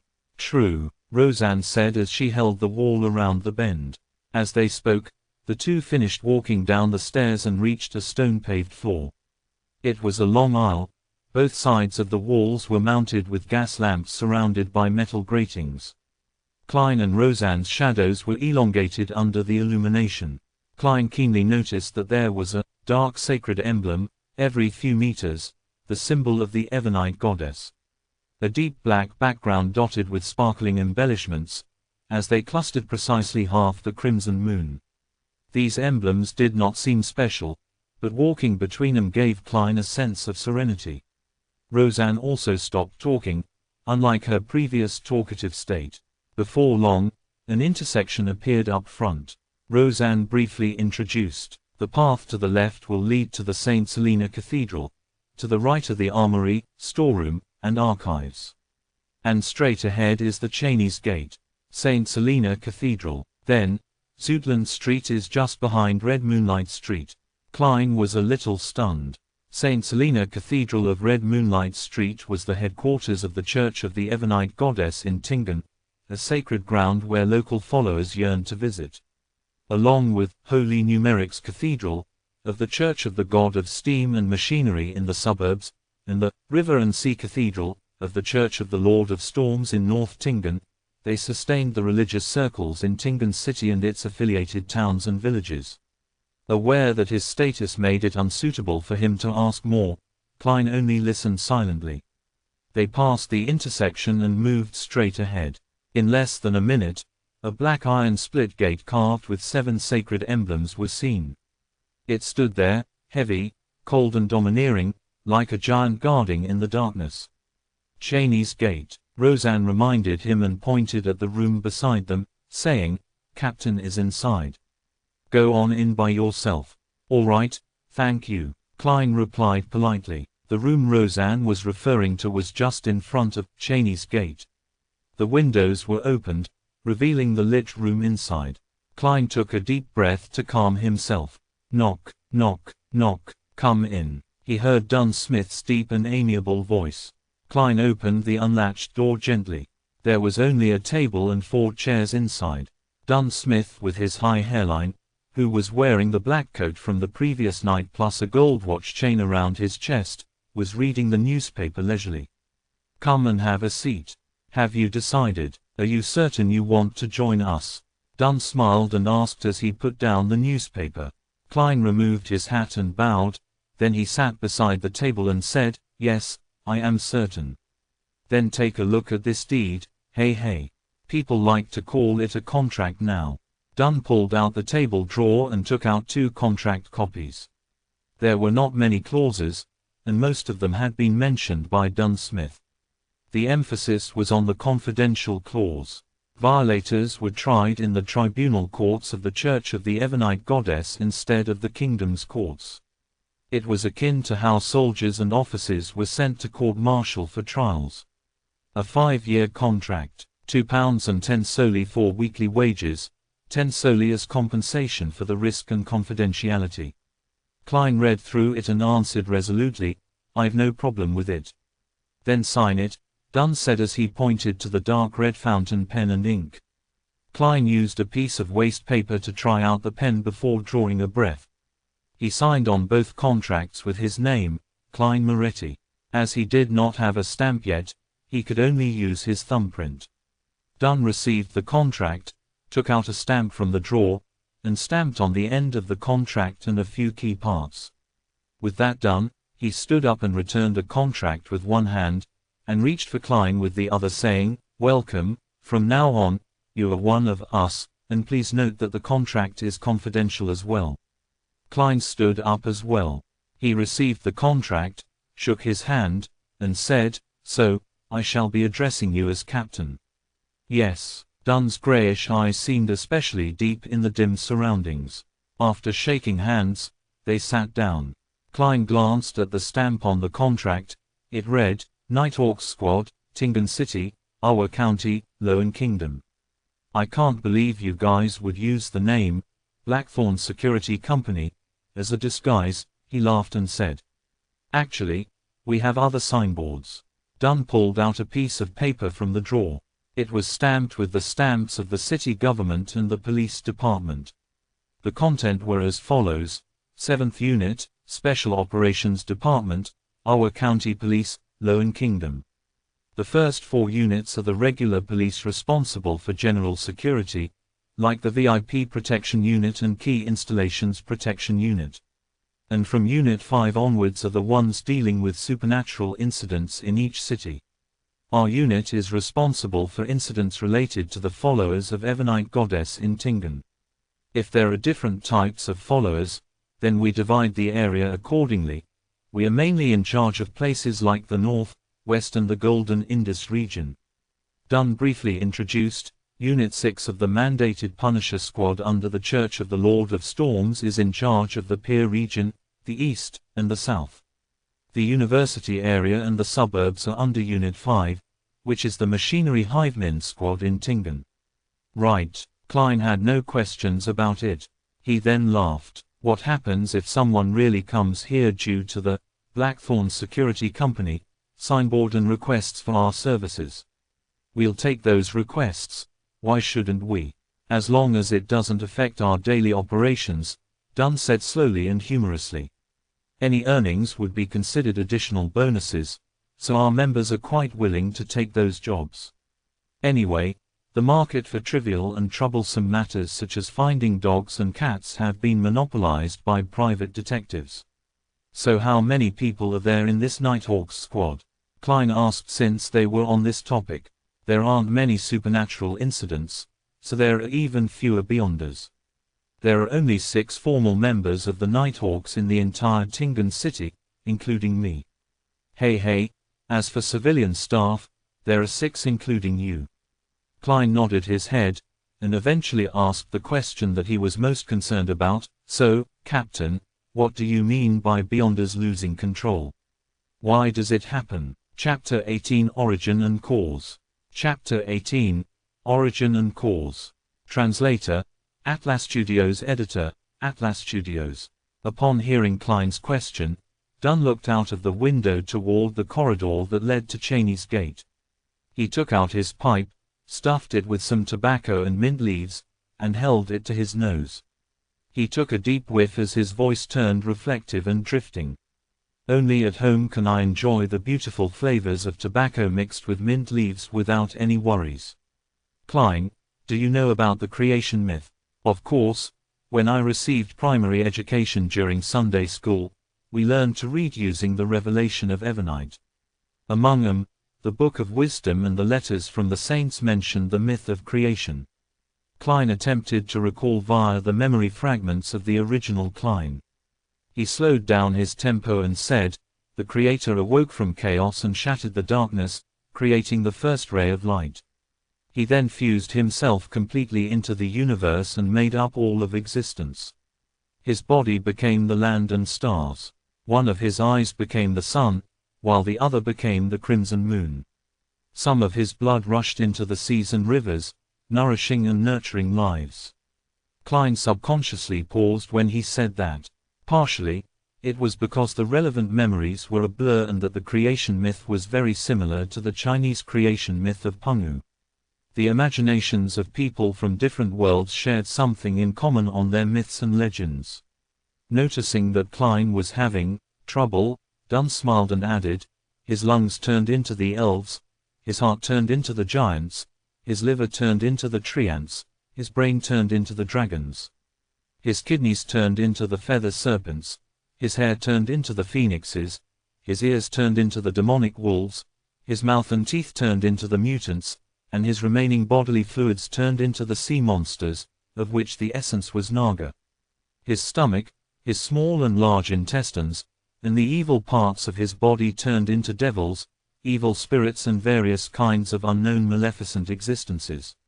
His spirit became the eternal blazing sun, the Lord of the storms, and the God of knowledge and wisdom. His wisdom gave birth to humanity. That was the first epoch, the Chaos Epoch. Klein finished the last sentence for Dunn, but he found it funny and ridiculous. As a keyboard folklorist, it was the first time he came into contact with a creation myth that was arranged in such great detail. It was so detailed that almost every prominent race corresponded to a particular body part of the creator. It's like a children's song with children sitting in a row and eating fruit. Furthermore, it was not only mentioned in the canon of the Ebonite goddess. The churches of the Lord of Storms and God of Steam and Machinery also had similar descriptions. None of them alleviated themselves or devalued the other gods. This either means that the creation myth is real or hints that the few churches had undergone a long period of strife before compromising before the fifth epoch. With this in mind, Klein suddenly had another question. He asked with a frown, "It feels problematic. Why are the eternal blazing sun, Lord of storms, and God of knowledge and wisdom born directly from the Creator's spirit, while the goddess isn't?" In the revelation of Ebonite's prehistorical records, the Ebonite goddess had only awoken at the end of the second epoch. Together with the Lord of Storms, eternal blazing sun, and other gods, she blessed and helped humanity survive the cataclysm. It was also known as the third epoch, the Cataclysm Epoch. It was during that time that Mother Earth and the God of War appeared as well. As for the God of Steam and Machinery, whose original name was the God of Craftsmanship, he was born only in the fourth epoch. In that sense, the standing among the gods seemed self-evident. The ones who were more ancient was more orthodox. It was extremely clear. This also troubled the believers of the Ebonite goddess. Dunn Smith held his pipe with another hand and instead of answering, he returned with a question, "Repeat the goddess's full title." Klein immediately felt like he had stabbed himself with a knife. He racked his brains and tried his best to recall. The Ebonite goddess is nobler than the stars and more eternal than eternity. She is also the Lady of Crimson, the Mother of the Secrets, the Empress of Disaster and Horror, Mistress of Calm and Silence. Thankfully, Klein's mother was a devout believer of the Ebonite goddess. When she was still alive, she would recite this every evening at dinner. Even though the memories of the original Klein had fragmented, not all was lost. "What does the Lady of Crimson symbolize?" Dunn asked with a guiding tone. "The red moon." The moment Klein answered, he immediately understood. "Then which part of the Creator did the red moon come from?"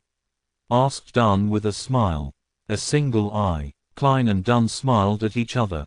This was no way less impressive than the Lord of Storms, who was formed from a third of the Creator's spirit. As for the churches of Mother Earth and the God of War, they likely had similar explanations. However, the God of Steam and Machinery had been born too late to find a reason, thus, their church had been weak in the past 1,000+ years. It was only with the invention of the steam engine that they seized the opportunity to truly be on par with the other gods. Dunn stroked his pipe gently. "Humanity was born out of the wisdom of the Creator, so we have clever and extraordinary brains, but lack other magical powers. However, from the creation myth, we can form a simple but clear conclusion. Everything stems from the same origin. Stems from the same origin." Klein repeated the last few words. According to this conclusion, humans who are protected by the gods were able to resist the giants, devils, and the mutants. Gradually, they figured out means to obtain the power of the Beyonders. That is by using the corresponding parts of the evil spirits, dragons, monsters, magical trees, flowers, or crystals, and combining them with other materials to form potions. By consuming and absorbing the potion, one will gain different powers. This is common knowledge among mysticism studies. Dunn did not elaborate in detail and only gave a brief introduction. In this process, our ancestors relied on painful lessons to discover that if they were to consume high-grade or extraordinary potions, it would easily lead to tragic consequences. There are 3 possible outcomes. "Which 3? pressed Klein curiously. "First, mental death and the complete breakdown of a body. Every piece of flesh would become a terrifying monster. Second, their personality will be changed by the powers contained in the potion. They will turn cold, sensitive, irascible, cruel, and indifferent. Third, well, Dunn put down his pipe and picked up a porcelain cup and took a sip. Thermo coffee from the Paz River Valley is bitter, but very fragrant. It leaves a splendid aftertaste. Do you want one? I prefer coffee from the Phenopota Plateau. Of course, I have only drank it a few times at Welch's place. Klein politely declined. What's the third outcome? Mental disorder, turning crazy on the spot, becoming more devilish than the devil. This is what it means by losing control. Dunn emphasized the words, losing control. Without waiting for Klein to say a word, he put down his coffee cup and continued, after a long period of experimentation and exploration, together with the birth of the blasphemy slate, humans have finally perfected the potion system. We formed a tiered system that chains into stable progression paths known as sequences. The lower the number in a sequence, the higher the grade of a potion. At this point, the 7 major churches each control at least one complete sequence. Besides, there are also incomplete paths that they have gathered over the past hundreds or 1,000 years. Blasphemy slate. Klein sharply noticed the term. At the gathering, the Hanged Man had also mentioned it.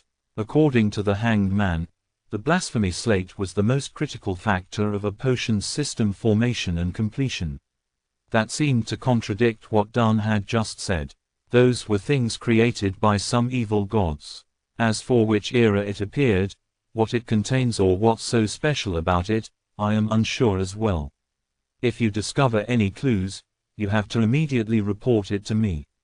It deserves the highest level of response, said Dunn vaguely. I mentioned one of the types of losing control. I'll now tell you the remaining 4. All right. Klein pushed the question of the blasphemy slate to the back of his mind and listened attentively. Although humans have clever minds, they lack extraordinary powers. It is not absolute. There are always a few lucky ones. Perhaps I should call them the unlucky ones. They are born with relatively higher perception. Well, it also means the ability to sense spirits. They can hear voices that others cannot hear and see things that others cannot see. They have partial characteristics of beyonders.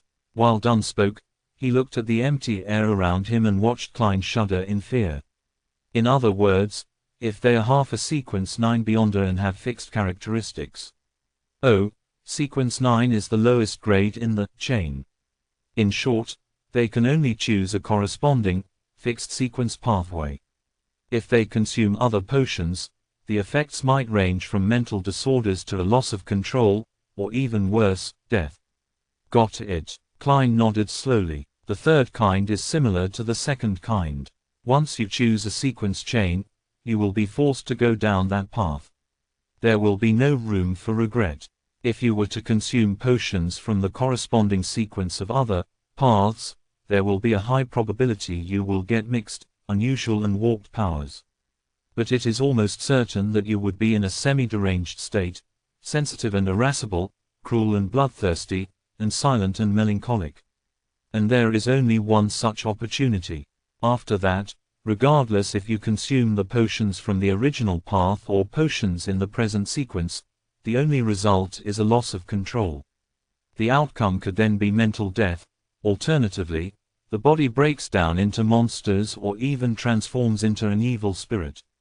As Dunn spoke, he lifted his coffee cup to take a sip. Klein, who turned alarmed and fearful after hearing this, fell silent for a few seconds before asking, "What about the fourth kind?" The fourth kind, hey, that is the most common problem. When we consume potions to gain powers that originally belonged to extraordinary beings, we undergo an unnatural transformation. Therefore, we would more or less be affected by the remnant spiritual powers. While perhaps the symptoms might not manifest and are undetectable to others, it will definitely lurk in one's mind. If one rushes to consume the corresponding potion ranked higher in the sequence before fully grasping the extraordinary powers the potion brings and eliminating the subtle traces, the madness will accumulate, increasing the chances of losing control. Dunn suddenly fell silent. After a short pause, he said with a sigh, "As per the internal rules of us Nighthawks, even if a teammate were to make a great contribution, they must have consumed the last potion 3 years ago and be examined before they can be promoted.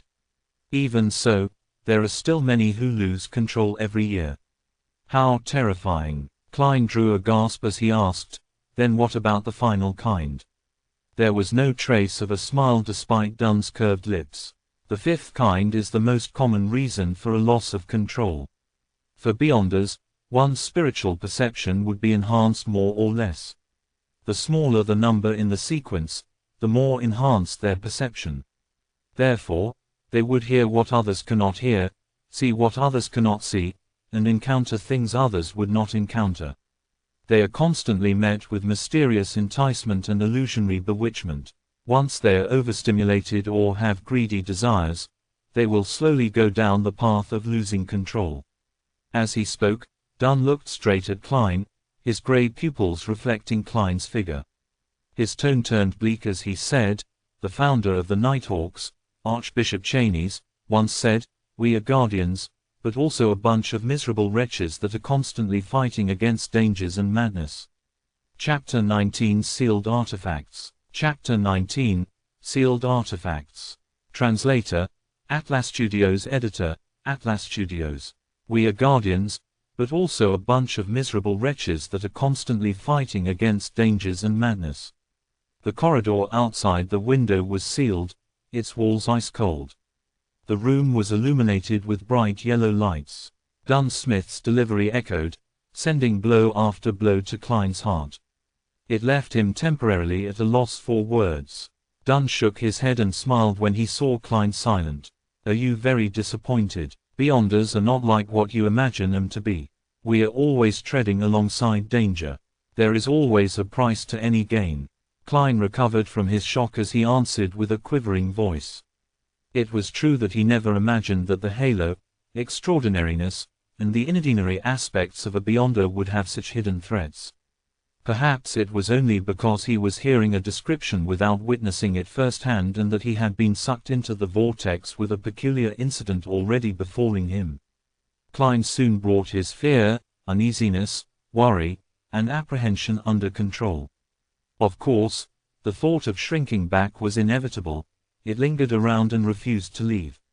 "Not bad. Very mature and rational." Dunn finished the last mouthful of coffee and added, "Also, Beyonders are not as powerful as you imagine them to be, especially a low-sequence Beyonder.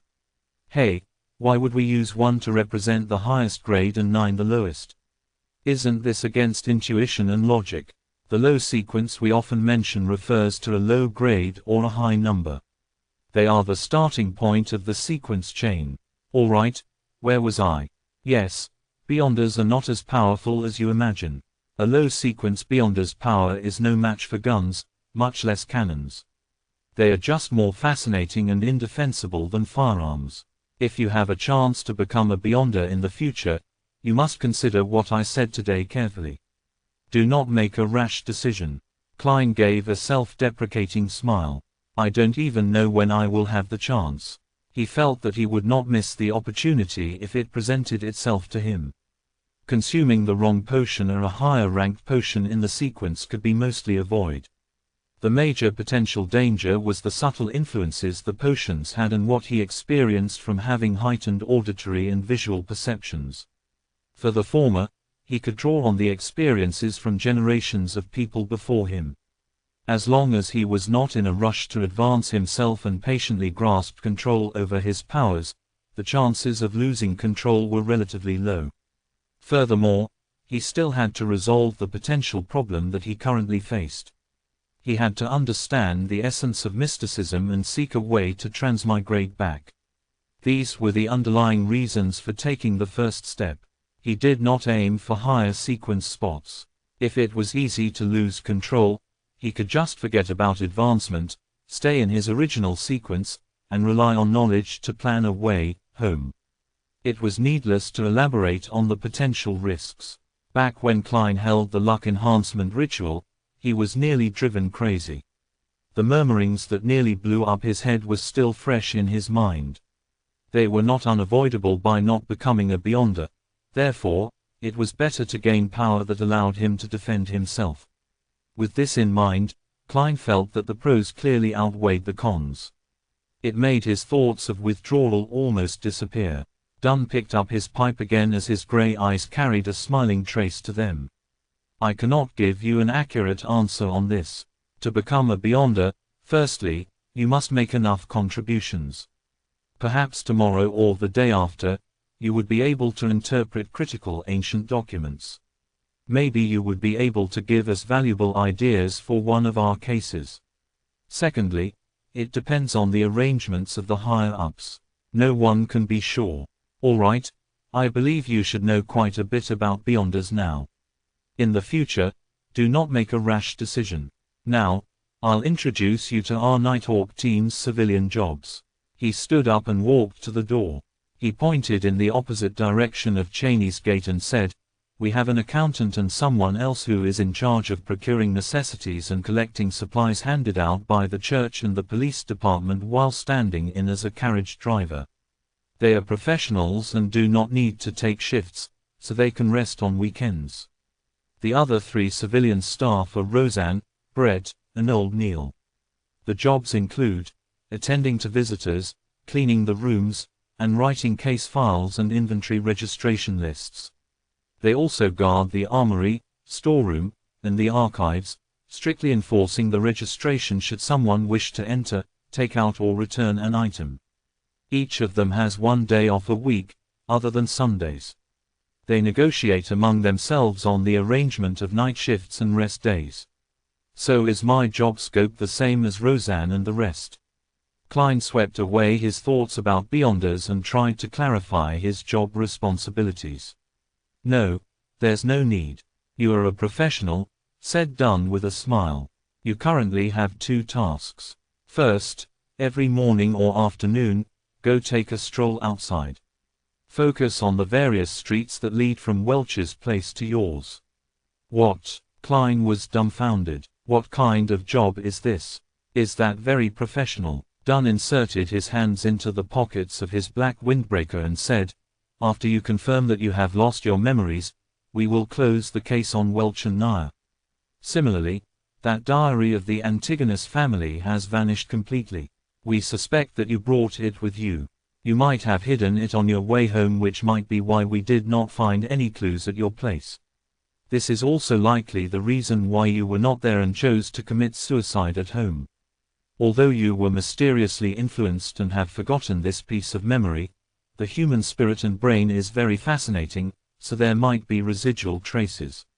Daly might not be able to obtain them through her means as a medium, but it does not mean that they do not exist. Perhaps you will feel a sense of déjà vu at a familiar and critical spot. That is what we wish to obtain." Got it. Klein was enlightened. The Nighthawk's deduction of the diary's location was indeed reasonable.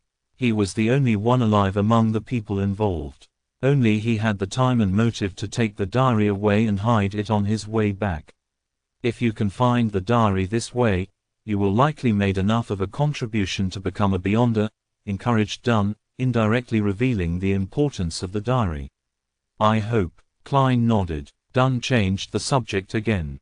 "Secondly, you get a day off every week. You can decide which day it is for now. When you are not outside, go to our armory and read the literature and canon books. This is a job for a professional historian. When you finish them all, you will have to begin taking shifts with Old Neil and the rest." "All right, no problem." Klein heaved a sigh of relief. This is not something too difficult. At this moment, Dunn turned his body halfway and pointed to the blackout with swinging gates that was engraved with 7 sacred emblems. "This is Cheney's Gate. It is named after the creator of the modern Nighthawk system, Archbishop Cheney's. There is one under the central cathedral of every major city. It is guarded by formal Nighthawk members on rotation. Inside, there are at least 2 keepers, who are sent by the church, as well as countless traps. You must not approach it under any circumstance, otherwise, misfortune will befall you." "That sounds scary," Klein expressed his feelings. The area inside is divided into a few zones, stored within a certain potion formulas for certain sequences and other magical materials. It is also used to temporarily hold heretics, mutants, cultists, and members of secret organizations. Hey, they will eventually be sent to the Holy Cathedral, introduced done in passing. Holy Cathedral, the headquarters of the Church of the Evernite Goddess located in the Winter County to the north of the Kingdom, Cathedral of Serenity. Klein nodded slightly as though he was pondering over the matter. In addition, there are all sorts of classified documents and records inside. When you gain a higher clearance, you might have a chance of reading them. Dunn hesitated for a moment before adding, behind the Cheney's gate, there are also sealed artifacts in the basement. Sealed artifacts. Klein ruminated on the terms. It sounded like a specialized term. Some of the extraordinary items we gather and retrieve are just too important and magical. If they fall into the wrong hands, it would cause immense destruction. Therefore, we have to keep it strictly confidential and watch them carefully. Even we can only use it under special circumstances. Besides, with that said, Dunn paused for a moment before continuing, besides, there are some things inside that are very special. They had certain, living, characteristics which can entice the keepers. It would influence the surroundings, attempt escape, and cause catastrophic outcomes. They have to be strictly controlled. How fascinating, commented Klein wistfully. The Nighthawk headquarters have categorized these sealed artifacts into 4 grades. Grade 0 represents extremely dangerous. They are of the highest importance and of the highest confidentiality. They are not to be inquired, disseminated, described, or spied. They can only be sealed in the basement of the Holy Cathedral, described done in detail. Grade 1 is highly dangerous. They can be used in limited ways. Their security clearance is limited to diocesan bishops or Nighthawk deacons and above. The Central Cathedral of Diocese headquarters like Backlund can store 1 to 2 artifacts. The rest will be handed over to the Holy Cathedral. Grade 2 is dangerous. They can be used with care and moderation. The security clearance requires 1 to be a bishop or a Nighthawk team's captain and above. The central cathedrals in the various cities can store 3 to 5 artifacts. The rest will be turned into the Holy Cathedral or the diocese headquarters. Grade 3 is considerably dangerous. They have to be used carefully. It can only be applied for operations that require 3 or more people. The security clearance requires 1 to be a formal member of the Nighthawks. In the future, you will see the corresponding documents. Through the numbers, you can understand what they represent. For instance, 2 to 125 means that it is a dangerous grade sealed artifact number. 125. As Dunn went on, he suddenly turned around and returned to his room. He pulled out a piece of paper from the bottom of the drawer. By the way, take a look at this. 3 years ago, the newly appointed archbishop lost control. For some unknown reason, he stormed through the various levels of protection and vanished mysteriously with a grade 0 sealed artifact. Memorize this photo. If you discover him, do not alert or disturb him. Return to report it immediately or the chance of you dying in the line of duty is 1000%. What? Klein received the piece of paper. There was no title on it, just a black and white photo with a few lines of words. In Zangwill, male, 40 years old, former archbishop, a gatekeeper who failed in his promotion and was enticed by the devil and was corrupted. He escaped with sealed artifact 008. Particular traits are: the picture depicted in Zangwill as wearing an all-black clergyman robe with buttons on both sides and a soft cap. His hair was dark blonde and his pupils were so blue that it was nearly black. He had a high nose and his lips were tightly pursed. His facial features were like a classic sculpture without any wrinkles. The most striking characteristic was that he was blind in one eye. The description of the corrupted is so detailed, but the only thing about the sealed artifact is its codename. Klein honestly offered his first impression. That's why it is at the highest security clearance. The search for sealed artifacts number 008 is only described verbally and never written in words. Even so, the description will be little, said Dunn with a sigh. 008 appears to be a common quill, but it does not need ink to write. That's all. Dunn did not dive deeper into the topic. He tugged at the golden chain on his black windbreaker and took out a gorgeous pocket watch of the same color. He clicked it open and took a glance before pointing outside. I've told you all you need to know. Go to the armory to find old Neil. Get him to arrange the documents that you need to read. He is no ordinary civilian clerk. He was once a formal member, but due to his advanced age, he failed to be promoted. His health is ailing, so it's no longer suitable for him to handle cases. Furthermore, he does not wish to become an internal keeper or rest at home. All he wishes is to be accompanied by documents and records. Chapter 20 The Forgetful Dunn. Chapter 20 The Forgetful Dunn. Translator, Atlas Studios. Editor, Atlas Studios. Okay. Klein bowed slightly as he wore his short top hat again. However, his mind was preoccupied with how sealed artifact 008 looked. It appears to be just your everyday quill. It writes without ink. Then, what is its actual use? What makes it classified at the highest level of confidentiality that it's deemed extremely dangerous? Can it be a pen that kills anyone whose name is written? No, that would be way too heaven-defying. Sangwell wouldn't need to escape and hide away if that were the case. Just as Klein turned around to leave, Dunn suddenly shouted out to him. Hold on, I forgot something. What? Klein turned his head, his eyes puzzled. Dunn put back his pocket watch and said with a smile, later, remember to visit the accountant, Mrs. Oriana, and get an advance payment of 4 weeks, a total of £12. After that, you'll earn half your salary every week until the difference is covered. That's too much. There's no need for this, the amount should be reduced, said Klein subconsciously. He had no objection towards an advanced payment. After all, he didn't even have the money needed to pay for the public horse carriage trip home. However, to receive £12 at once left him a little afraid. No, it's necessary, said Dunn as he shook his head and smiled. Think about it. Do you still wish to continue living in your present apartment? One that needs you to share a bathroom with so many other tenants. Even if you aren't taking yourself into consideration, think about the lady. Besides, he paused when he saw Klein nod in agreement. He smiled and sized up Klein's garbs and said with a meaningful intent, besides, you need a cane, and you should buy a new suit. Klein was taken aback for a second before snapping back to reality. His face immediately burned with embarrassment since the suit he was wearing was cheap and of inferior quality. Typically, a top hat was made of silk, costing 5 to 6 soldi. A bow tie was 3 soldi, a walking cane inlaid with silver was 7 to 8 soldi, a shirt was 3 soldi, while pants, a vest, and tuxedo were around £7 in total. Leather boots were 9 to 10 soldi. As such, an entire suit cost more than £8 and 7 soldi.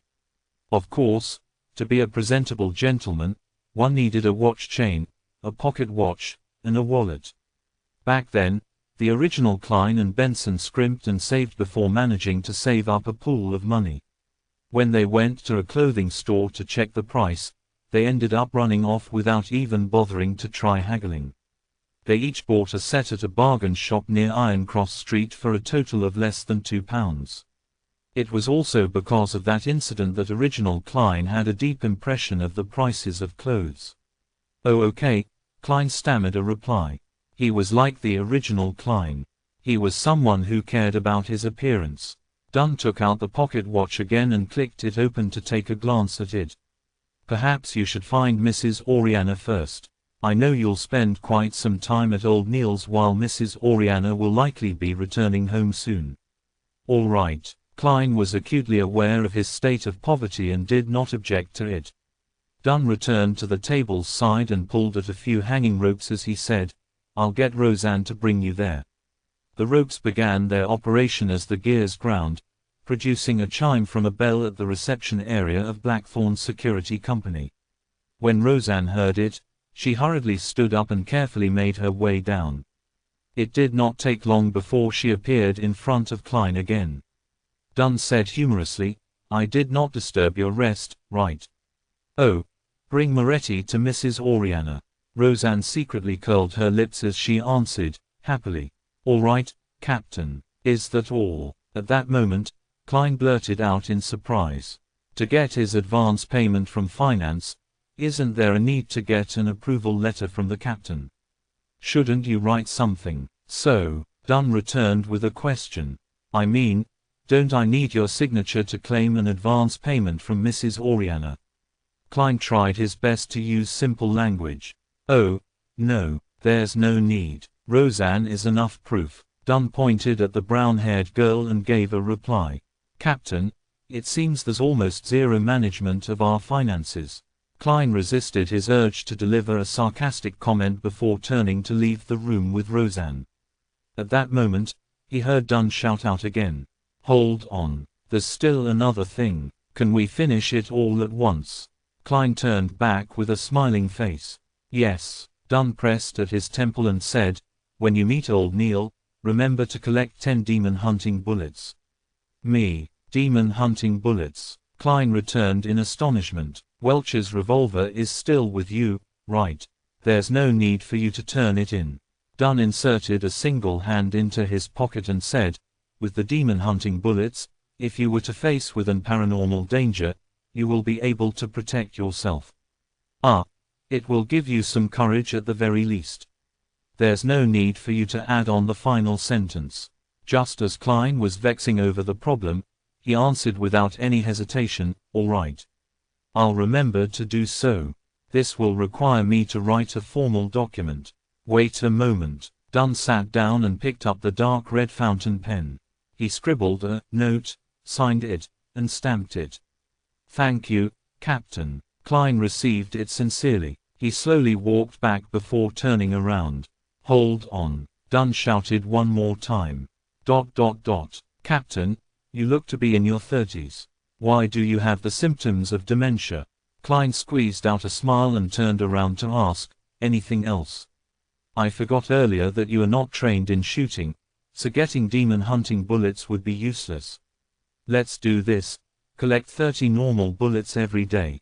Take the opportunity when you are out to go to the street corner, the underground shooting range at number 3 Zoutland Street. Most of it belongs to the police department, but there is one that is specially for us Nighthawks.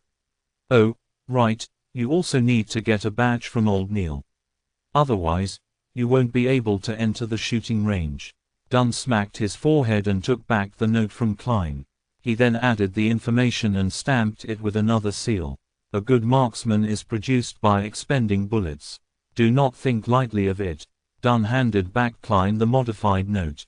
"Got it." Klein, who was fearful of danger, yearned to visit the shooting range that very day. He took 2 steps towards the exit before carefully turning around halfways. He deliberated before asking, "Captain, is there anything else?" "No." Dunn nodded firmly. Klein heaved a sigh of relief and walked straight out the door. While walking, he had the strong urge to turn around to ask another, "Are you sure there's nothing else?" He resisted that urge and finally left the keeper room successfully.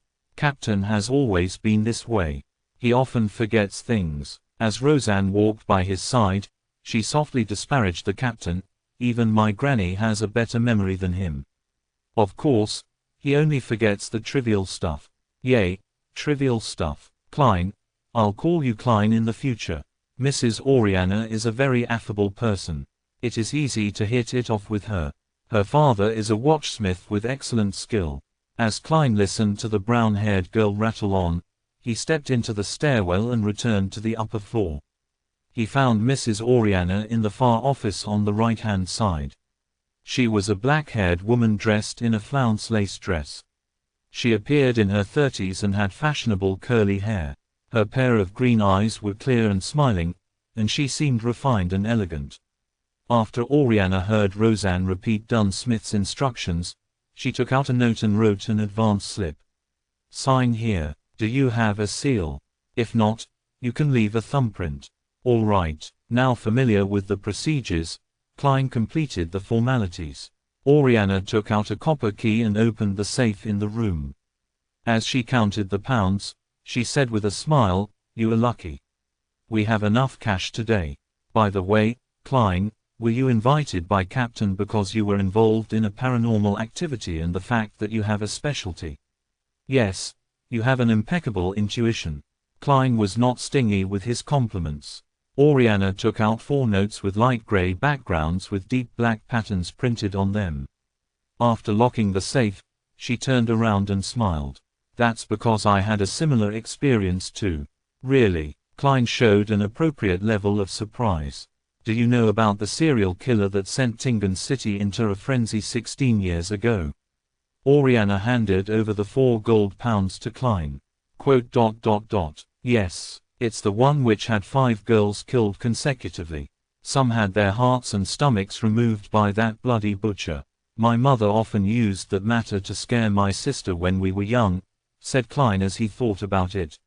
He received the notes and discovered that 2 of them were in £5 denominations and 2 of them were in £1 denominations. All of them had a grey background and were inked in black. The 4 corners had complicated patterns and special ink to prevent counterfeiting. The former notes were slightly bigger and in the middle of them was Lowen Kingdom's 5th king, George III's direct ancestor, Henry Augustus I. He wore a white hair band above his rotund face. His eyes were slender and he had an abnormally serious expression. However, Klein felt an indescribably sense of closeness to him. This was a £5 note. It's almost equal to 4 weeks of Benson's salary. In the middle of the £1 note was George III's father, the former king, William Augustus VI. This mighty figure had a thick moustache and a firm gaze.